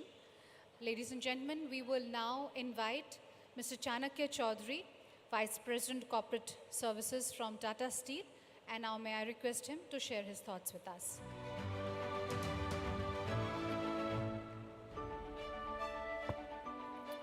Good afternoon. Thanks a lot. Sorry, I had to get the schedule changed because I have a flight to catch. I think since yesterday morning, we've heard a lot about the opportunities that are being created and have been created in Odisha. Tata Steel has been a player in Odisha in mining and then in steel in a big way for the last more than 100 years now. We are bigger in mining than we are in steel in Odisha, but our plans of doubling the capacity from something like 8 to 9 million tons to 20 million tons in the next or within this decade are already on.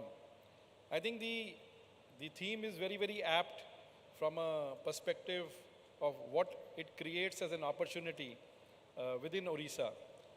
Though it talks more of downstream and ancillaries, but I think while I was thinking through about what are the opportunities which are coming in for Odisha and for the steel sector.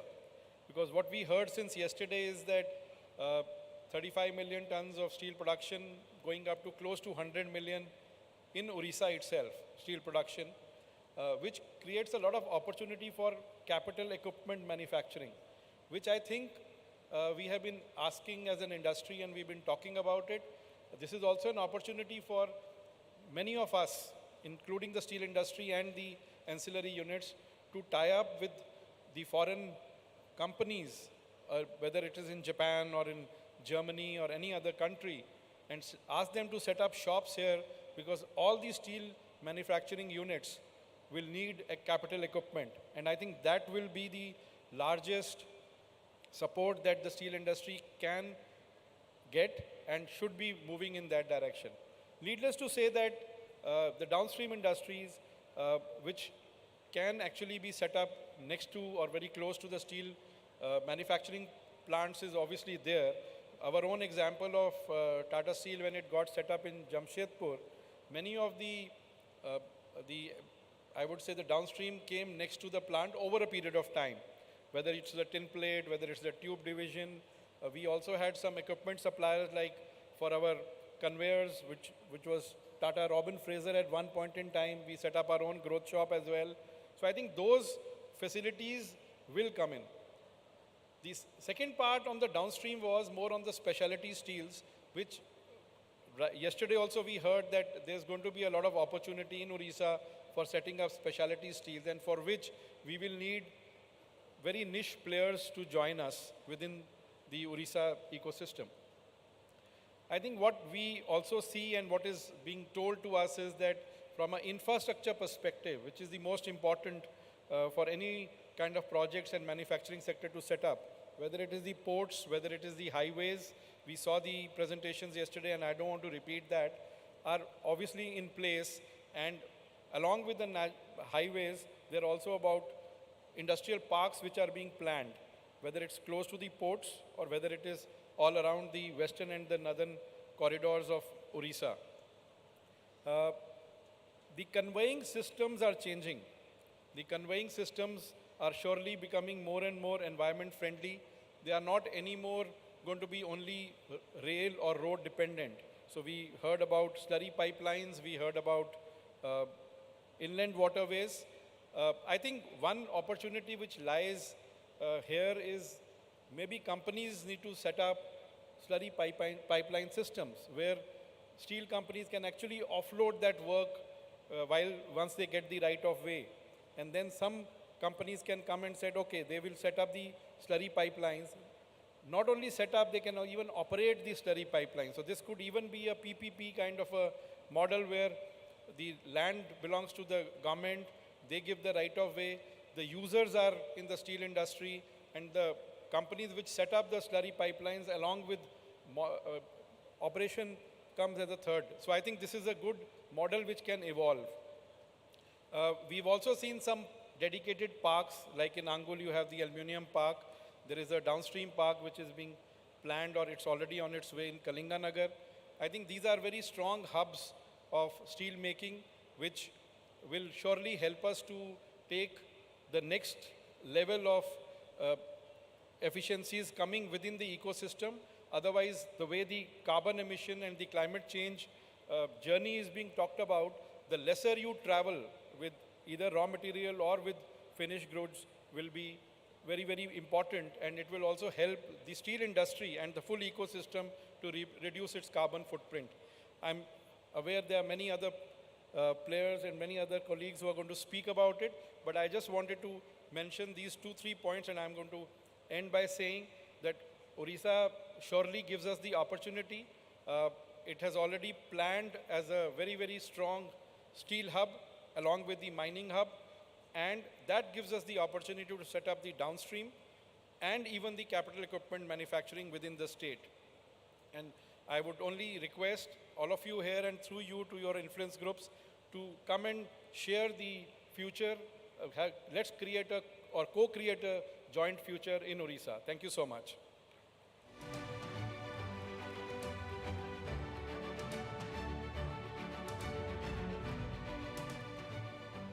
Thank you, Mr. Chaudhary, for sharing your thoughts with us.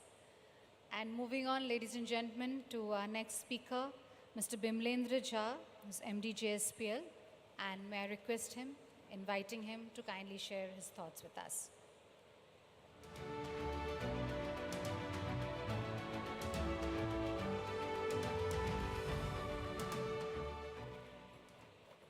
Thank you, and welcome to all the dignitaries on the dais and off the dais. Thank you for this opportunity, and I'm really pleased to be here and very inspired to be here since the presentation that I saw by Mr. Sharma yesterday. I think Odisha is truly poised for a breakthrough that can really put it into a developed state within the developing nation of India. And it has all the logistical advantages to be so. The first and the foremost is that it is the mineral-rich state. But just by being mineral-rich state, there are two next neighboring states which are also equally mineral-rich. That is not the full competitive advantage. The next competitive advantage comes from its access to the ports. And 4 very large ports, being in Odisha, connects it to the world. With this, we know that India wants to be a 300 million ton steel player. And many people often ask me, where will this steel get consumed? And I have a hypothesis that I want to share with you. And that will probably answer the question also, in a way, for the new opportunities, for the MSME sector, for the new investors in the state of Odisha. Let's look forward 10, 20, 30 years from now. The whole world has for long, since Industrial Revolution, been conspiring from industry and consumers. They have been conspiring with each other. It has been a win-win format. The world has already learned that win-lose doesn't work. So this win-win format has been working in the world from the Industrial Revolution time. Cheap products, cheap goods, a lot of employment has been generated in the world. And consumers have been the beneficiaries of it. But just like win-win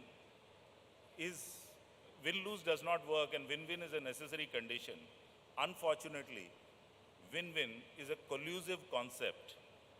It is a concept that works when there are two people collude with each other at the cost of third party. And often that third party is not part of the equation. That third party who is not part of the equation, unfortunately, happens to be us as society.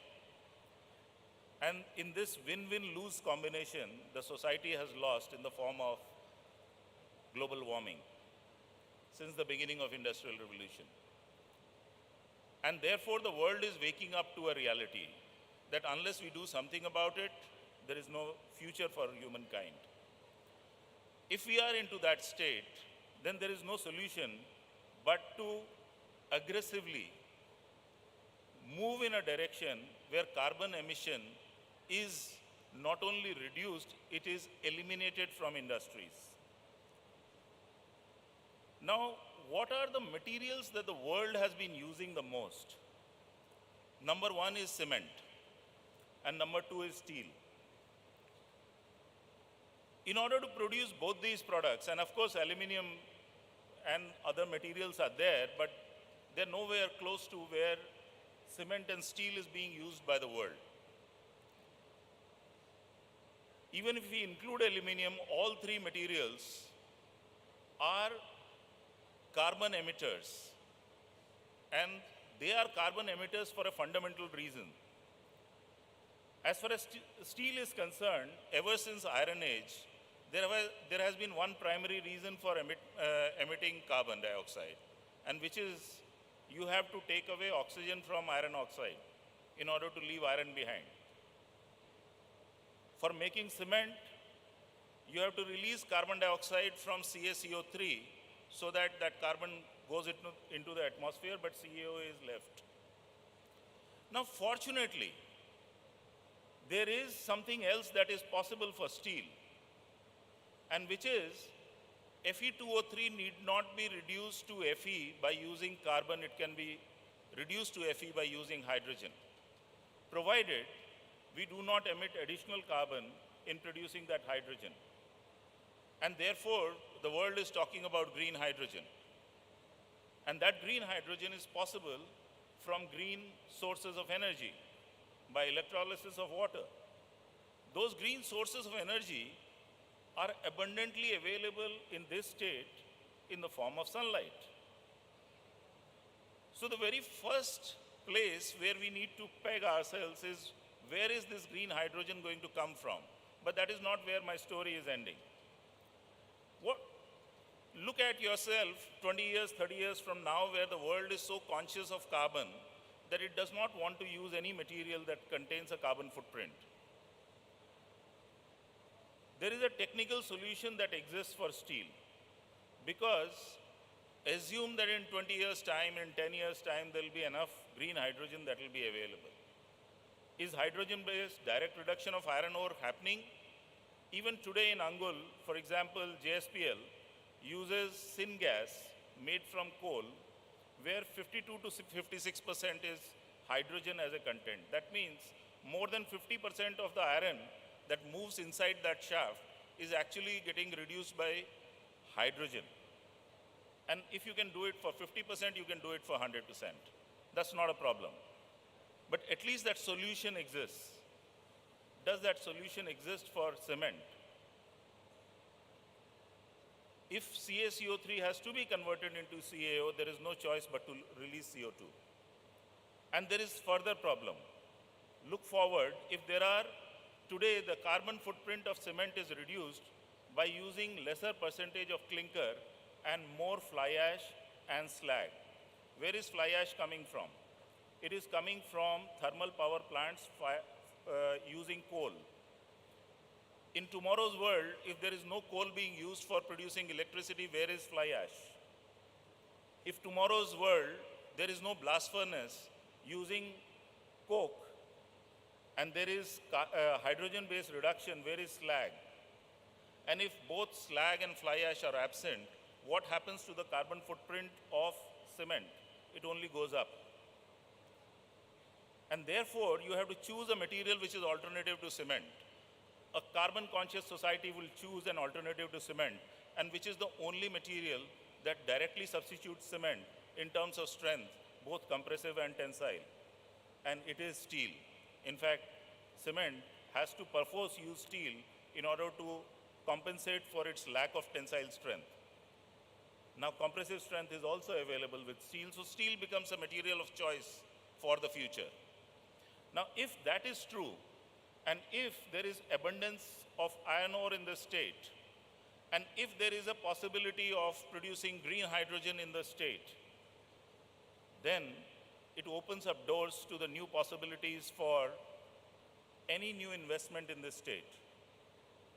We already know that Odisha will probably produce in a decade what India produces today in terms of the total quantum of steel. More than 120 million tons will certainly be produced within next 1 decade in Odisha. Can we, in the next 1 decade, have the capacity to really produce this kind of steel? What kind of ancillarization will it need? First of all, today when we are putting up a steel plant, what is the first thing that we lack? Is the human resources. So how many human resource companies can come to Odisha to just give us the manpower with the right skill in order to set up these steel plants? Not for one company, but for all the companies that are intending to get into that one. How many educational institutions can be opened for that?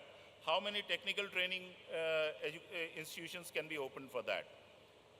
Look forward, what tools and techniques do these people need? Safety gloves, safety glasses, helmets. Is there an ancillarization needed for all that?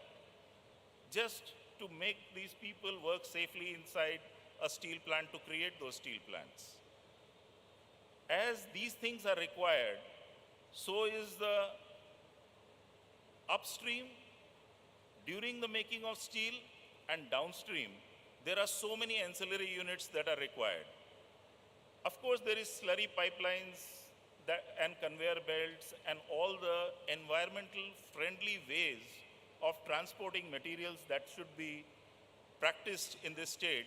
And Chanakya has already said that maybe this need not be done by the steel companies. This is not their core competence. Maybe this should be done by somebody who specializes only in putting up slurry pipelines. Maybe the pump manufacturers, the valve manufacturers, the people who produce the galvanic pots in order to make sure that these slurry pipelines do not corrode. All that ancillarization is needed over here. What else is needed here? In order to produce these steel plants, you need scaffoldings, you need cranes, you need earth-moving equipment. All that can be produced here. When the steel plant is operating, at that time, it is not merely a metallurgical plant. A steel plant is as much a logistics plant. A steel plant is as much a chemical unit. A steel plant also, because of the large number of people that it supports directly and indirectly, primary, secondary, and tertiary employment, actually creates a new sociological and anthropological system that requires its own growth. The growth of the cities that happen around it, the real estate development that happens around it, the sports complexes that have to be developed. And then, finally, when the steel is made, there are so many things that can be done. Today, we use doors made of wood. They're not fireproof, but you can make them look like wood, but that can be made of steel. There is no need to use any wood in any construction activity. But you want aesthetics? Technology is today available. Somebody can produce just the sublimation paper for it. Somebody can produce the furnaces for it. Somebody can produce the rolling equipment for it. Because many of these steel materials will be rolled and used into these applications. Given all this, I think there are simply infinite possibilities, infinite opportunities, where when this state produces 120 million tons of steel that India produces today, the opportunity for ancillarization is 100 times more than that. And that, my dear friends, is the opportunity for Odisha. And that requires political stability, that requires vision, that requires government support, that requires an envisioning of infrastructure that will create that future. But this kind of a conclave really brings together those forces that will make it happen. All the people sitting over here who have any idea of being an entrepreneur, where the government is so willing to come forward, create corridors, give land, it is absolutely the right time. And if this opportunity is missed, we'll only curse ourselves for missing this opportunity. Thank you very much.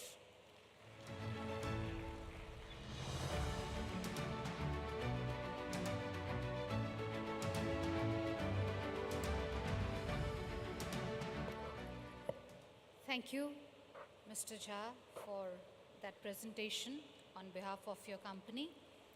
Ladies and gentlemen, we will move on with our industry speakers, and I would like to now invite next Mr. Anil Chaudhary, who is the Group CEO of Metals and Mining from SR Capital. May I now request you to please come and share your thoughts with us.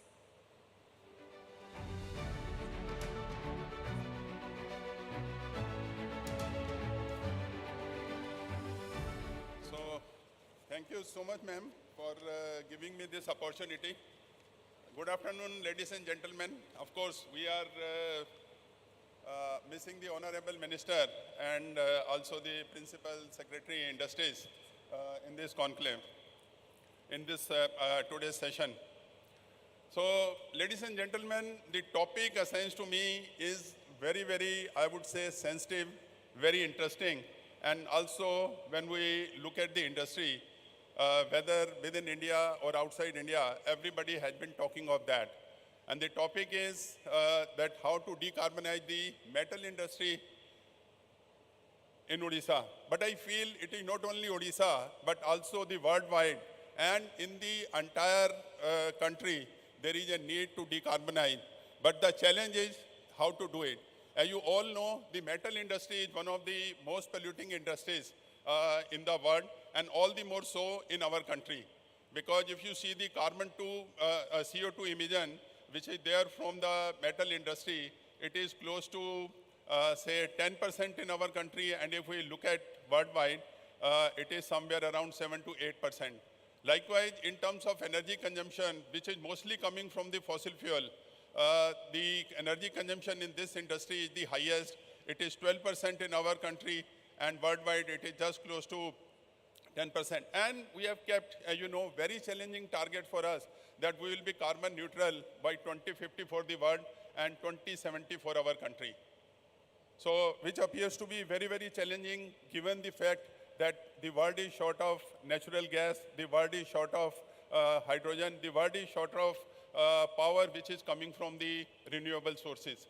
So greening becomes really a challenge for this country and for the entire world. And what we feel that when we talk of decarbonizing the metal industry, we only talk of the manufacturing processes, as Mr. Bimlendra Jha was also mentioning just now, that how we can use the hydrogen in the manufacturing processes. But I feel it is the entire value chain which is related with the metal that is required to be decarbonized. When we look at the value chain, it consists of our mining, that how to bring down the emissions at the mining head, then transportation of the raw material from the mine heads to the plants. That also involves a lot of carbon generation, carbon emission is involved there. Then the most important thing is the manufacturing processes which are being used by the various industries related with the metal. And this ancillary and downstreams which are directly connected with the anchor plant, they are also responsible for creation of CO2 emission. And last but not the least, how to recycle the waste. Now coming to the first, the mine head. Today we find that most of the equipment, heavy duty equipment which are getting operated in the mines, they are driven by diesel. So diesel is responsible for 40% of the carbon emissions in the mining industry. And also there is a lot of need for the electricity which is coming from the renewable sources, that is creating another 30% of the pollution, another 30% of the CO2 generation in the industry. So if we have to take care of, we have to switch over from this to either natural gas, and particularly the liquefied natural gas, for which, of course, the industry and the mining interface would be required. We have to see that how we can get into a phase where there is a close collaboration between the industry which can provide you the LNG storage facility, the industry, mining industry which can use it, and also how to transport that from the, either from the port or from the facility to the mine head. Another thing which I mentioned that is related with the transportation. Today, the most efficient route for transportation of our mine material, particularly the iron ore or coal, is the slurry pipeline. But unfortunately, in our country, despite increasing the production of steel ore capacity to a level of 120 million ton and capacity at 152 million ton, we have not paid enough attention to this aspect. In fact, my company, SR, they have been pioneer in putting up the slurry pipelines in this country. And we were responsible for putting up the first 2 slurry pipelines in the country, and after that, the another BRPL slurry pipeline came.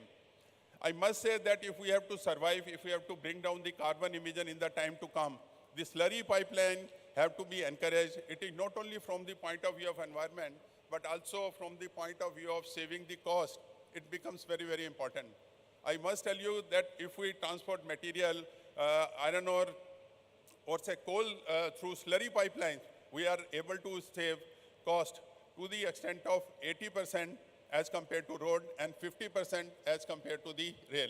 So this is the, I would say, double maja that you are saving environment and also you are saving lot of money on transportation of the material.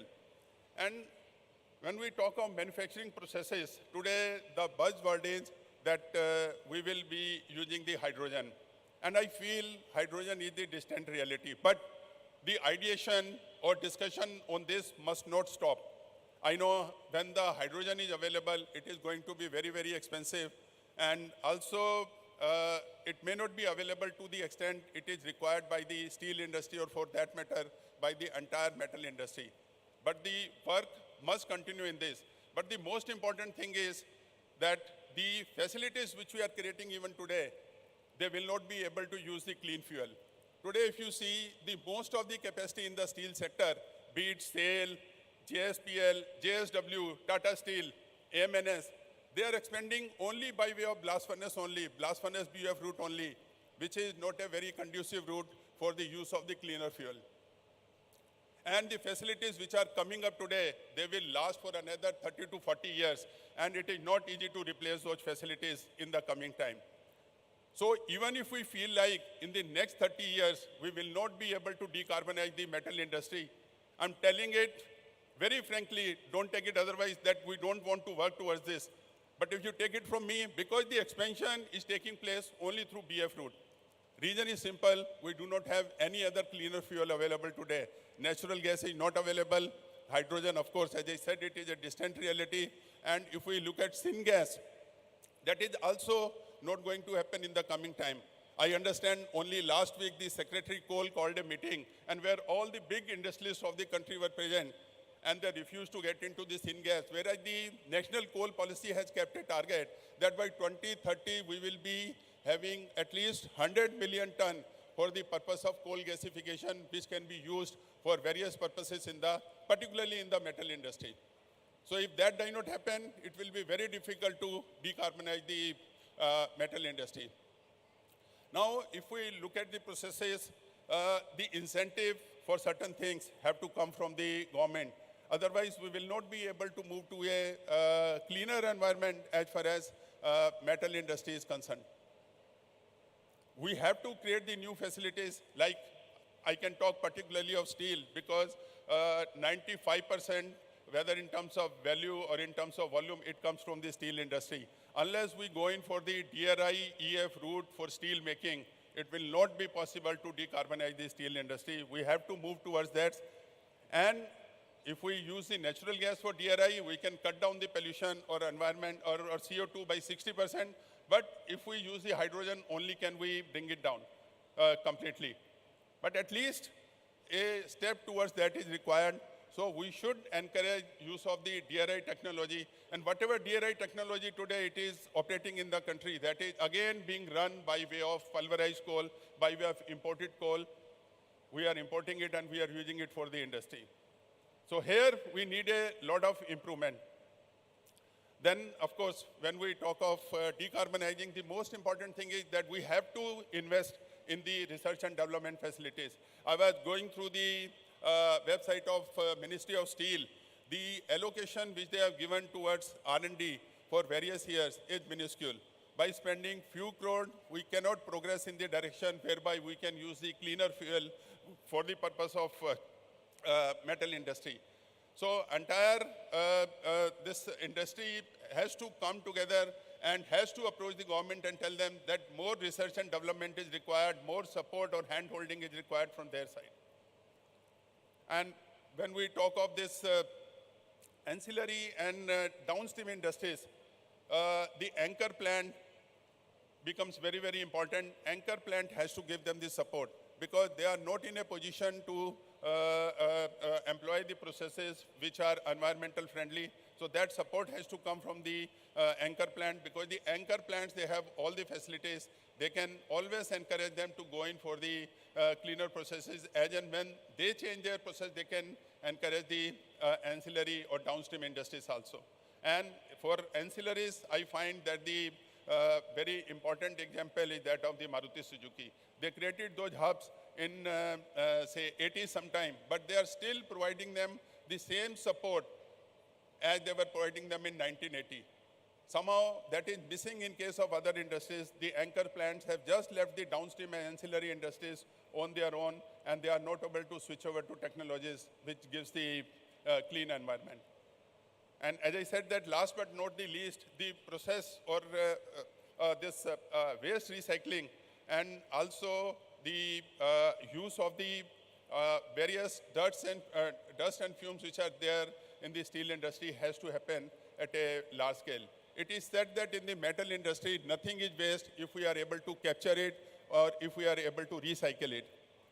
We have already worked out a method for using the BF slag. We are converting into the granulated slag, and we are able to use it in the cement industry. Likewise, gradually the LD slag is also use of the LD slag is also gaining momentum for the purpose of road building. But it has to be used in a large scale because generation is much, much higher than what we use. So in nutshell, I feel that if we continue to work on this decarbonization, if we continue to invent, if we continue to spend money on R&D efforts, we will definitely see a time when the industry or metal industry is having the decarbonization. But for that, we have to work together, and we have to take these steps with the help of the government, which help us in decarbonizing the metal industry. Till then, we have to keep on working in reducing the emissions, and also the request or the urge to the steel industry is when they talk about this emission, they should introspect and try to use the technology which is good or which is useful in reducing the carbon emissions in the time to come. Thank you very much.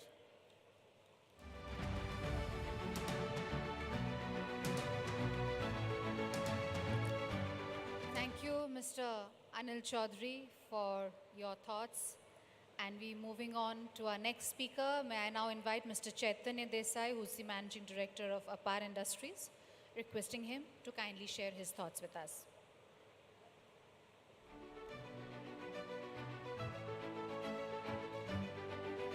A very warm welcome to Mr. Hemant Sharma, Principal Secretary Industries, who's joined us on stage now.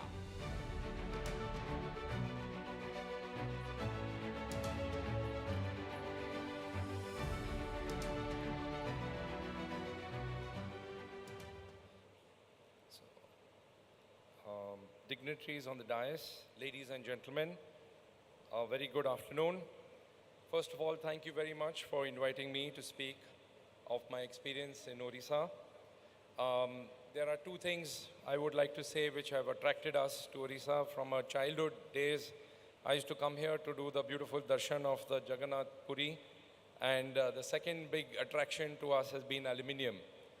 The story here for us is that Apar is 12,000 crore rupee company, mainly involved in aluminum conductors and various copper-related products, cables, and different type of specialty oils.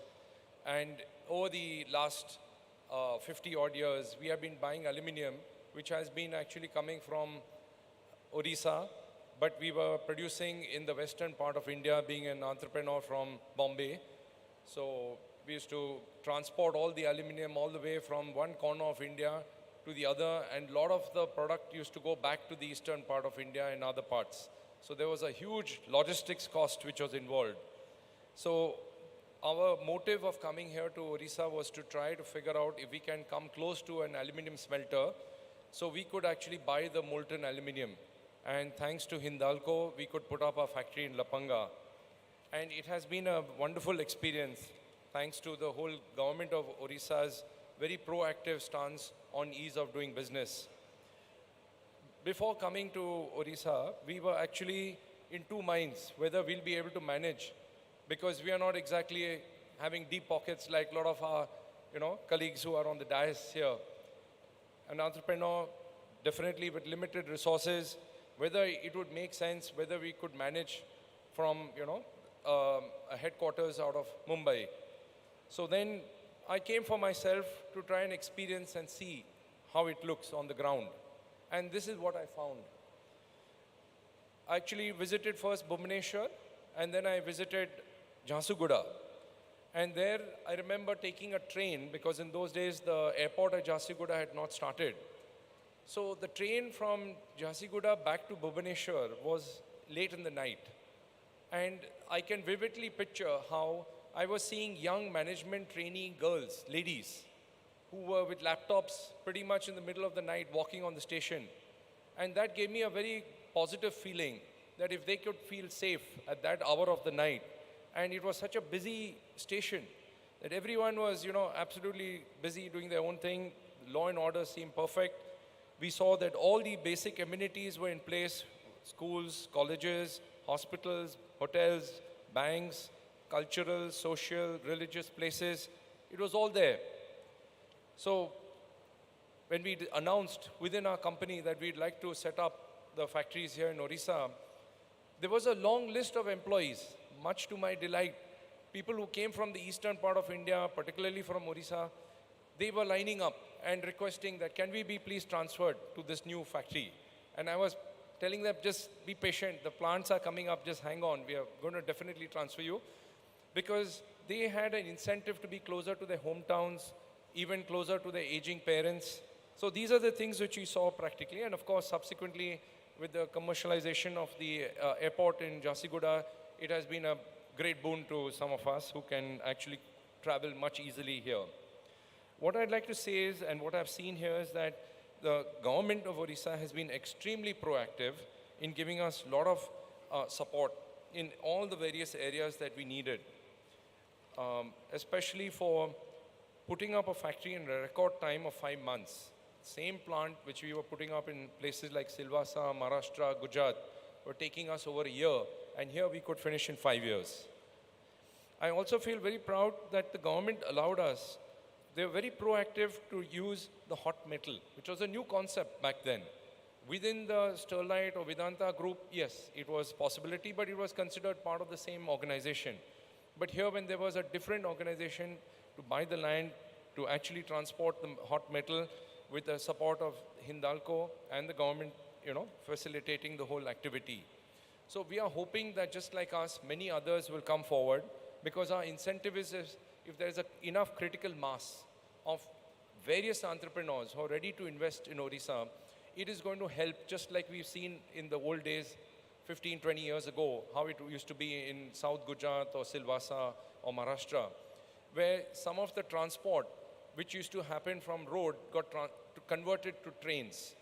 And I remember when the nearest ICD to our factory in the western part of India is called ICD Tum.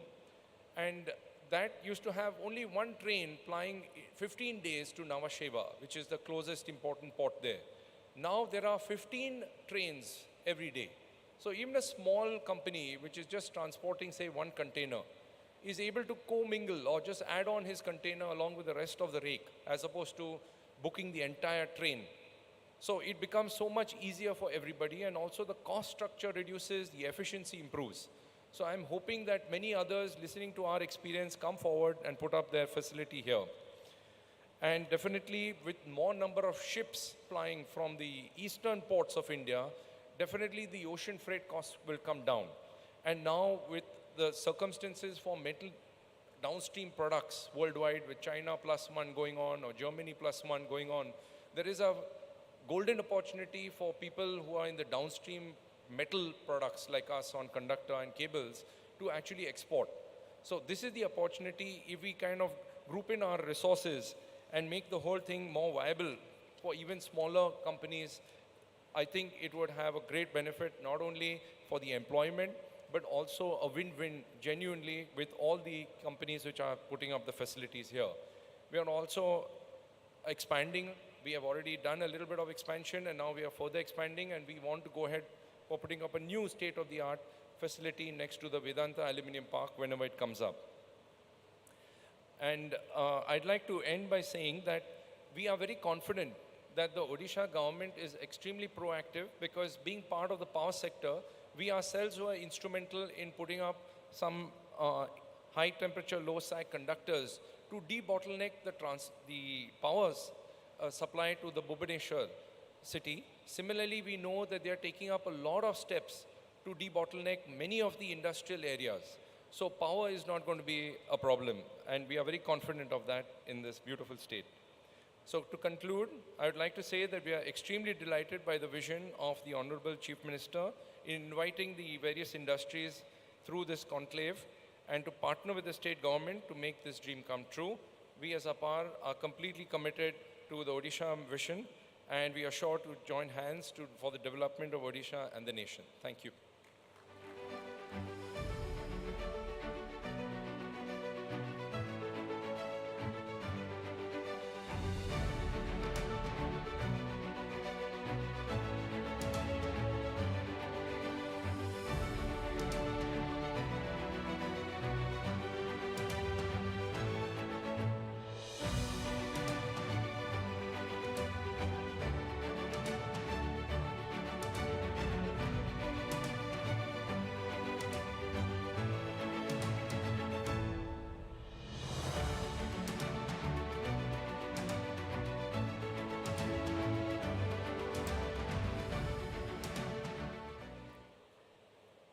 Ladies and gentlemen, may I request you to all please put your hands together in welcoming Honorable Minister who has just joined us, Shri Pratap Keshri Dev. Thank you, Mr. Chaitanya Desai, for sharing your perspective with us. And I will now invite our next speaker.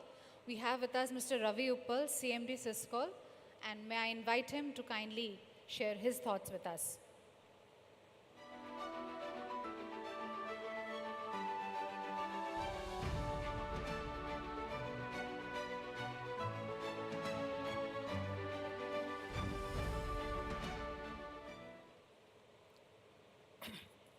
Honorable Minister of Industries, Mr. Deb, Mr. Hemant Sharma, Principal Secretary Industries, Government of Odisha, distinguished panelists here on the dais, and all the participants here. Ladies and gentlemen, first of all, a very good afternoon. We have all heard, the galaxy of speakers from the industry who basically represent, the mega and large investment in the state in the sector of steel, metals, and the mining. They indeed have made a humongous contribution, to the development of metals industry in Odisha, which has earned its recognition not only here in India, but they have also put the metals industry of Odisha on the global map. I think that they have done enormous contribution, and this is not the end of it. If you listen to if you take notice of the vision plan done by the government of Odisha, talking about they should, in about 10 years' time, they should reach about $1 trillion GDP, and within that, 25% is going to come from the metals and mining sector. That's a part of grand vision. One has a long way to go there, but that is not something which is unthinkable, considering that they have already contributed a lot to the mining and metal sector in this country. 25% of the total capacity within the steel sector comes from the state of Odisha. And so they already set a kind of momentum, and it has, and it's going to go, in the years to come.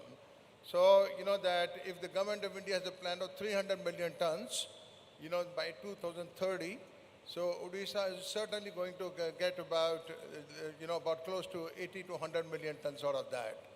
So that shows us the whole window of an opportunity. Well, the metal sector has done well, and they will continue to do well in future. That's absolutely assured. And the huge support which is given by the government of Odisha by way of creating, the necessary conditions of investment, giving them unequivocal support in matter of executing their plans, I think is truly exemplary. I have personally been involved with setting up some projects here in Odisha for about 5 to 6 years, and I can vouch for it from my experience of working on the mega project there, the kind of support that we got. And the government of Odisha, recently took this initiative of, inviting further investments in Odisha from different sectors, not only confined to metals, but also other sectors which have remained relatively low-key in the state of Odisha. And they have gone and done the road shows across the country. I must say I was very overwhelmed when I attended their road show in the city of Delhi. Everything was supported by facts and figures. Everything was, in terms of hard numbers and the time-bound program to achieve those things. I think that was truly inspiring. Now that was about the mega sector, metals and minerals. I represent the other end of the spectrum. I come from MSME industry. You know that I represent a company called Steel Infra Solutions, Syscol, a company which is just about less than 5 years old. We set up our fabrication units and metal processing centers in the neighboring state of Chhattisgarh, 4 units. And of course, it could be an example for others also to draw inspiration from. In 4 years' time, we have come to a position that we are among the 5 largest fabricators and metal processing centers in the country. We are catering to industry, we are catering to infrastructure segment, and the potential that we witness. So is truly very inspiring. We have come to a stage where we do about 50,000 tons of the fabricated items, catering to different segments across the country, and our capacity utilization is about 90-95%. And we now have come to a stage that we're looking to make, set up one more unit, not where we were, but in another state which carries some kind of promise, to us in terms of the demand, in terms of the infrastructure support that we have. And I must tell you that we had considered 4 states, other than Chhattisgarh, whether it was Odisha, Gujarat, Maharashtra, and Karnataka. And after a great deal of deliberation and the research that we did, we came to a conclusion that Odisha made the best option for us. And I'm very happy to tell you that my board of directors last month, took a decision to go ahead with the investment here in Chhattisgarh. We represent, we were set up as a small company, but we now have graduated to a level in terms of turnover and the people and the size that we have become a medium-sized company.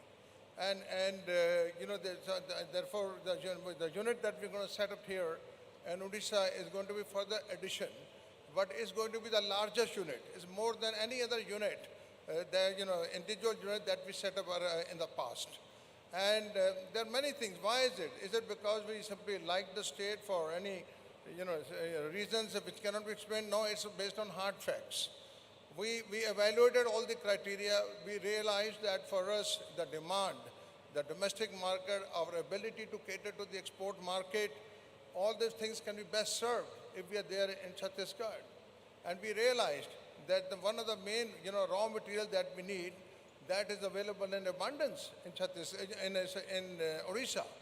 And therefore, whether it is demand or it's in terms of supply of material, we found that the needs are best met by making investment in the state of Odisha.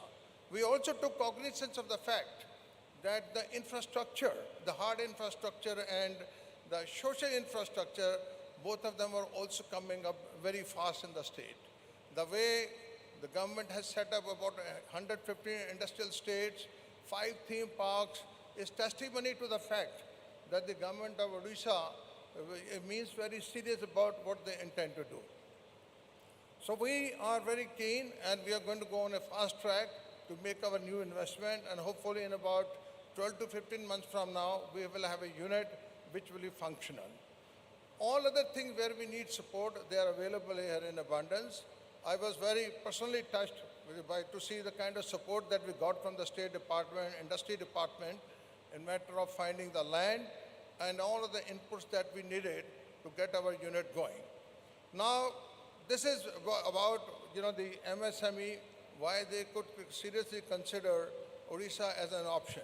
But the government of Odisha, while they have done a tremendous job in terms of bringing large investments, mega investments into the metals and large units, one also has to understand that the downstream, units and the ancillaries are equally important. Because those big investments, they do generate a lot of wealth. But I think there is also, we have to mind the fact that we have to create employment. If you look at the capital intensity and the employment intensity of the MSME units, it's lot more than the projects which are very large. Well, you need both of them. You can't do one without the other. So, as far as the MSME is concerned, which is based on metals, I think we still have some miles to go. There are a lot of industries which can be easily set up. And I think the state is doing a great job in trying to convey support for bringing investment into the MSME sector within the metals.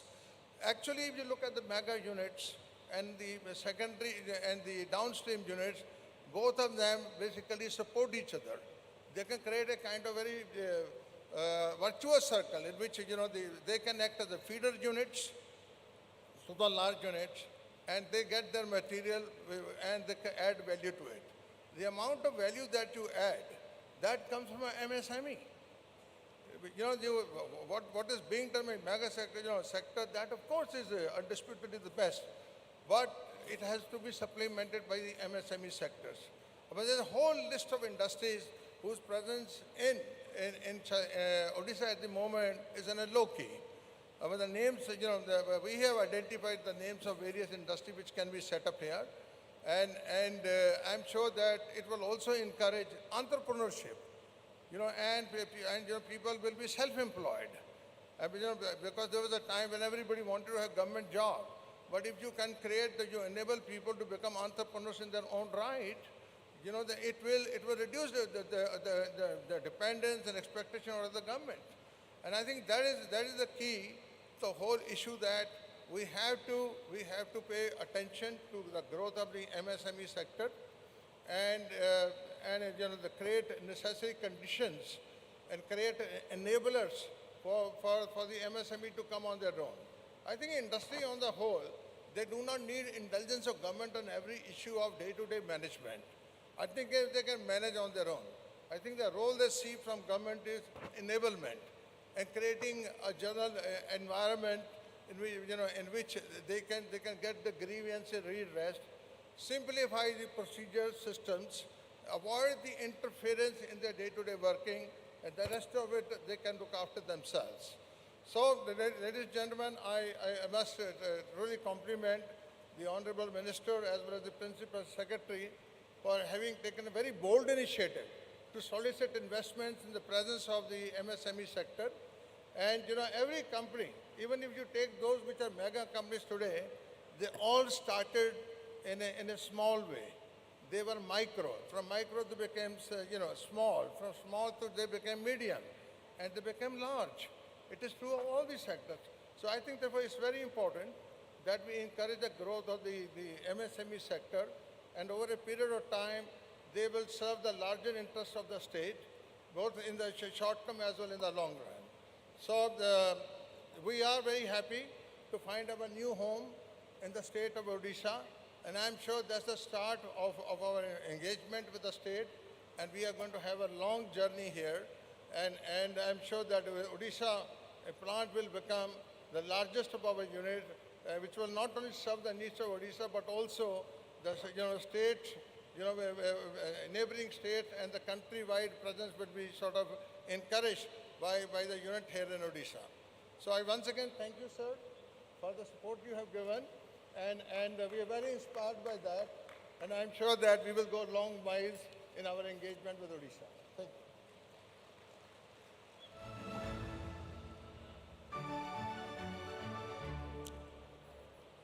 Thank you, Mr. Ravi Uppal, for those words. Ladies and gentlemen, we would like to now conduct the groundbreaking ceremony of Daniel Lee Chorus India Private Limited Group. And to do the honors, I request Mr. Subrat Mishra, MD of the group, to kindly request Honorable Minister to inaugurate the groundbreaking ceremony for the manufacturing plant of graphite and carbon block. Danieli Chorus is one of the largest OEM for iron and steel industry, and the company is putting a state-of-the-art machining facility for carbon and graphite products in the name of Danieli Chorus Refractory Solutions Private Limited, and is committed to make in Odisha and promises to bring many more such investments to Odisha.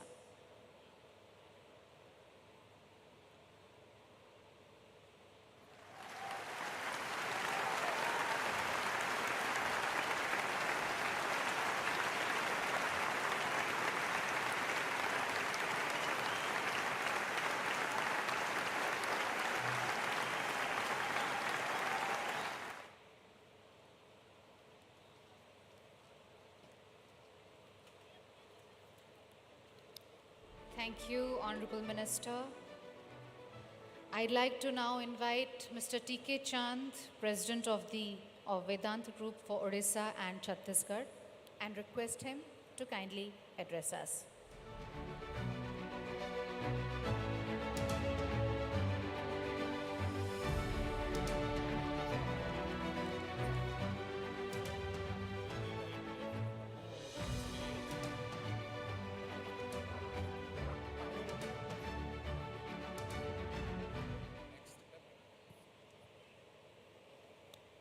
MIO greetings to all MIO delegates.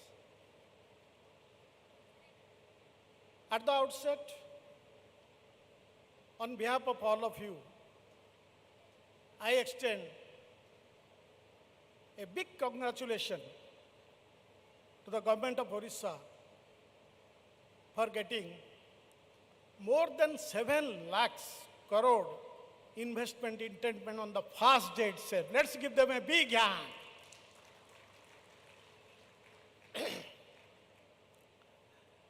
We have been hearing Odisha breaking record in one after another area.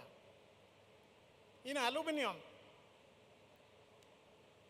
Odisha is first in bauxite production, first in alumina production, first in aluminum production. Then a point comes, why not Odisha be first in downstream aluminum products production? I can say, yes, Odisha can definitely, in the coming days, will become first in aluminum downstream production, because the state has the potential. State is already working on the entire value chain, and the metal has the future potential. In fact, I have always been passionate about the aluminum metal. It's the shining metal. And I had the opportunity to work in 2 big companies of aluminum. My previous assignment was in Nalco, and now in Vedant, the largest producer of aluminum in India. I had written in 2015 a book, Aluminum, the Strategic Metal, its present applications. Then, in 2019, my second book was Aluminum, the Future Metal. I think probably the organizers have found that I have written that book. They thought that we should best ask him to tell about that. Sometime, some people ask me, you have also the curiosity to ask, that why aluminum should be called the future metal. We call a metal as future metal if bulk of its applications have still not come into commercial space. It is very interesting that in aluminum metal, out of 3,000 applications, known applications I am telling, which have been established in prototypes, only 10%, 300 applications have been in commercial use. So huge potential lies for the future for coming into commercial production. Not only that, on time dimension, aluminum is compatible to the future. Just tell me, what are the main features of the future time? To me,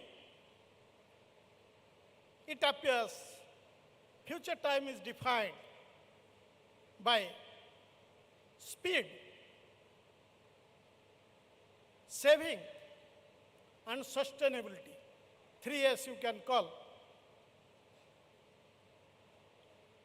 Anywhere, if you see, you will find there is speed now. And in future it will be more. Younger generation, they work with speed. Computers have come to give speed. Music's at speed. And when you go for purchasing an automobile, you ask for the speed. It is not only speed, saving also, or economy. Everywhere we first ask, will it bring any kind of saving? Or will it be economic in nature? This is yet another feature of the modern time.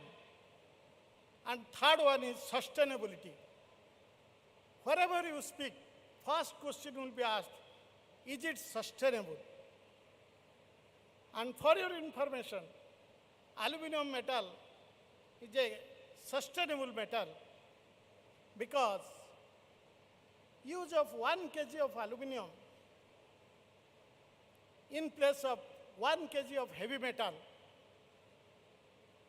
it reduces 23 kg of carbon dioxide emission over the life cycle of the vehicle. Not only that,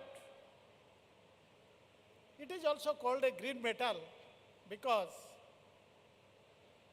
it is the aluminum metal which is likely to achieve zero emission because whatever it emits in its production, it will reduce in its application. Another thing, why the metal becomes future? Because we are on the threshold of fourth industrial revolution, Industry 4.0 we call it. First industrial revolution came, all you know, that when muscle power was substituted with steam power. Second industrial revolution came when steam power was replaced by electric power. And third industrial revolution came when electric power was substituted with IT power. And now we are in the threshold of the fourth industrial revolution, which is front-driven by artificial intelligence, robotics, AR, VR, cloud computing, so many things, and where we find aluminum metal is front-leading. All these things makes this aluminum metal as the future metal, and the applications which are going to come, some of the numbers I can give you. The projected increase of use of aluminum applications will be, in the coming days, will be more than 30 to 40%. Packaging industry, it will be again much more than 40% again. Construction, more than 50%. Not only that, because of huge potential of future applications, every future application is a project for the entrepreneurs and the startups. Because an innovative aluminum metal will be a very good profit-making project because that will be a virgin metal where the market has not been tapped.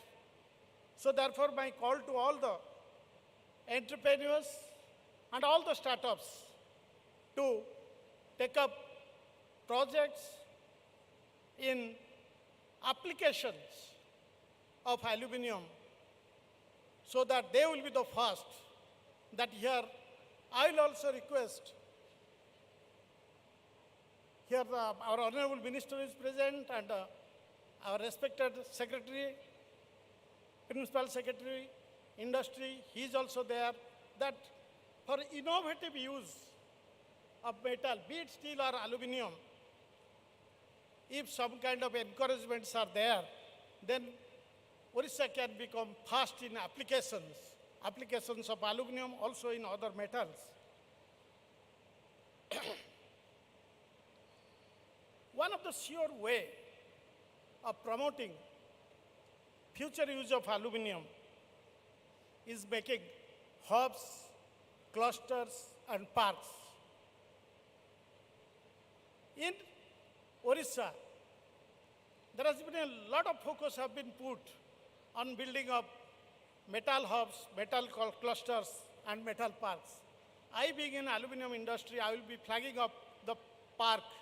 Incidentally, I had the opportunity to get associated with setting up aluminum park of Anugul of Nalco, and now I had the opportunity of getting associated with setting up aluminum park at Jharsuguda, which was yesterday launched by our Honorable Chief Minister.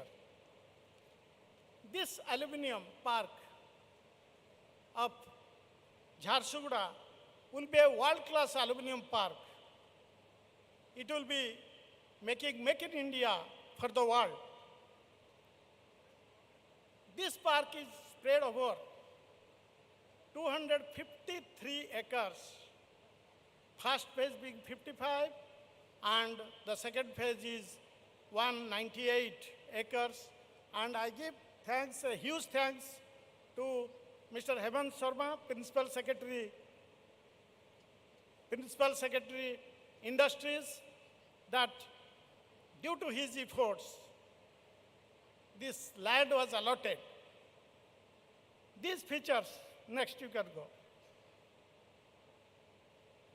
Out of all the things, because you know that park of Anugul Aluminum Park and Jharsuguda Aluminum Park are by and large having the same features. Only the feature which is very significant to Jharsuguda Aluminum Park, 2 or 3 I will flag up. It gives opportunity to units to export because it is located near to the SEZ. Another advantage of this park is that the project proponents or the unit owners, they can shop their product in the cloud in Vedant Metal Bazaar, where range of products will be there, and this product goes under the banner of the Vedant, definitely they will get the advantage. So with a host of incentive facilities and offerings, these parks will definitely, I am sure, that you will all be benefited if you put your units here, because it will be a sure way or an all-inclusive path to the business success. I once again, thanks to the organizers and to all of you, that together we are making this grand event a great success. Thank you.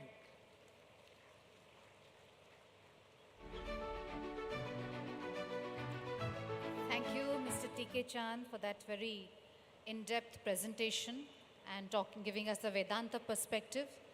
I'd like to now invite Mr. Ramnath Subramaniam, CEO of TVSILP, and he'll be talking to us about the scope of auto components manufacturing in Odisha. If I may, at this point, very humbly request our speakers to kindly keep their presentations or their thoughts under 5 minutes so that we can hear the rest of our industry speakers as well. Thank you.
Yeah, good evening to all of you. Um, Let me begin with thanking Government of Odisha for giving TVS Industrial Logistic Park an opportunity to present ourselves here. Thank you, Minister. And I would also like to thank the Urban Development Secretary, Mr. Hemant Sharma ji. Sorry, one second.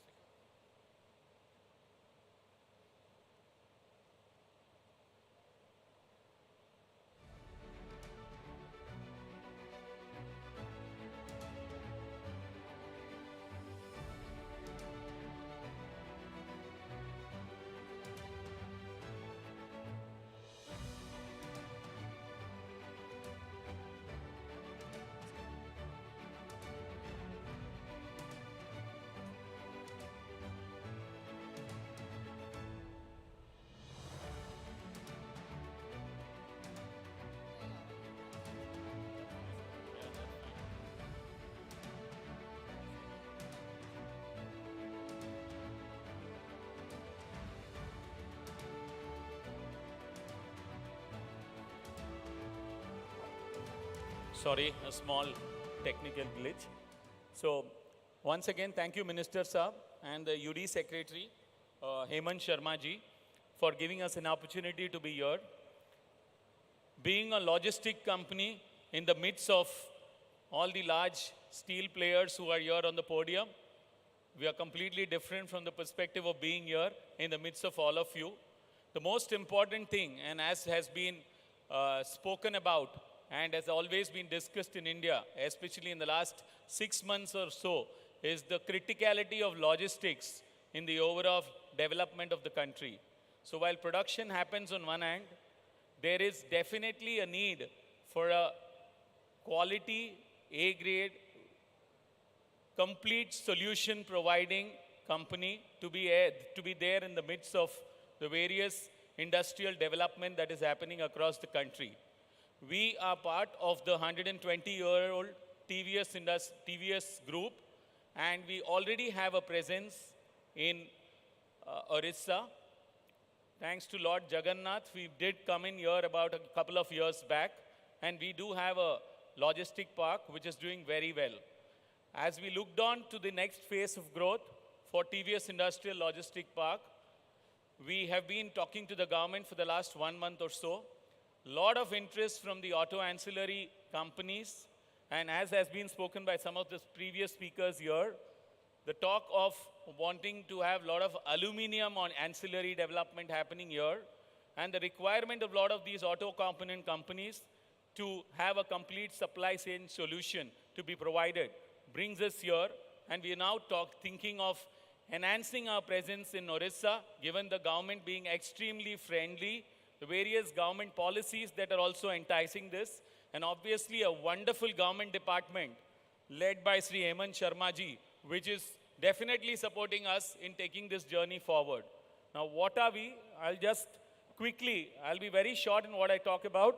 The important point is we are here not as a warehouse company, we are an integrated infrastructure solution provider, which means between TVS Industrial Logistic Park and our group company, TVS Logistics, we provide complete end-to-end solution, be it in India or in overseas.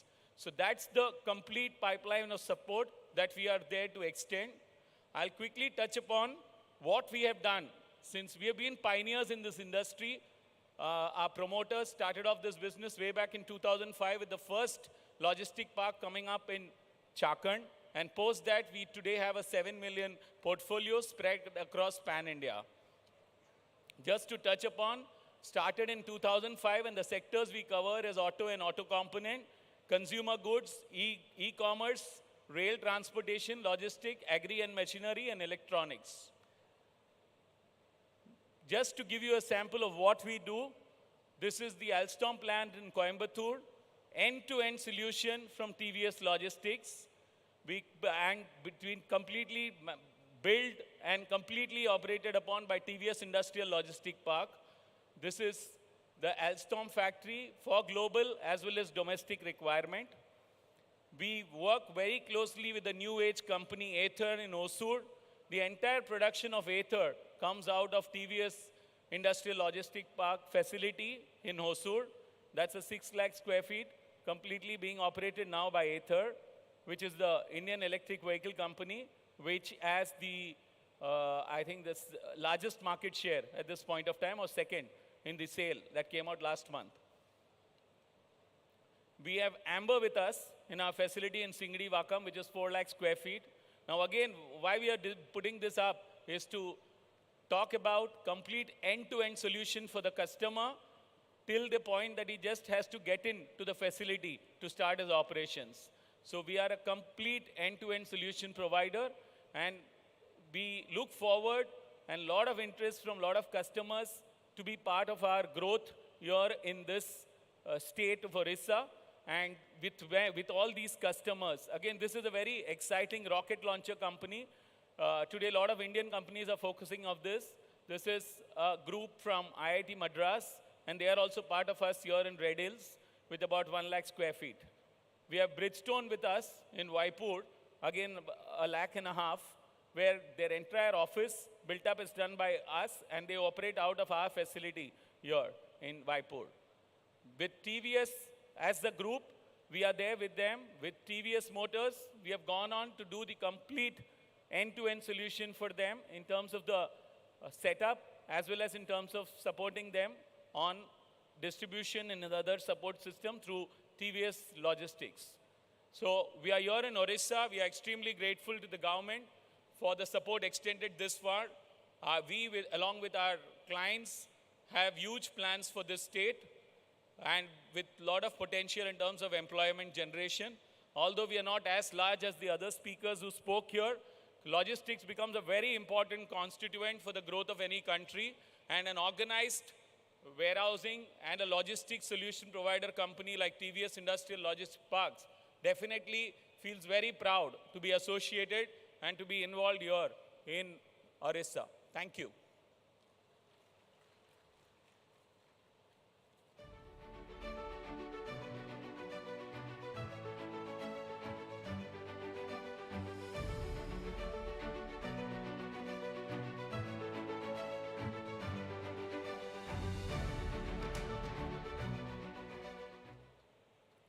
Thank you, Mr. Subramaniam, for giving us the perspective from TVS. And now moving on to our next speaker to share the industry perspective with us from JSL. I'd like to invite Mr. Vijay Sharma. He is the CEO of JSL, and may I please request him to kindly share his thoughts with us.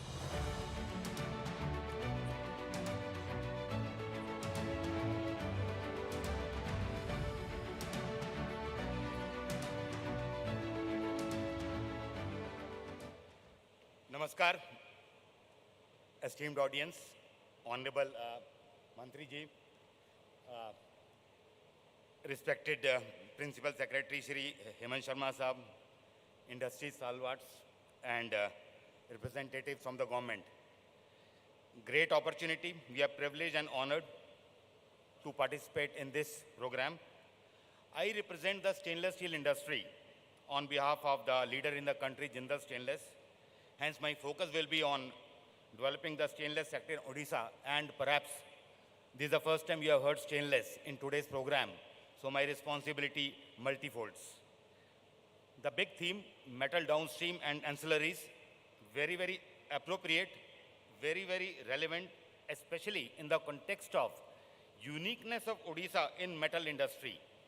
To set the context, though all of us know about it, natural resources, 8.5% GDP, and metal growth is linked with the GDP, manufacturing hub, steel hub, and India's largest stainless steel plant contributing 20% of India's capacity. Jindal Stainless is also in Odisha.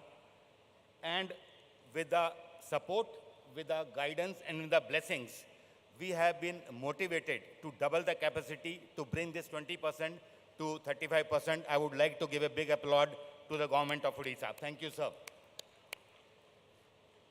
Role of metal is known to all of us, but I will be emphasizing a little more on the contribution of stainless steel.